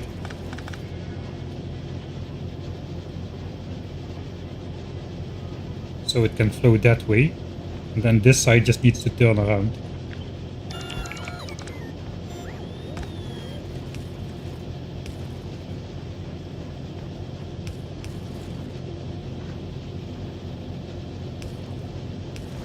Okay, I think we got it.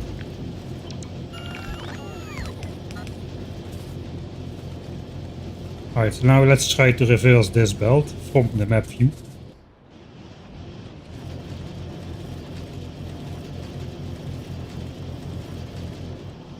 Alright, it's actually pretty easy. We just draw this empty.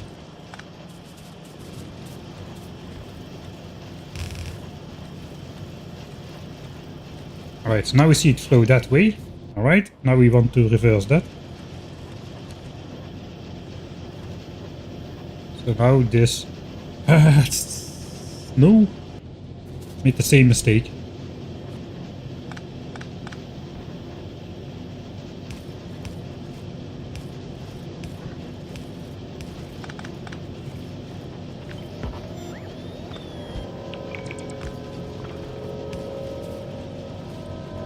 Right, now it flows in there. So if we flip this, we can fill this up.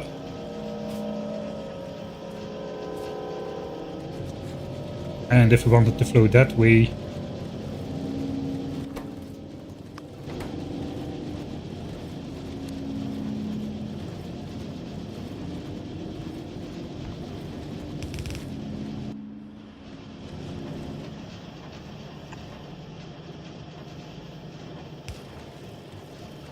Now this surplus can flow this way again as well.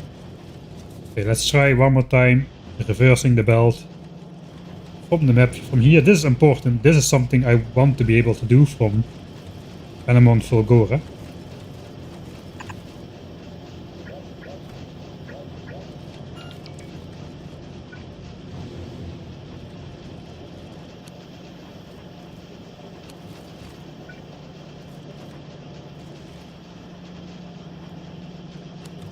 Okay, this part was okay. This now flows that way. If I want to switch it around, can I?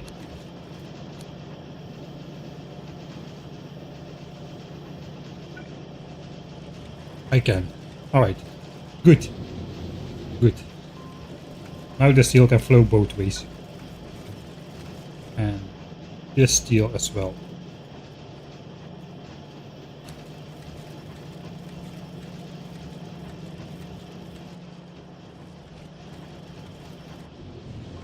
Alright, good stuff. And this just eats up all the steel until we got like 1,000,000 steel in there or something. We need to collect another 650k steel to do elevated railway later.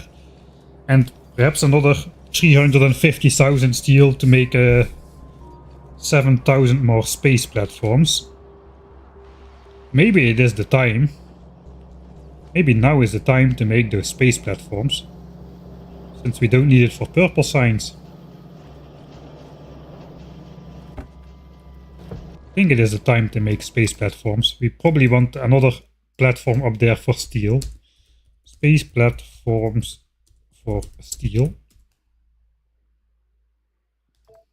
So we can make a third space platform, which basically is this one with more furnaces. So we can also make this into steel. But it's got to be another one of those giant asteroid catchers. Oh, so slowly, these asteroids.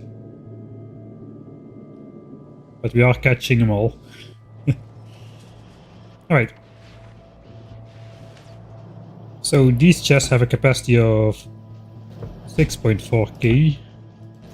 Let's open the floodgates. We got another 1k in here, so we got enough already. It means all of the rockets are gonna fill up as well, which is fine.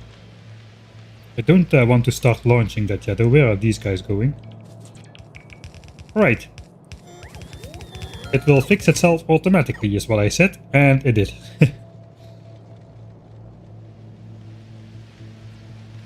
Have you considered constructing the platforms in space? Yes, but I think it takes too much time and too much micromanagement to slowly, ever so slowly build out a platform from a tiny little bit. I mean, I need 350,000 steel or something to build this platform. And this platform at full size, once it's fully built, and the asteroid spawn edges have been pushed back far enough to spawn the required amount of asteroids at this size. It's producing 2,500 iron a minute. Iron, not steel. So it's like, what's 600 steel with productivity modules if you count generously.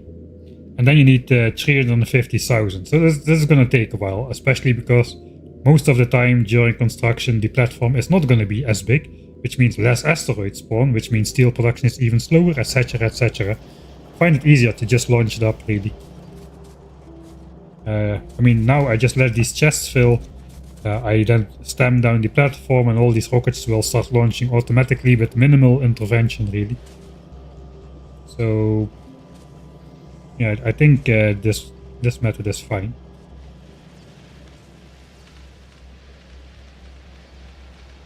Yeah, a steel platform is probably a good thing to set up, especially if I'm gonna be stubborn and not research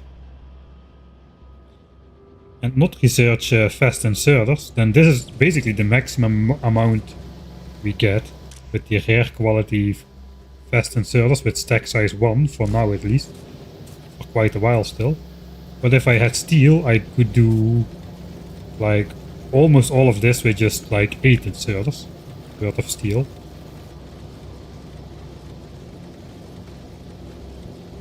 kind of depends.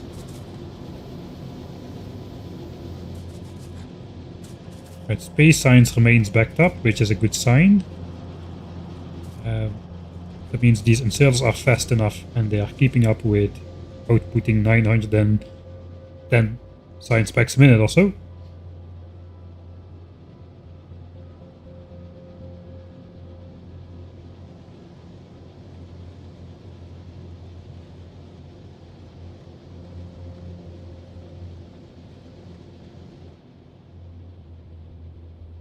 Alright, suppose sticks then. A belt of sticks. Let's grab a normal assembler and see what it takes to make a full belt of sticks. 3 sticks a second. So that means we need 5 assemblers. Of regular quality. And that's exactly 15 sticks a second from half a belt of iron. I think I am going to...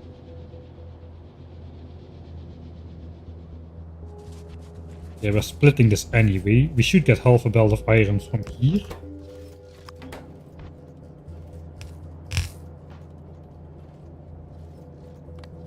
Reliably. No gaps.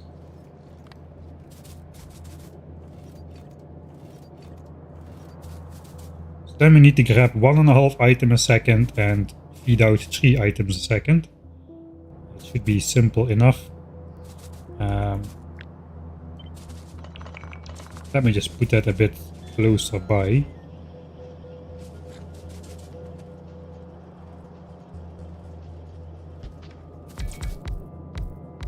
So outputting 3 items a second is basically as simple as doing this. The last one is a bit special because we need 1 to feed in the gaps.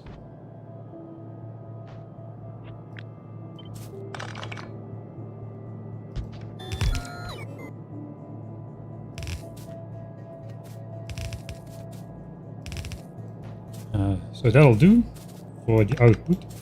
It looks like I want to flip that around then.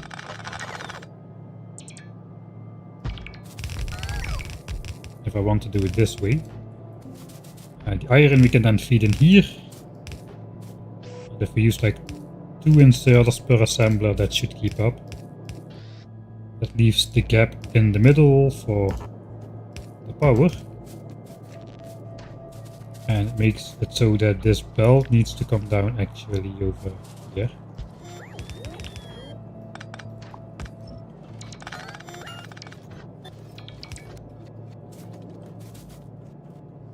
It's probably better if this belt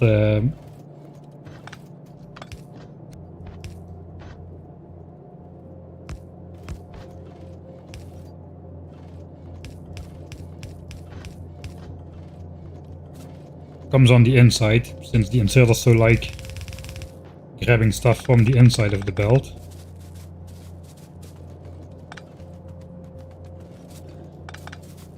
Let's keep that for the moment.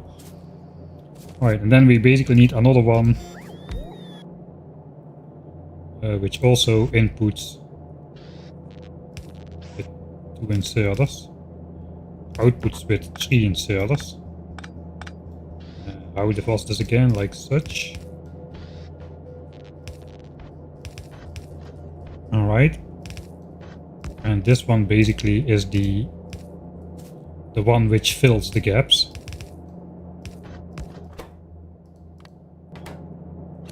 It should run continuously, but at least these, if we continue this, some of these inserters might not always have space to output, and it can get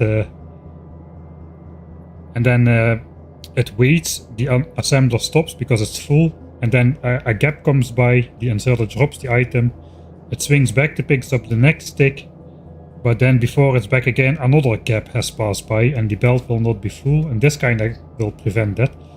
Probably will make more sense when I switch it on, so I suppose I should be doing that.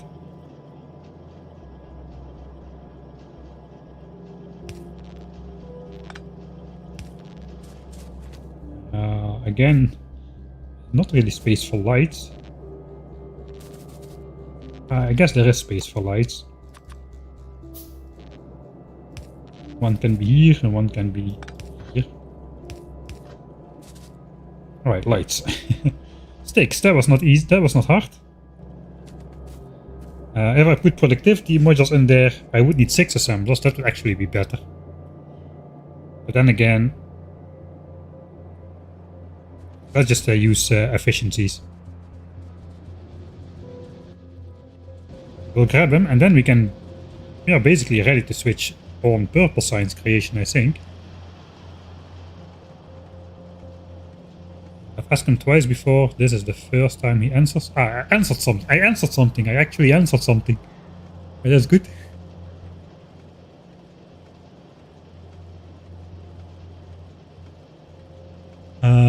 Yeah, apparently remote drive cars are not a thing, and remote drive tanks are too much of a deviation to care about at the moment.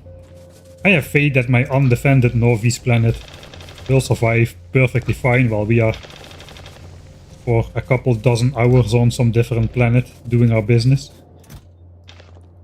Right? Everything should be fine. I hope.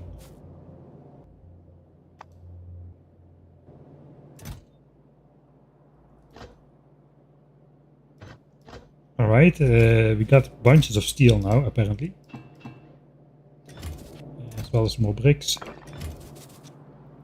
Okay, what did I come back for? I came back for something uncommon or something. I forgot what I came back for. Oh, yeah, right. Uncommon efficiency modules.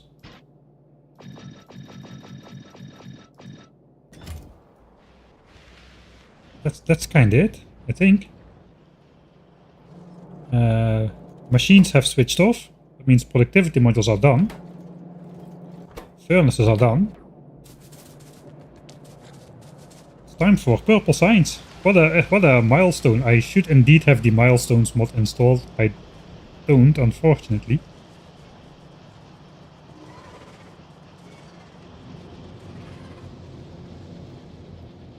That's not bad.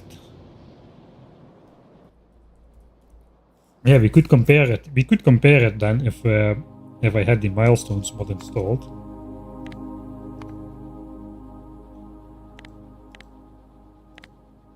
This is blue science for over 50 hours already. 40% of 250 hours.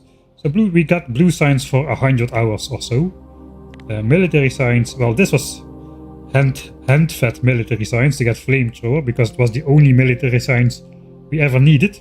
We thought at that point, at least I thought that. And then we automated it. That was about 45 hours ago. And now it's time for purple science. Even though just in a temporary setup, albeit it's not hand-fed this time. It is hand-regulated, but it is not hand-fed. It's a legit science setup. So first of all, I think we got to... For this, the circuit network would be good, man, but 1 hour and 40 minutes of research to prevent doing this a couple times would be ludicrous. It is mid-craft, it has stopped. If something is less than 0, that is never true, right? Okay, this is just never true. And then this is also when it's less than 0. I don't want this to continue crafting while science is running. Or do I? Can I sustain? I cannot sustain this, that's the problem. Yeah, we've got 112k chips left. That is not enough. We need 260k chips for the next research project. And that requires us taking some time off from blue science because we are at a net deficit red chip at the moment. This number will ever so slightly go down, 2k per hour or so. So not very fast, but it does go down. We need to research something that is either military science or just red and green science straight up, like train stops in preparation for Fulgora. That could be an option. That would allow us to save up 1300 chips a minute for 3 hours and a bit. Which is why we expanded these chests basically. This will completely fill up during that time. And then we'll have our red chips for the rest of the project. So yeah, I should not allow this to run basically.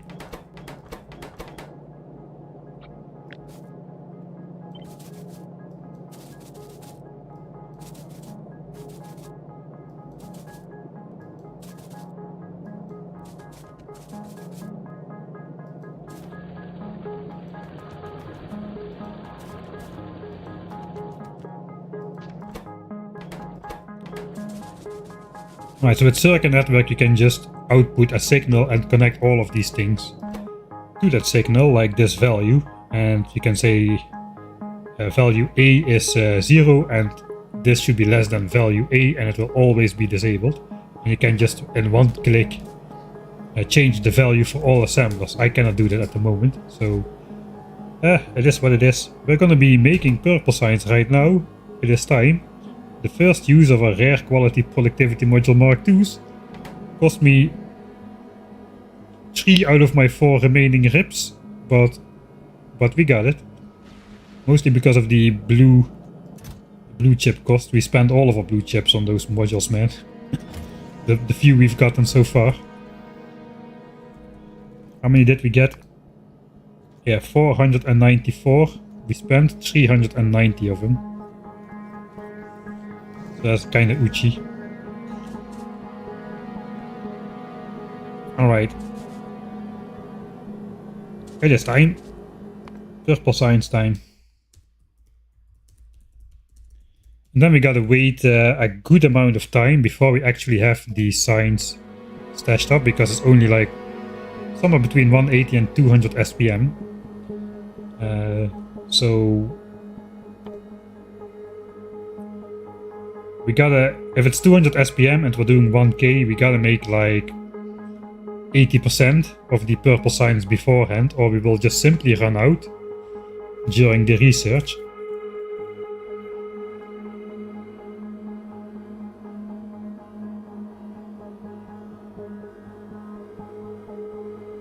Let's say we need to make 60k then. At 200 SPM, let's say it's 200. That's 5 hours. If it's 180, it's 5.5 hours. Okay, but this stack will go for 7 more hours, so we are in time. We are officially in time.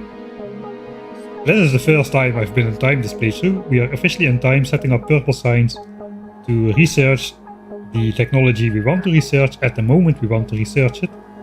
We even have like a 1 hour, 1.5 hour buffer still, so I could have wasted even more time. Anyway, let's go. We need to output priority left here.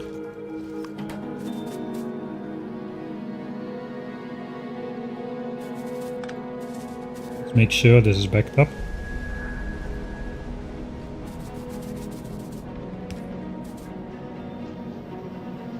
Alright, so we should see a compressed belt of sticks coming down eventually. Let's show the gaps for now.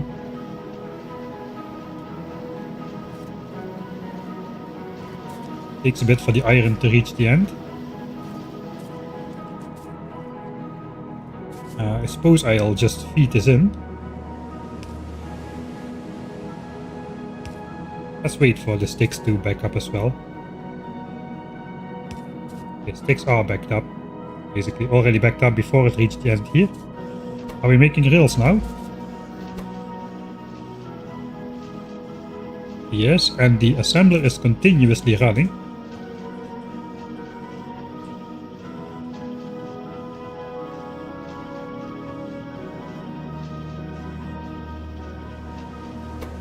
(28, 29, 30, first science pack in process. If I had remembered to rotate my inserters.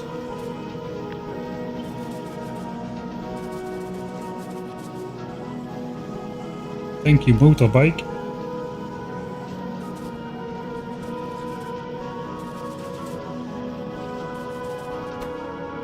We are there to see the completion of the first one. It goes on to the belt.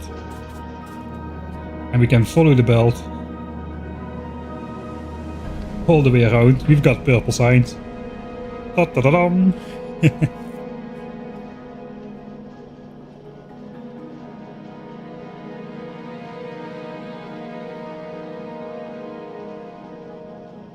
If you do something all over the place and it's purple, then you probably gotta go see a doctor. Quality beacons are so amazing. Yes, I agree. Quality beacons are amazing. Beacons already are amazing. I really like the new scaling, where a single beacon is 3 times as powerful as it was in Factorio 1.1. And then the more you place, the more the effect goes down.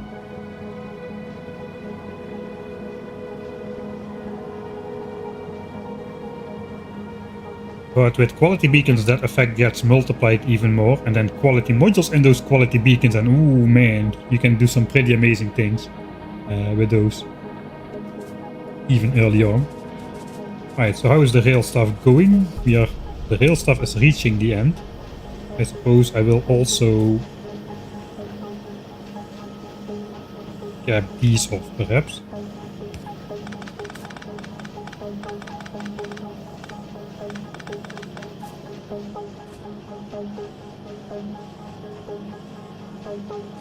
Okay, we don't have any steel. I see why we don't have any steel. Because some guy decided to rotate a belt or something, and suddenly all the steel is flowing into storage while we should be feeding it out. Well, at least we were feeding it in sometime. Alright. I want the yellow, or I want the purple science graph to at least represent what is going on. So let's switch on this again. This time I will not forget to do this.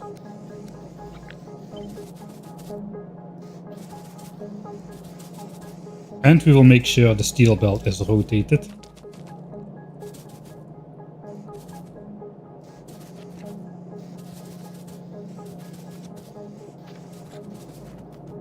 Did I do this? I did set this to 0. Alright, that's good.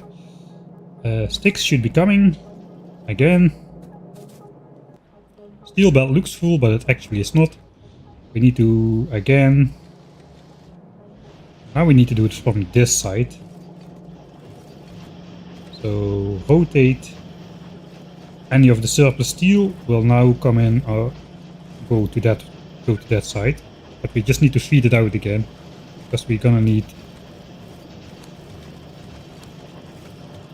a lot. Is this actually enough? This might be enough.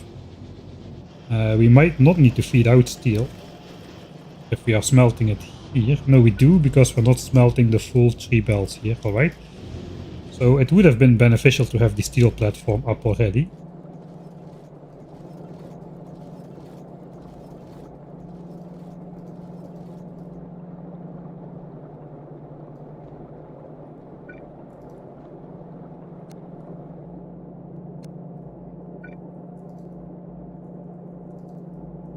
It is a bit finicky. It would be better if this belt did not have so many turns.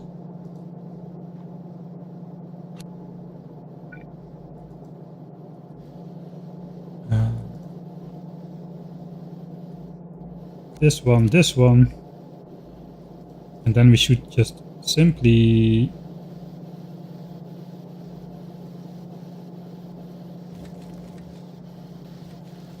feed everything out again. These inserters are not gonna be happy with me. I think they'll organize a strike soon. Because I've been putting them to put the steel back. But now I want them to put the steel out again.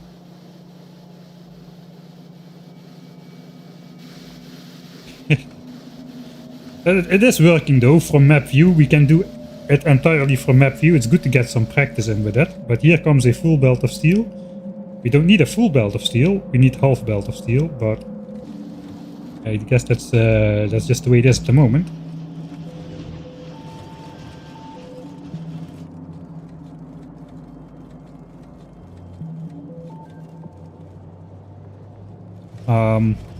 I suppose we are also...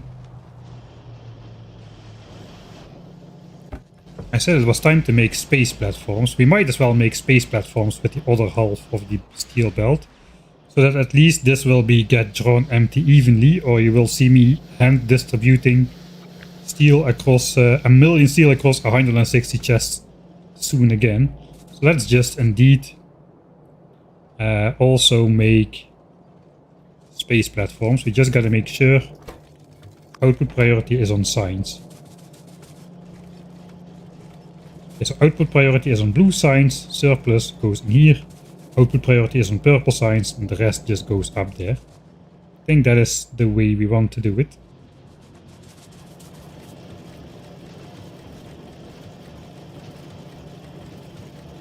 If I want to consume the full belt,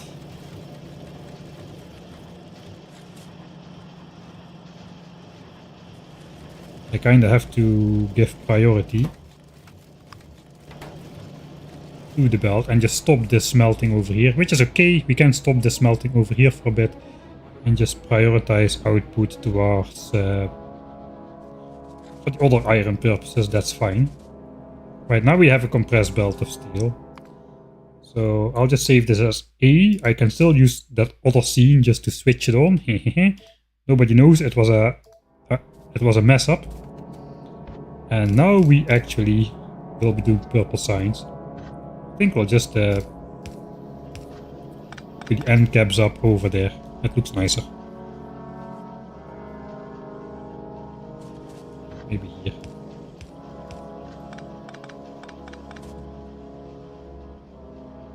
Oh yeah, that looks okay. Right, so here we go again. First purple science pack, yada yada yada. You know how it goes. Alright, so technically 5 hours of production before we can switch to beacons, but we'll simply just finish thrusters first, then do effect transmission. Probably we'll just continue doing Fulgora after that, I think.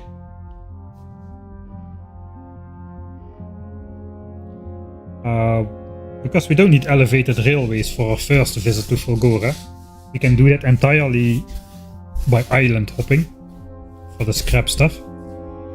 It would be good though to just not rebuild it. That would require elevated rails. But then again, we are not really in such a hurry to get the modules out there. Ideally, I just go straight up for Vulcanus after Fulgora.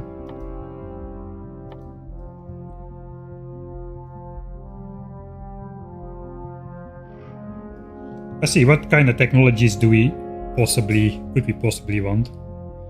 We go Fulgora first for the 3 rare modules, since it's the only planet that at the moment offers truly infinite resources. Without any obstacles in the way. On Vulcanus we've got the demolishers, we've got the limited coal, which we need to make red chips, which is also very limited. It's the bottleneck for science eventually, so we don't really want to do that. And Fulgora we can just keep island hopping indefinitely if we wish. There's nothing standing in our way. And Glava also has the pollution and the enemies, so that is also not infinite from the get-go, not like Fulgora.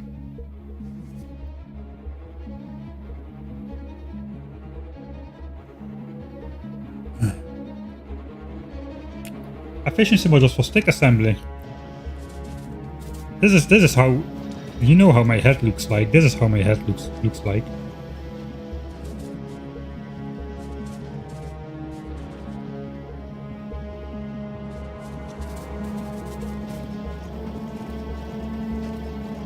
Alright, so I gave this a chance to back up, so it will stay backed up.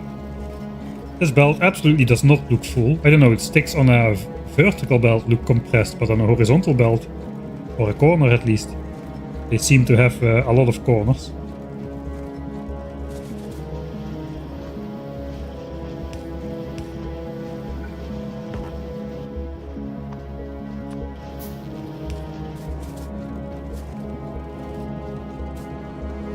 Okay, it's definitely not staying backed up because I forgot to set output priority.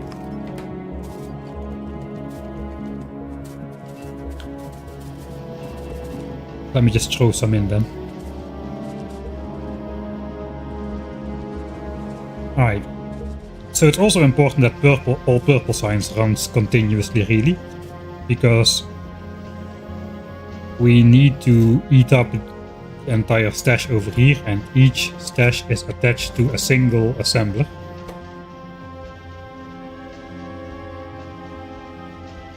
Oh, look at that bonus bar go up. It goes up so fast for a playthrough in this stage. 18% on the first craft already.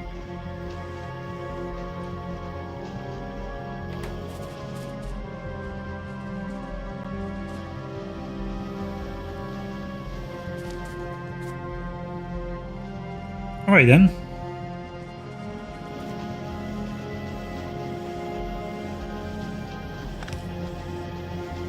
Let's see if this if sticks actually manage to pass by, or if we are actually going to be consuming all of them. I think yeah, we're going to be consuming all of them. It should get in kind of a rhythm.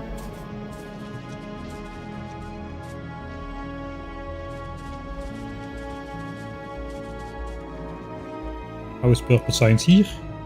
It has not arrived yet. Let's just see where it's going. Wait, is it over here? Only the first ones. I guess the first ones are on the belt over here only. Because even these guys have to go all the way around. So it kinda comes out at the same time. Gotta wait for the sticks now because I messed that up. Okay, blue science is backing up. I think that's normal actually.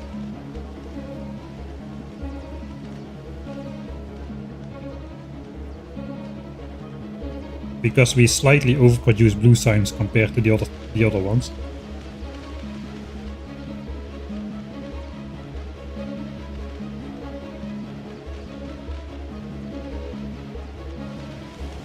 Okay, this should be done.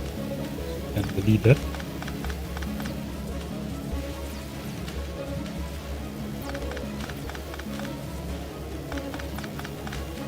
Clearing out the lines. There's a lot of extra signs on there.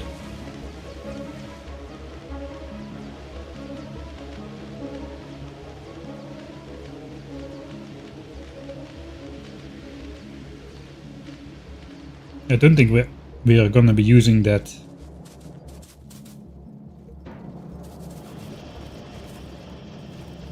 ever, really.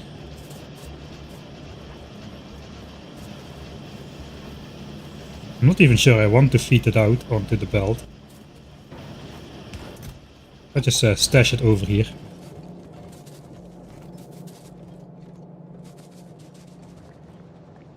Okay, I think red chip production is that again, but no, it should be like this. Yeah, this is now backed up because we're not using him. This number will slowly go down.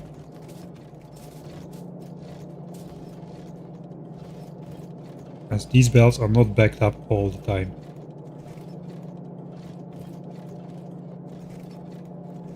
Sometimes they'll feed in a couple chips. Okay, where's purple signs? Man, yellow belts are so slow. Oh wait, purple signs is going to the labs with priority. Forgot about that. Of course. That's why they are not ending up in my chest. So that's gonna... That is another giant buffer. All the labs will hold 2 science packs.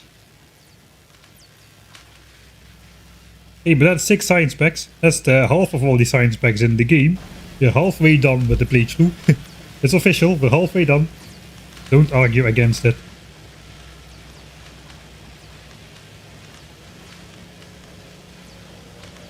Alright, now we just have to wait 7 more hours for Chesters to complete and we can research beacons. Alright. Let's make a save here. 86. Percy looks okay. What's next? I think we probably will end just with some more biter lasering. I mean, we installed somebody's. I forgot who it was. Dang it! Somebody especially made this a mod called colored lasers or something, rainbow lasers, and I installed it. So we will have shiny rainbow colored laser fights to look forward to. And I accidentally loaded the save.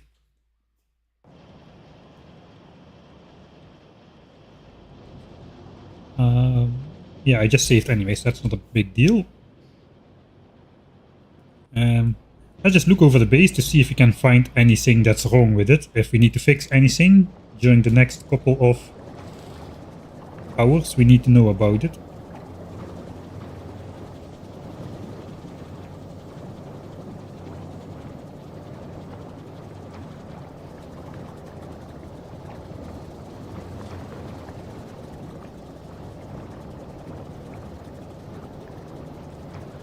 Are the filter cells for the labs updated? No, they are not indeed.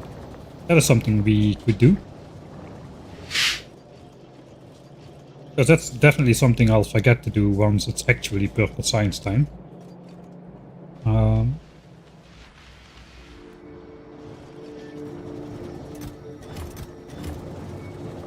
Okay, one of these chests is full. And a bit, so that is fine. And just look how fast this goes. This doesn't go fast at all. Yeah, we have like, I think this will take 20 hours to fill up now.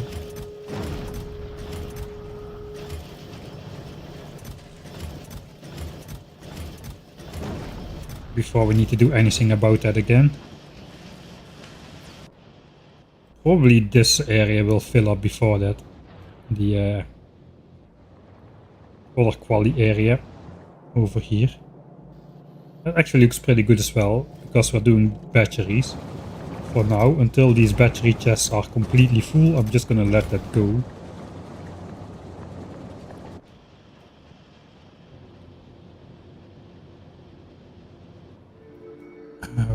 This patch is running a bit dry for the rocket parts, but it's just rocket parts, so I think we don't really need to do anything about that. This is purely for rocket parts.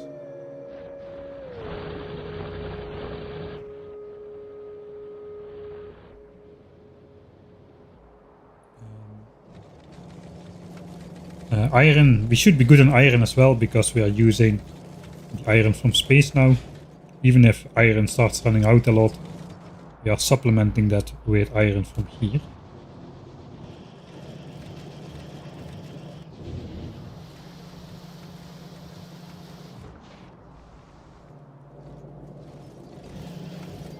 We are not using the iron from space to do that kind of business, so that's okay as well. This will just fill up with steel, which is fine. The output will come from here.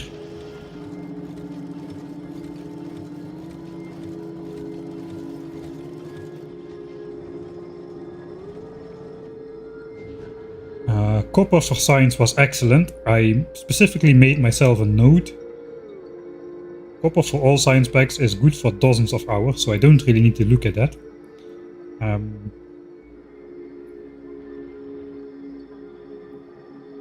But copper for red chips though. So all of these are running. This is all for red chips as well. Which is the limiting one then? I think it's this one. If it's that one, that's bad news. There's only a couple drills which are not active. I actually think it's that one though. Yeah, this one is like going forwards piecemeal. These are all just free flowing. Okay, so we are running out of copper for red chips. Red chips is not red science though, and we have the red chip buffer to catch that. I do not really want to connect this copper to red chips, that's just too far away. So let's look for something more close by. I think there was some, yeah, there's a good source right here. There is our red chip copper, as well as here. So this is a good fit, this one as well. There's another patch over here, which is already takeable, actually. At a limited rate. Or is it? It looks like the An expansion popped in where I didn't want it to, so maybe it's not takeable at that rate just yet. That's something new. There's more copper far away, but that is too much. Too bitery at the moment. Man, the anti-biter expansion stuff. Look at that, man. It's working fabulously. 250 hours and 0 expansions in the middle right here. This already existed. And if you look at an area where we didn't apply biter protection, it's like littered with expansions everywhere, literally. It's incredible how well that works. Even though I just said we kinda lost this one a little bit, but maybe this one was not really protected well enough. I think we're gonna try to free up this area a bit over here. We can take out these band of mediums. We're actually not that far from polluting them either. So take out the band of mediums. All these scattered expansions, and then move on to the bigger nests. I think if we can claim these 2 copper patches, that would be very good. We can try out our damage 2 lasers against pretty sizable big worm nests and see how that fares. Do I take my rare bots though, or should I go for the uncommon ones? I think I took all of them last time. Let's check if purple science is going okay. Okay, the sticks did go by. But even the last assembler in line is now constantly producing. Okay, 6 crafts ahead.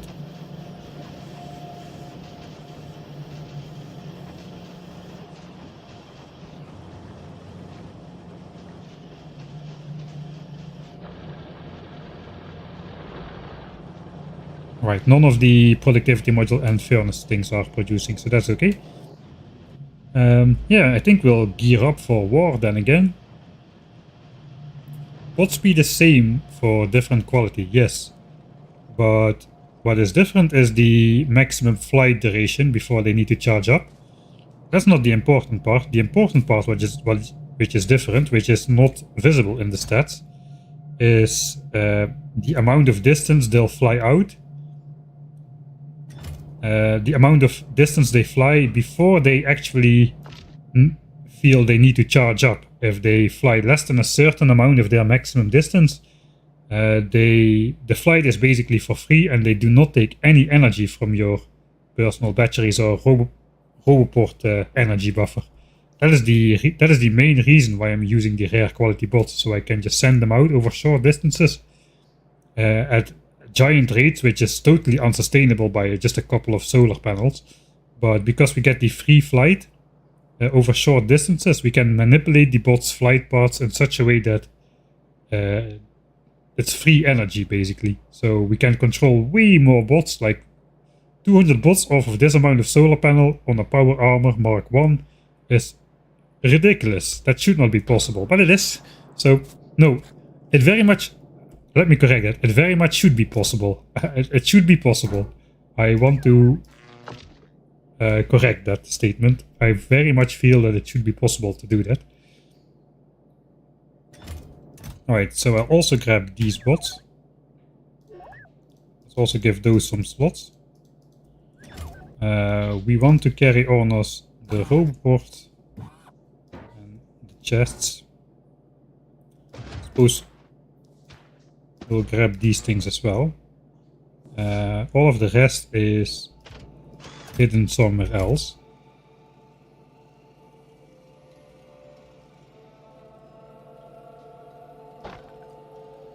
Well, I'm not going to be using these. Maybe I should just get rid of those legs. I never really use them. Rare raiders. Let's take a couple more.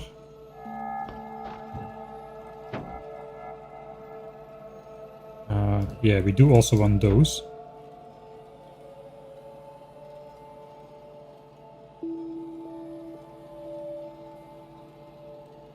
I think that's fine how it is now.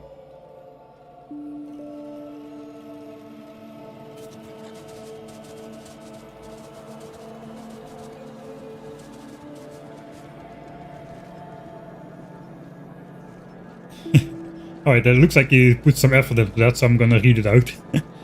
Ludicrously layered, lovingly laid labyrinths of logistics latticed with loaders, literally littered with limitless loops, leaky liquids, late game latches, lurking launchpads, and laser turret leaps.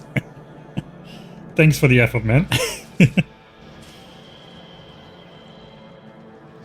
Is that a mod or logistic tab instead of half the screen? This you mean, it's a setting. I don't exactly remember where it is. There's a setting in settings, which you can choose to have this like always next to each other or in tabs. I like to have it in tabs because it takes up less of the screen. Right, we'll grab the repair packs. Is that enough? We'll find out shortly, I suppose.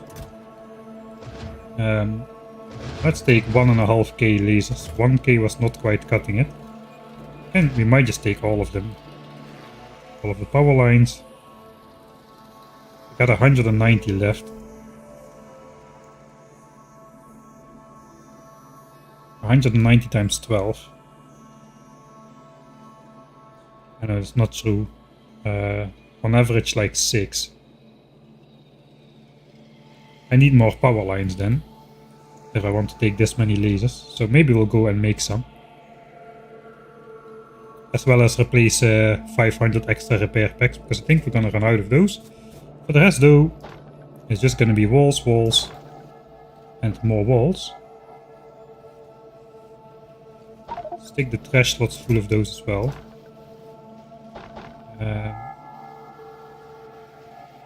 4 more stacks of big electric poles, and then a little bit of space I should keep. This.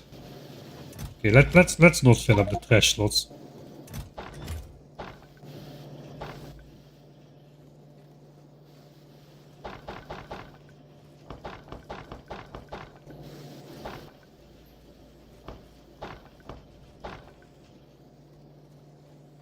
Okay, we'll keep a little bit of space there. Alright. So we need more uncommon repair packs and more rare quality power poles. And then we can go out to take the next copper area and hopefully replace it in time before our copper lanes start dwindling again.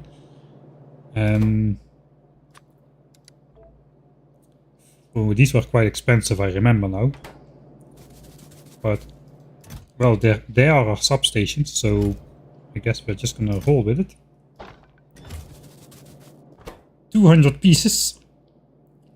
That is huge amount of steel. That is 1k rare steel, man. There's a lot. I only need 2 lines for 200 rare beacons, so maybe it's okay.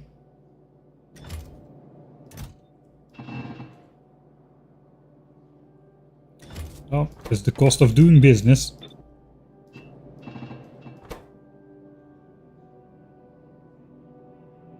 We also need a bunch of copper cable. It's not a big deal. And a precisely fine-tuned amount of iron sticks.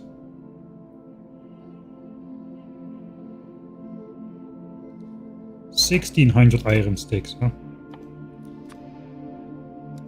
I know I got the productivity module ones straight right above here. I'm just not gonna use them. That should be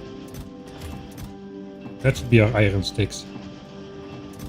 I mean, this is not our complete stash of iron. We've got like, I don't know how much iron we still got over here, man. It's just, it's getting ridiculous. We've got 52,000 rare iron right there. And I have no idea what to do with it yet.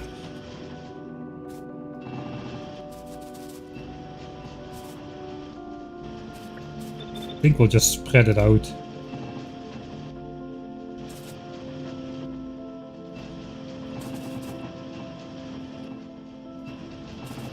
That was not the best division.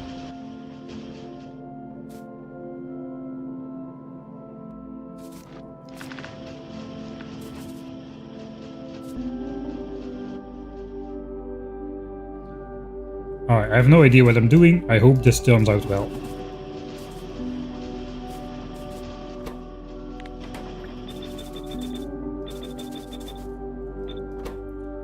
In you go. I think we end up with 200 more than we started with. We lost 10 power poles somewhere along the way.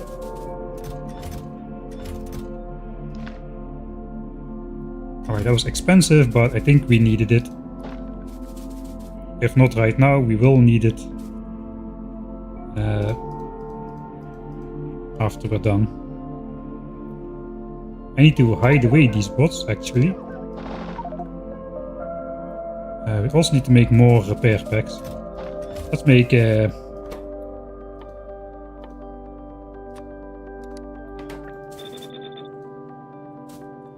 many did we make in total? 1k? Yeah, 1k. Okay, let's make another 1k.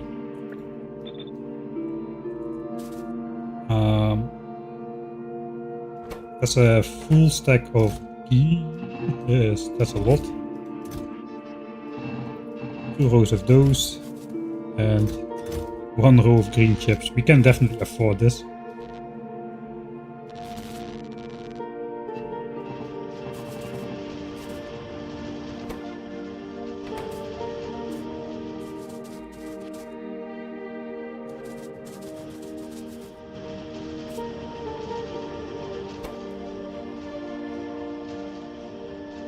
You ate the 10 power lines here. Ah, flat ghee, yeah, that's the one. I remember now. It's I think it's an interface. Flat character ghee. So if you flip that on, your inventory always looks like this, taking up the entire screen, which is fine, I guess. But I don't need this. I don't need this always on my screen. I hardly use my trash slots after the logistics network. Okay. I do not. I use it a lot apparently. I just like it to have it a bit more compact. Too much information on the screen every time now.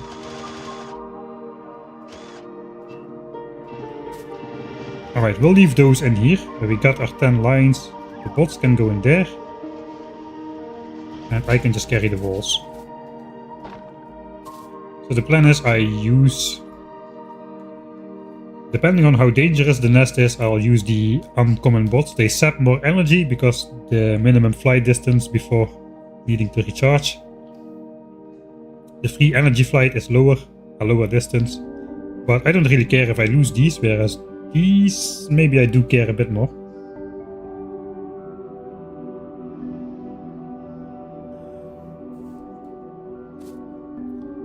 Did nuclear base skill count as kills or not? That is a good question. I did not experiment with that yet. I do have one save game that is set up. I think I don't know how I called it. Mid? No. When did we do that?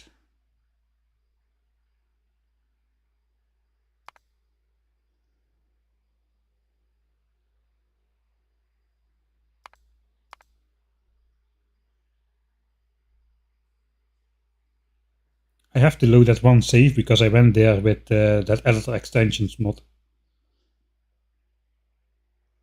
I think it's called something with editor. It has to be.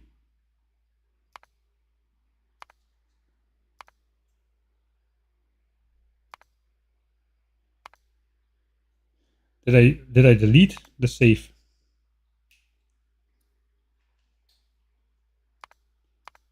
Yeah, I think I deleted it then. I do not have editor extensions mod installed at the moment, so I can actually not go into editor mode without disabling achievements, which is how it should be.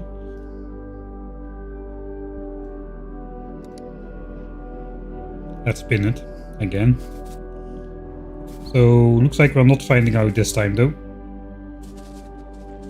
Anyway, time for combat again.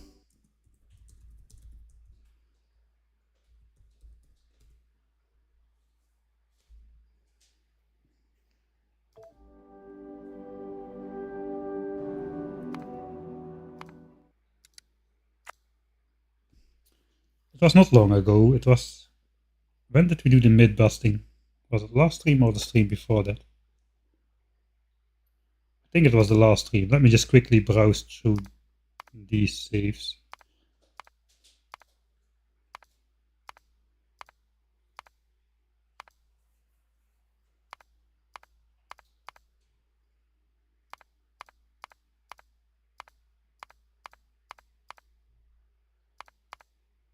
You know, it might be in...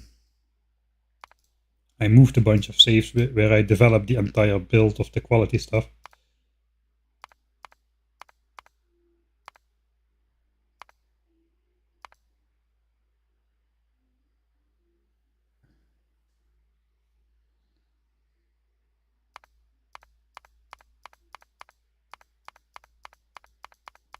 Yeah, no, it's not in here.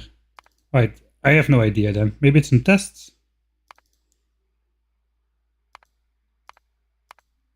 No, this is already old stuff as well. I have no idea.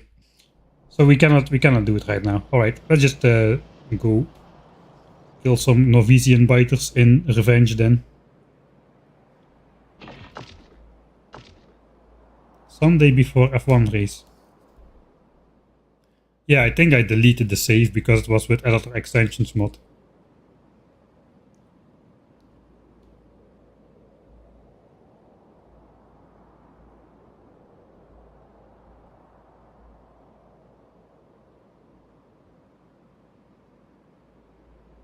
I deleted it, yeah, must be the case. I'm pretty sure I deleted it.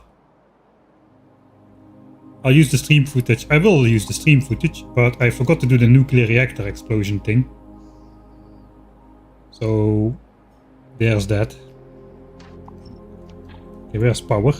Okay. I think we won't have any power problems. This nest might be a bit tricky. Let's start with we'll start with the band of brothers from the top and just work our way down this this band of mediums over here. Then the nest gets progressively a little bit bigger for me to get back into the fighting mode. You can still draw power out from... Where is the nearest power? I suppose that big lake there.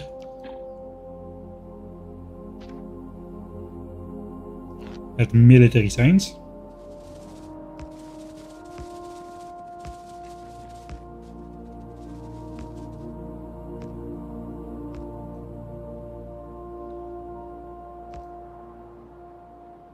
Well, that's actually the top of it.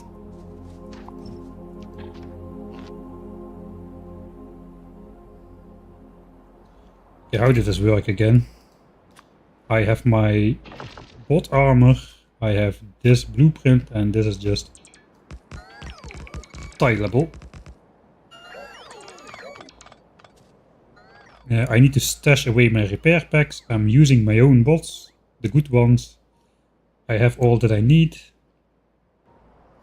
So I don't see anything that possibly could go wrong. I probably want to come in from the north because that's where all the worms are located. This nest is already done for. Let's plop a radar down so we can see something. The radar needs to be in this chunk, obviously.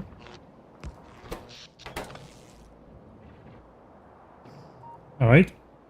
There's an expansion there, which is close by-ish. Let's switch off the roboport, do some planning.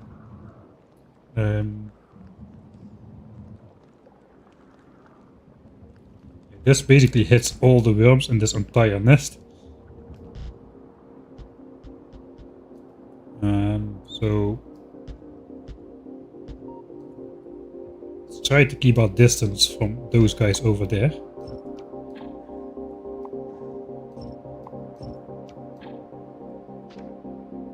Alright, this is going to be our point of attack, literally. Do I save here?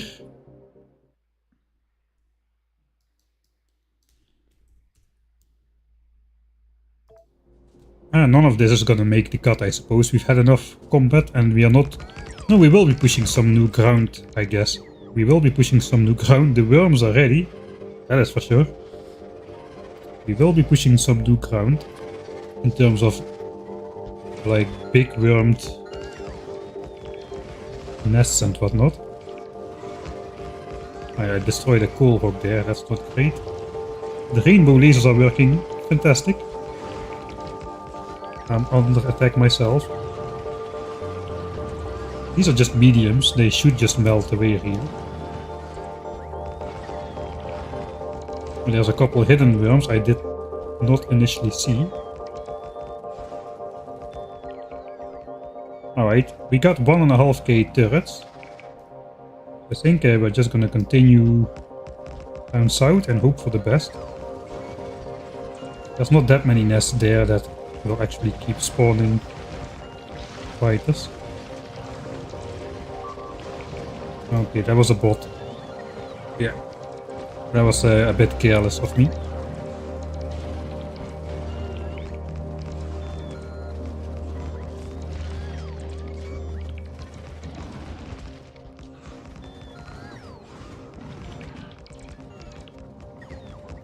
Right, so it is literally a band of mediums.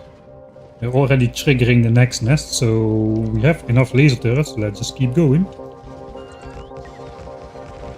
Oh, this again a bad swoop.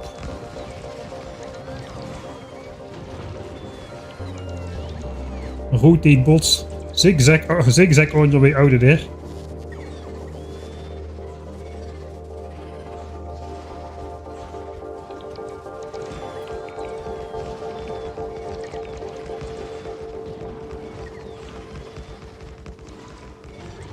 I have to wait until the worms have a laser turret as a target before I send in the bots further.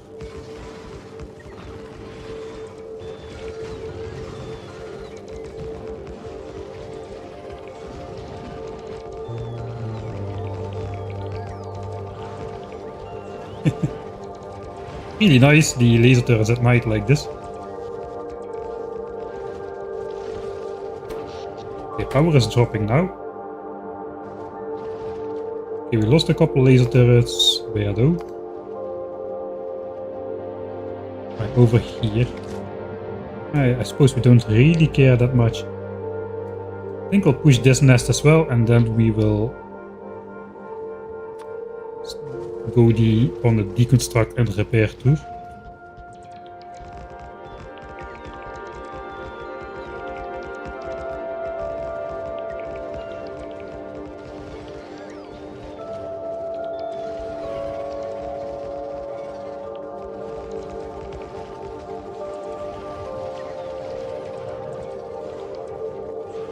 What is this? This is rainbow turrets.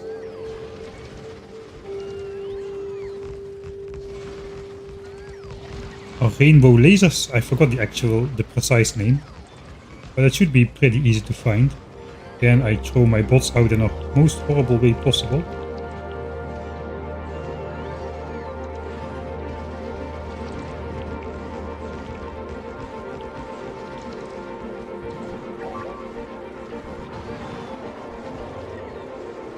Lost another one.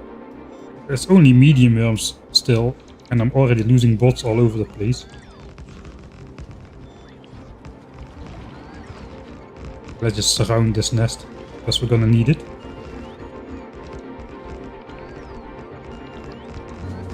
And that's probably the end of my battery, since I also did not really care too much about... Yeah.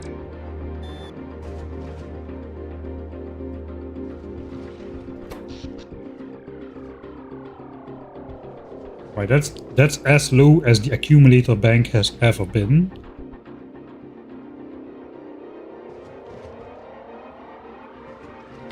How many laser turrets do we have?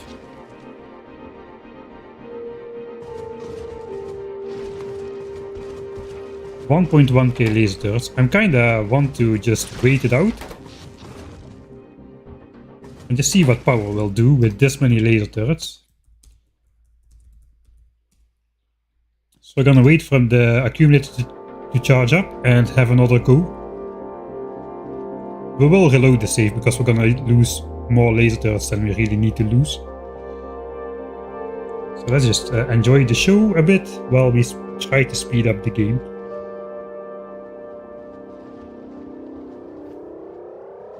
and keep the power window somewhere in the background. So will the accumulators charge up before it's night again? I'm kind of doubting it. It's going really slow now. The difference with last time is that we also have all the labs running. There's an extra 54 megawatts since we are doing the 60-second technologies. I think the last time we were researching some red-green technology as well. Yeah, we're back. We went from 100 gigajoules to 36. We're gonna have to hurry up, man. This is not gonna go well. We lost 64 gigajoules, and it doesn't appear that we're gonna get up to 64 gigajoules before the next night falls.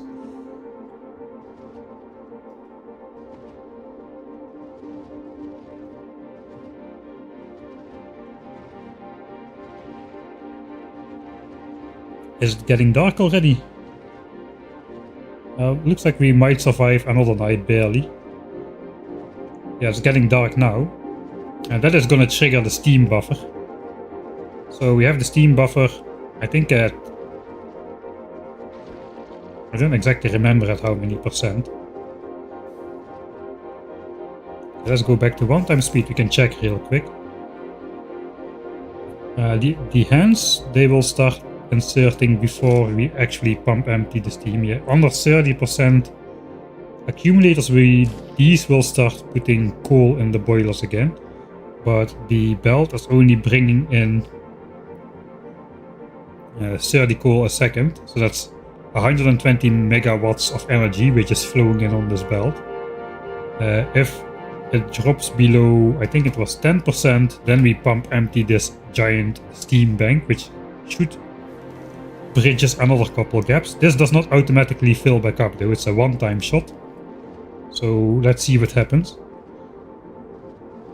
We'll just watch this nest over here a bit more closely.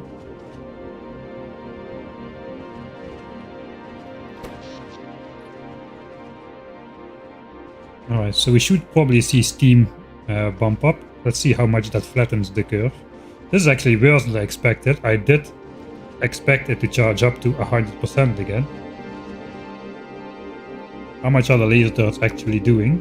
140 megawatts. Alright, that's a lot of megawatts.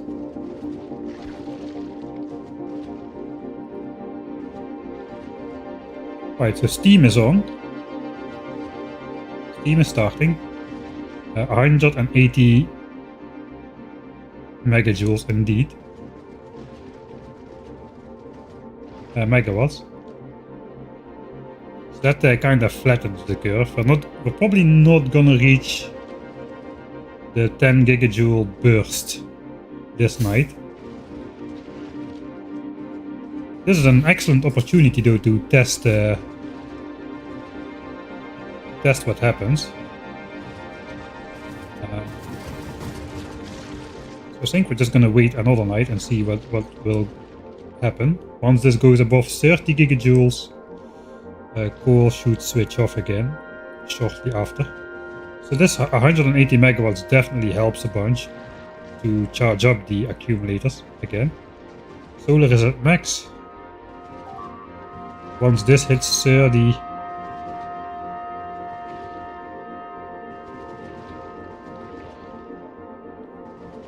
maybe the coal belt is not compressed for a longer duration of time. That could very well be the case. Okay, we hit 30 gigajoules and shortly after steam switches off again. This time though, we are not going to get back up to a respectable level. So next night for sure the steam buffer is going to trigger. I want to test that real quick.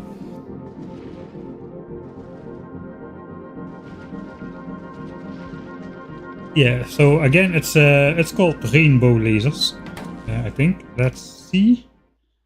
Rainbow lasers 1.0.0. Yeah, it is really nice, I have to agree.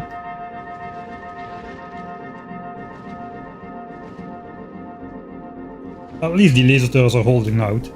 Like, it's not about the durability of the laser turrets or the firepower. They can keep the nests under control. We're gonna get up to... Okay, if we go up to 65 gigajoule, okay, it's getting tight.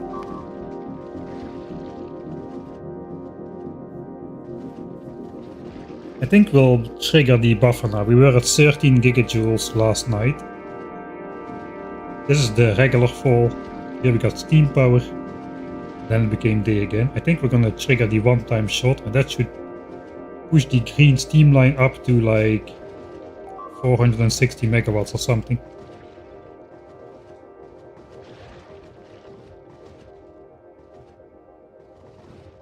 Alright, steam switches on again.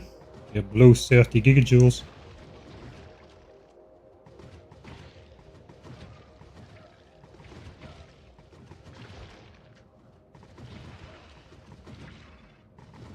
Alright, and as soon as we hit 10 gigajoules, right now, steam should shoot up like a maniac. And it does.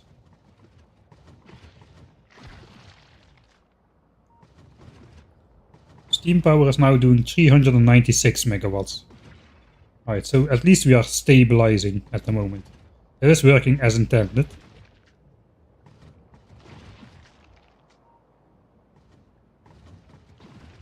Or is it? Is it already empty? No. No, 23k. Our accumulators are full again.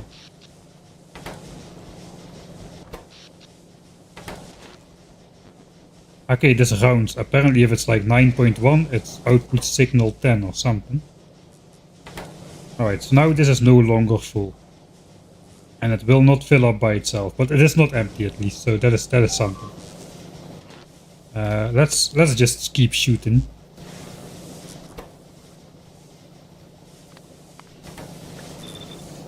Right, so now we are using the steam buffer all the time.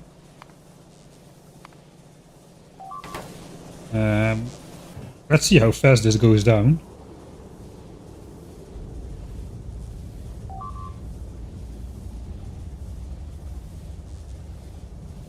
Looks like the first 3 digits are approximately the amount of seconds it takes. So that's like 4 minutes of steam buffer. Like 4 to 5 minutes of steam buffer. That's basically just enough to get us through a single night if we have to rely completely on this. Yeah, that's good to know. That's good to know. Alright. Then let's try to get this walled off in time before we use any of that steam buffer. This is not a test. The test is about checking if my backup system actually works. Which is nice to know before we are actually relying on it. I do not really expect to lose any bots right now.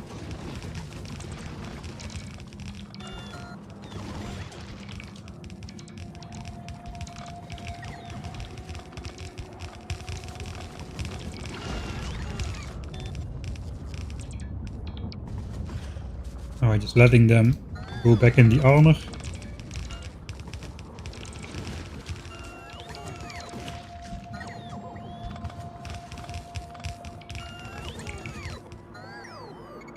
Oh, that deletes every single... Blocking this one deletes every single power line in existence. Let's save that one.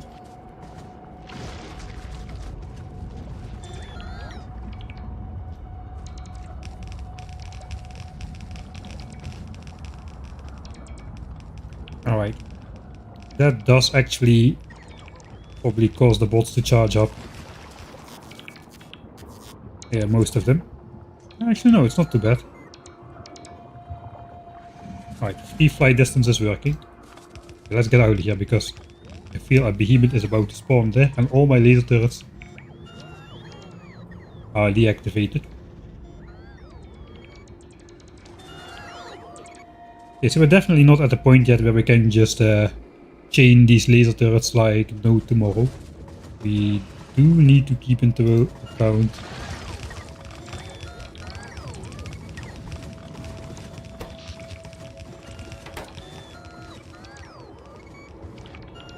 that we don't have limitless energy.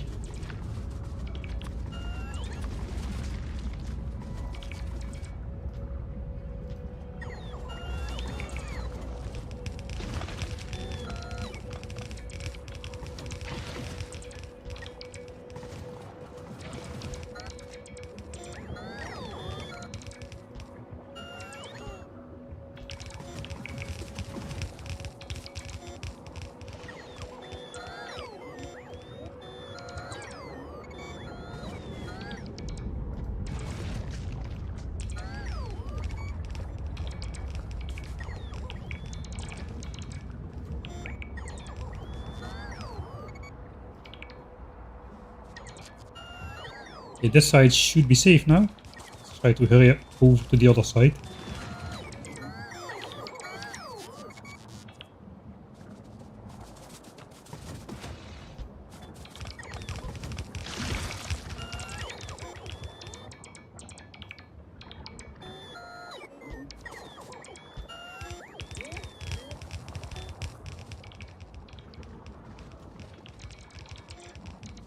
Right, we are with every nest we block, there is less biters spawning. And with every nest that doesn't spawn biters, we are shooting less lasers over time. Which should help with the power stuff.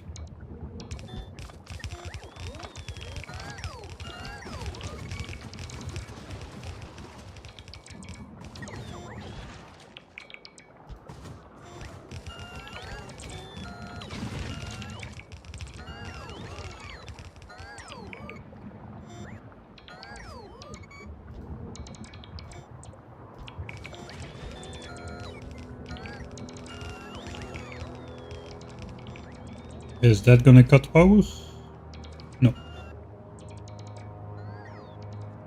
Alright, one more.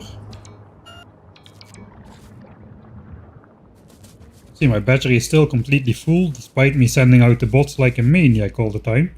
Because that's all because of that free flight distance. Which is higher with the rare bots.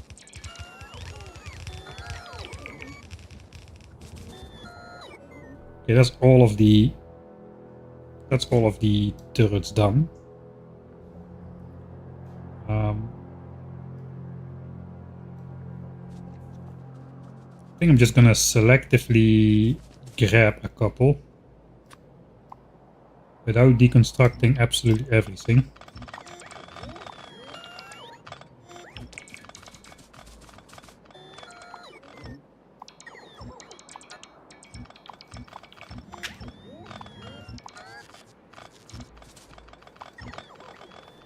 Yeah, I do want to get those out of range there.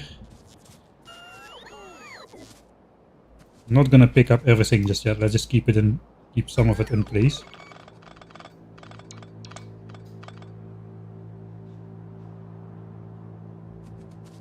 Different laser colors. Yeah, it's a mod. It's called Rainbow Lasers, and it's really nice.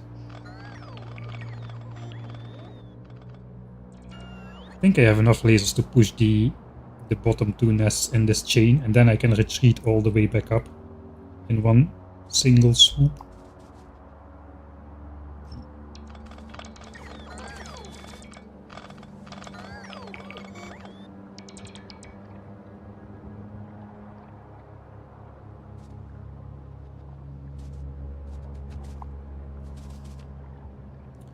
Yeah, let's not waste the time. Pick up too many. I think we have what we need to push down to this big nest, and then we can just retreat back up before starting the next cluster. There's literally like 2 spitter spawners there.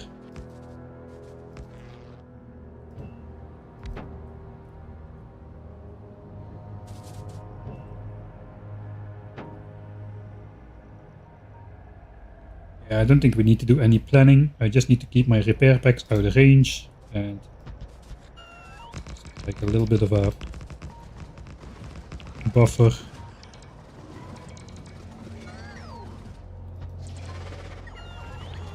Give the worm something to shoot at. Just place another one in there.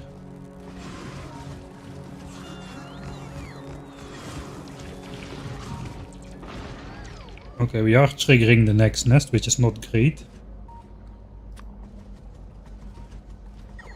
But here is spitter spawner, so I don't dare to walk in just yet.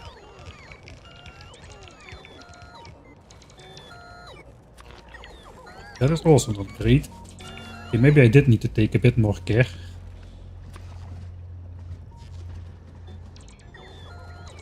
Okay, let's just sacrifice the forest. There is no way.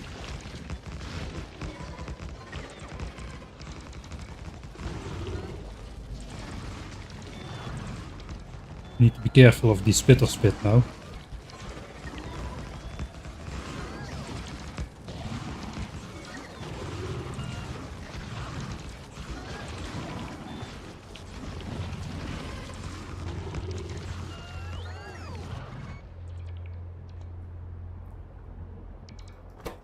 Alright, we did not get back up to 100. Ow. So I'm gonna just first put the walls up.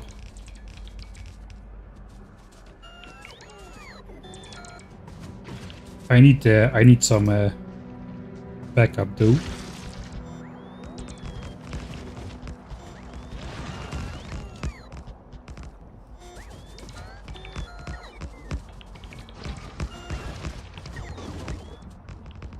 Okay, we're not yet in trigger range of the next nest, but let's just build a block here.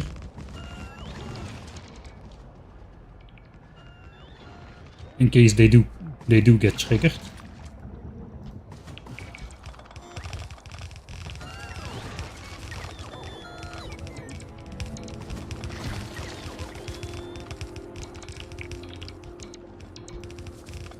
I'm just gonna be a bit more careless. Try to speed up things. I don't know how careful I should be, how easy it is to die, but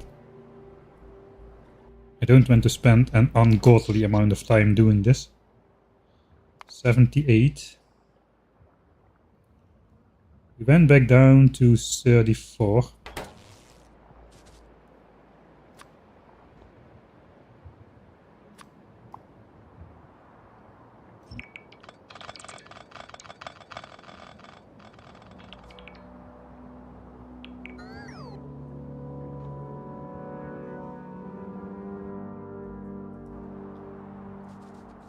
I think we should be able to do it without getting under 10%. I don't care if the steam engines switch on for a little bit. I do want to like plan this one out a bit though. So let's switch off the roboport.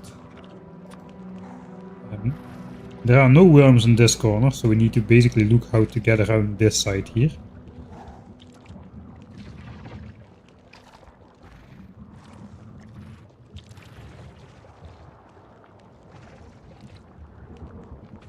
Something like this.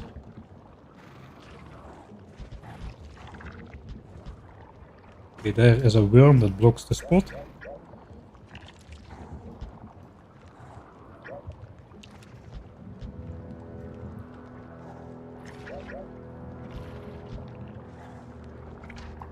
So let's move over one and see how that builds up. Okay, that's fine as well. So the power line gets placed. All worms are in range if we follow this line.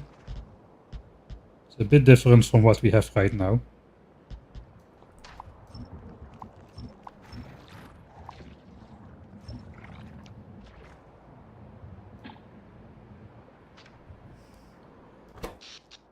Right, it's more than last night. I think we should be able to do this. All the other nests are blocked off at this point, so there are no lasers shooting except the ones that will be shooting when we go in.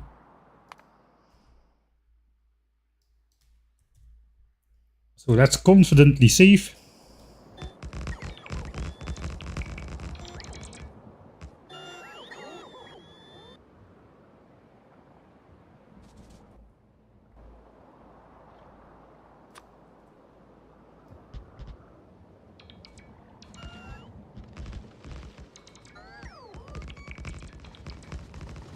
Okay, there comes the bunch.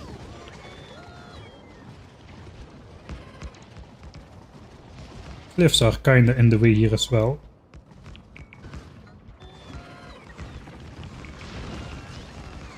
I gotta make my way.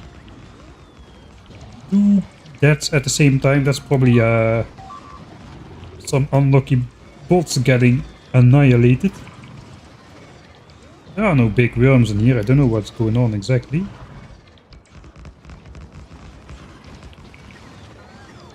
Sometimes a bot just gets unlucky.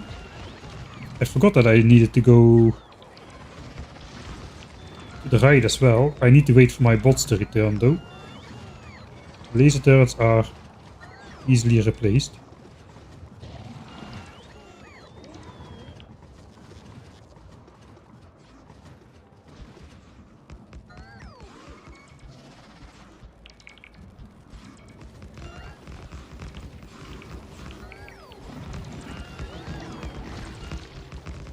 Okay, that's about as close as I can get really. Power is okay-ish, but that's not wait around.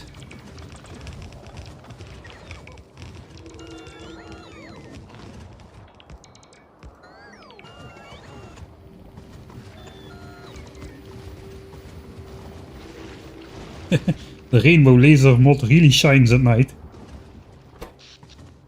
It looks like we're not gonna get below 30. I don't think. Steam hasn't switched on yet.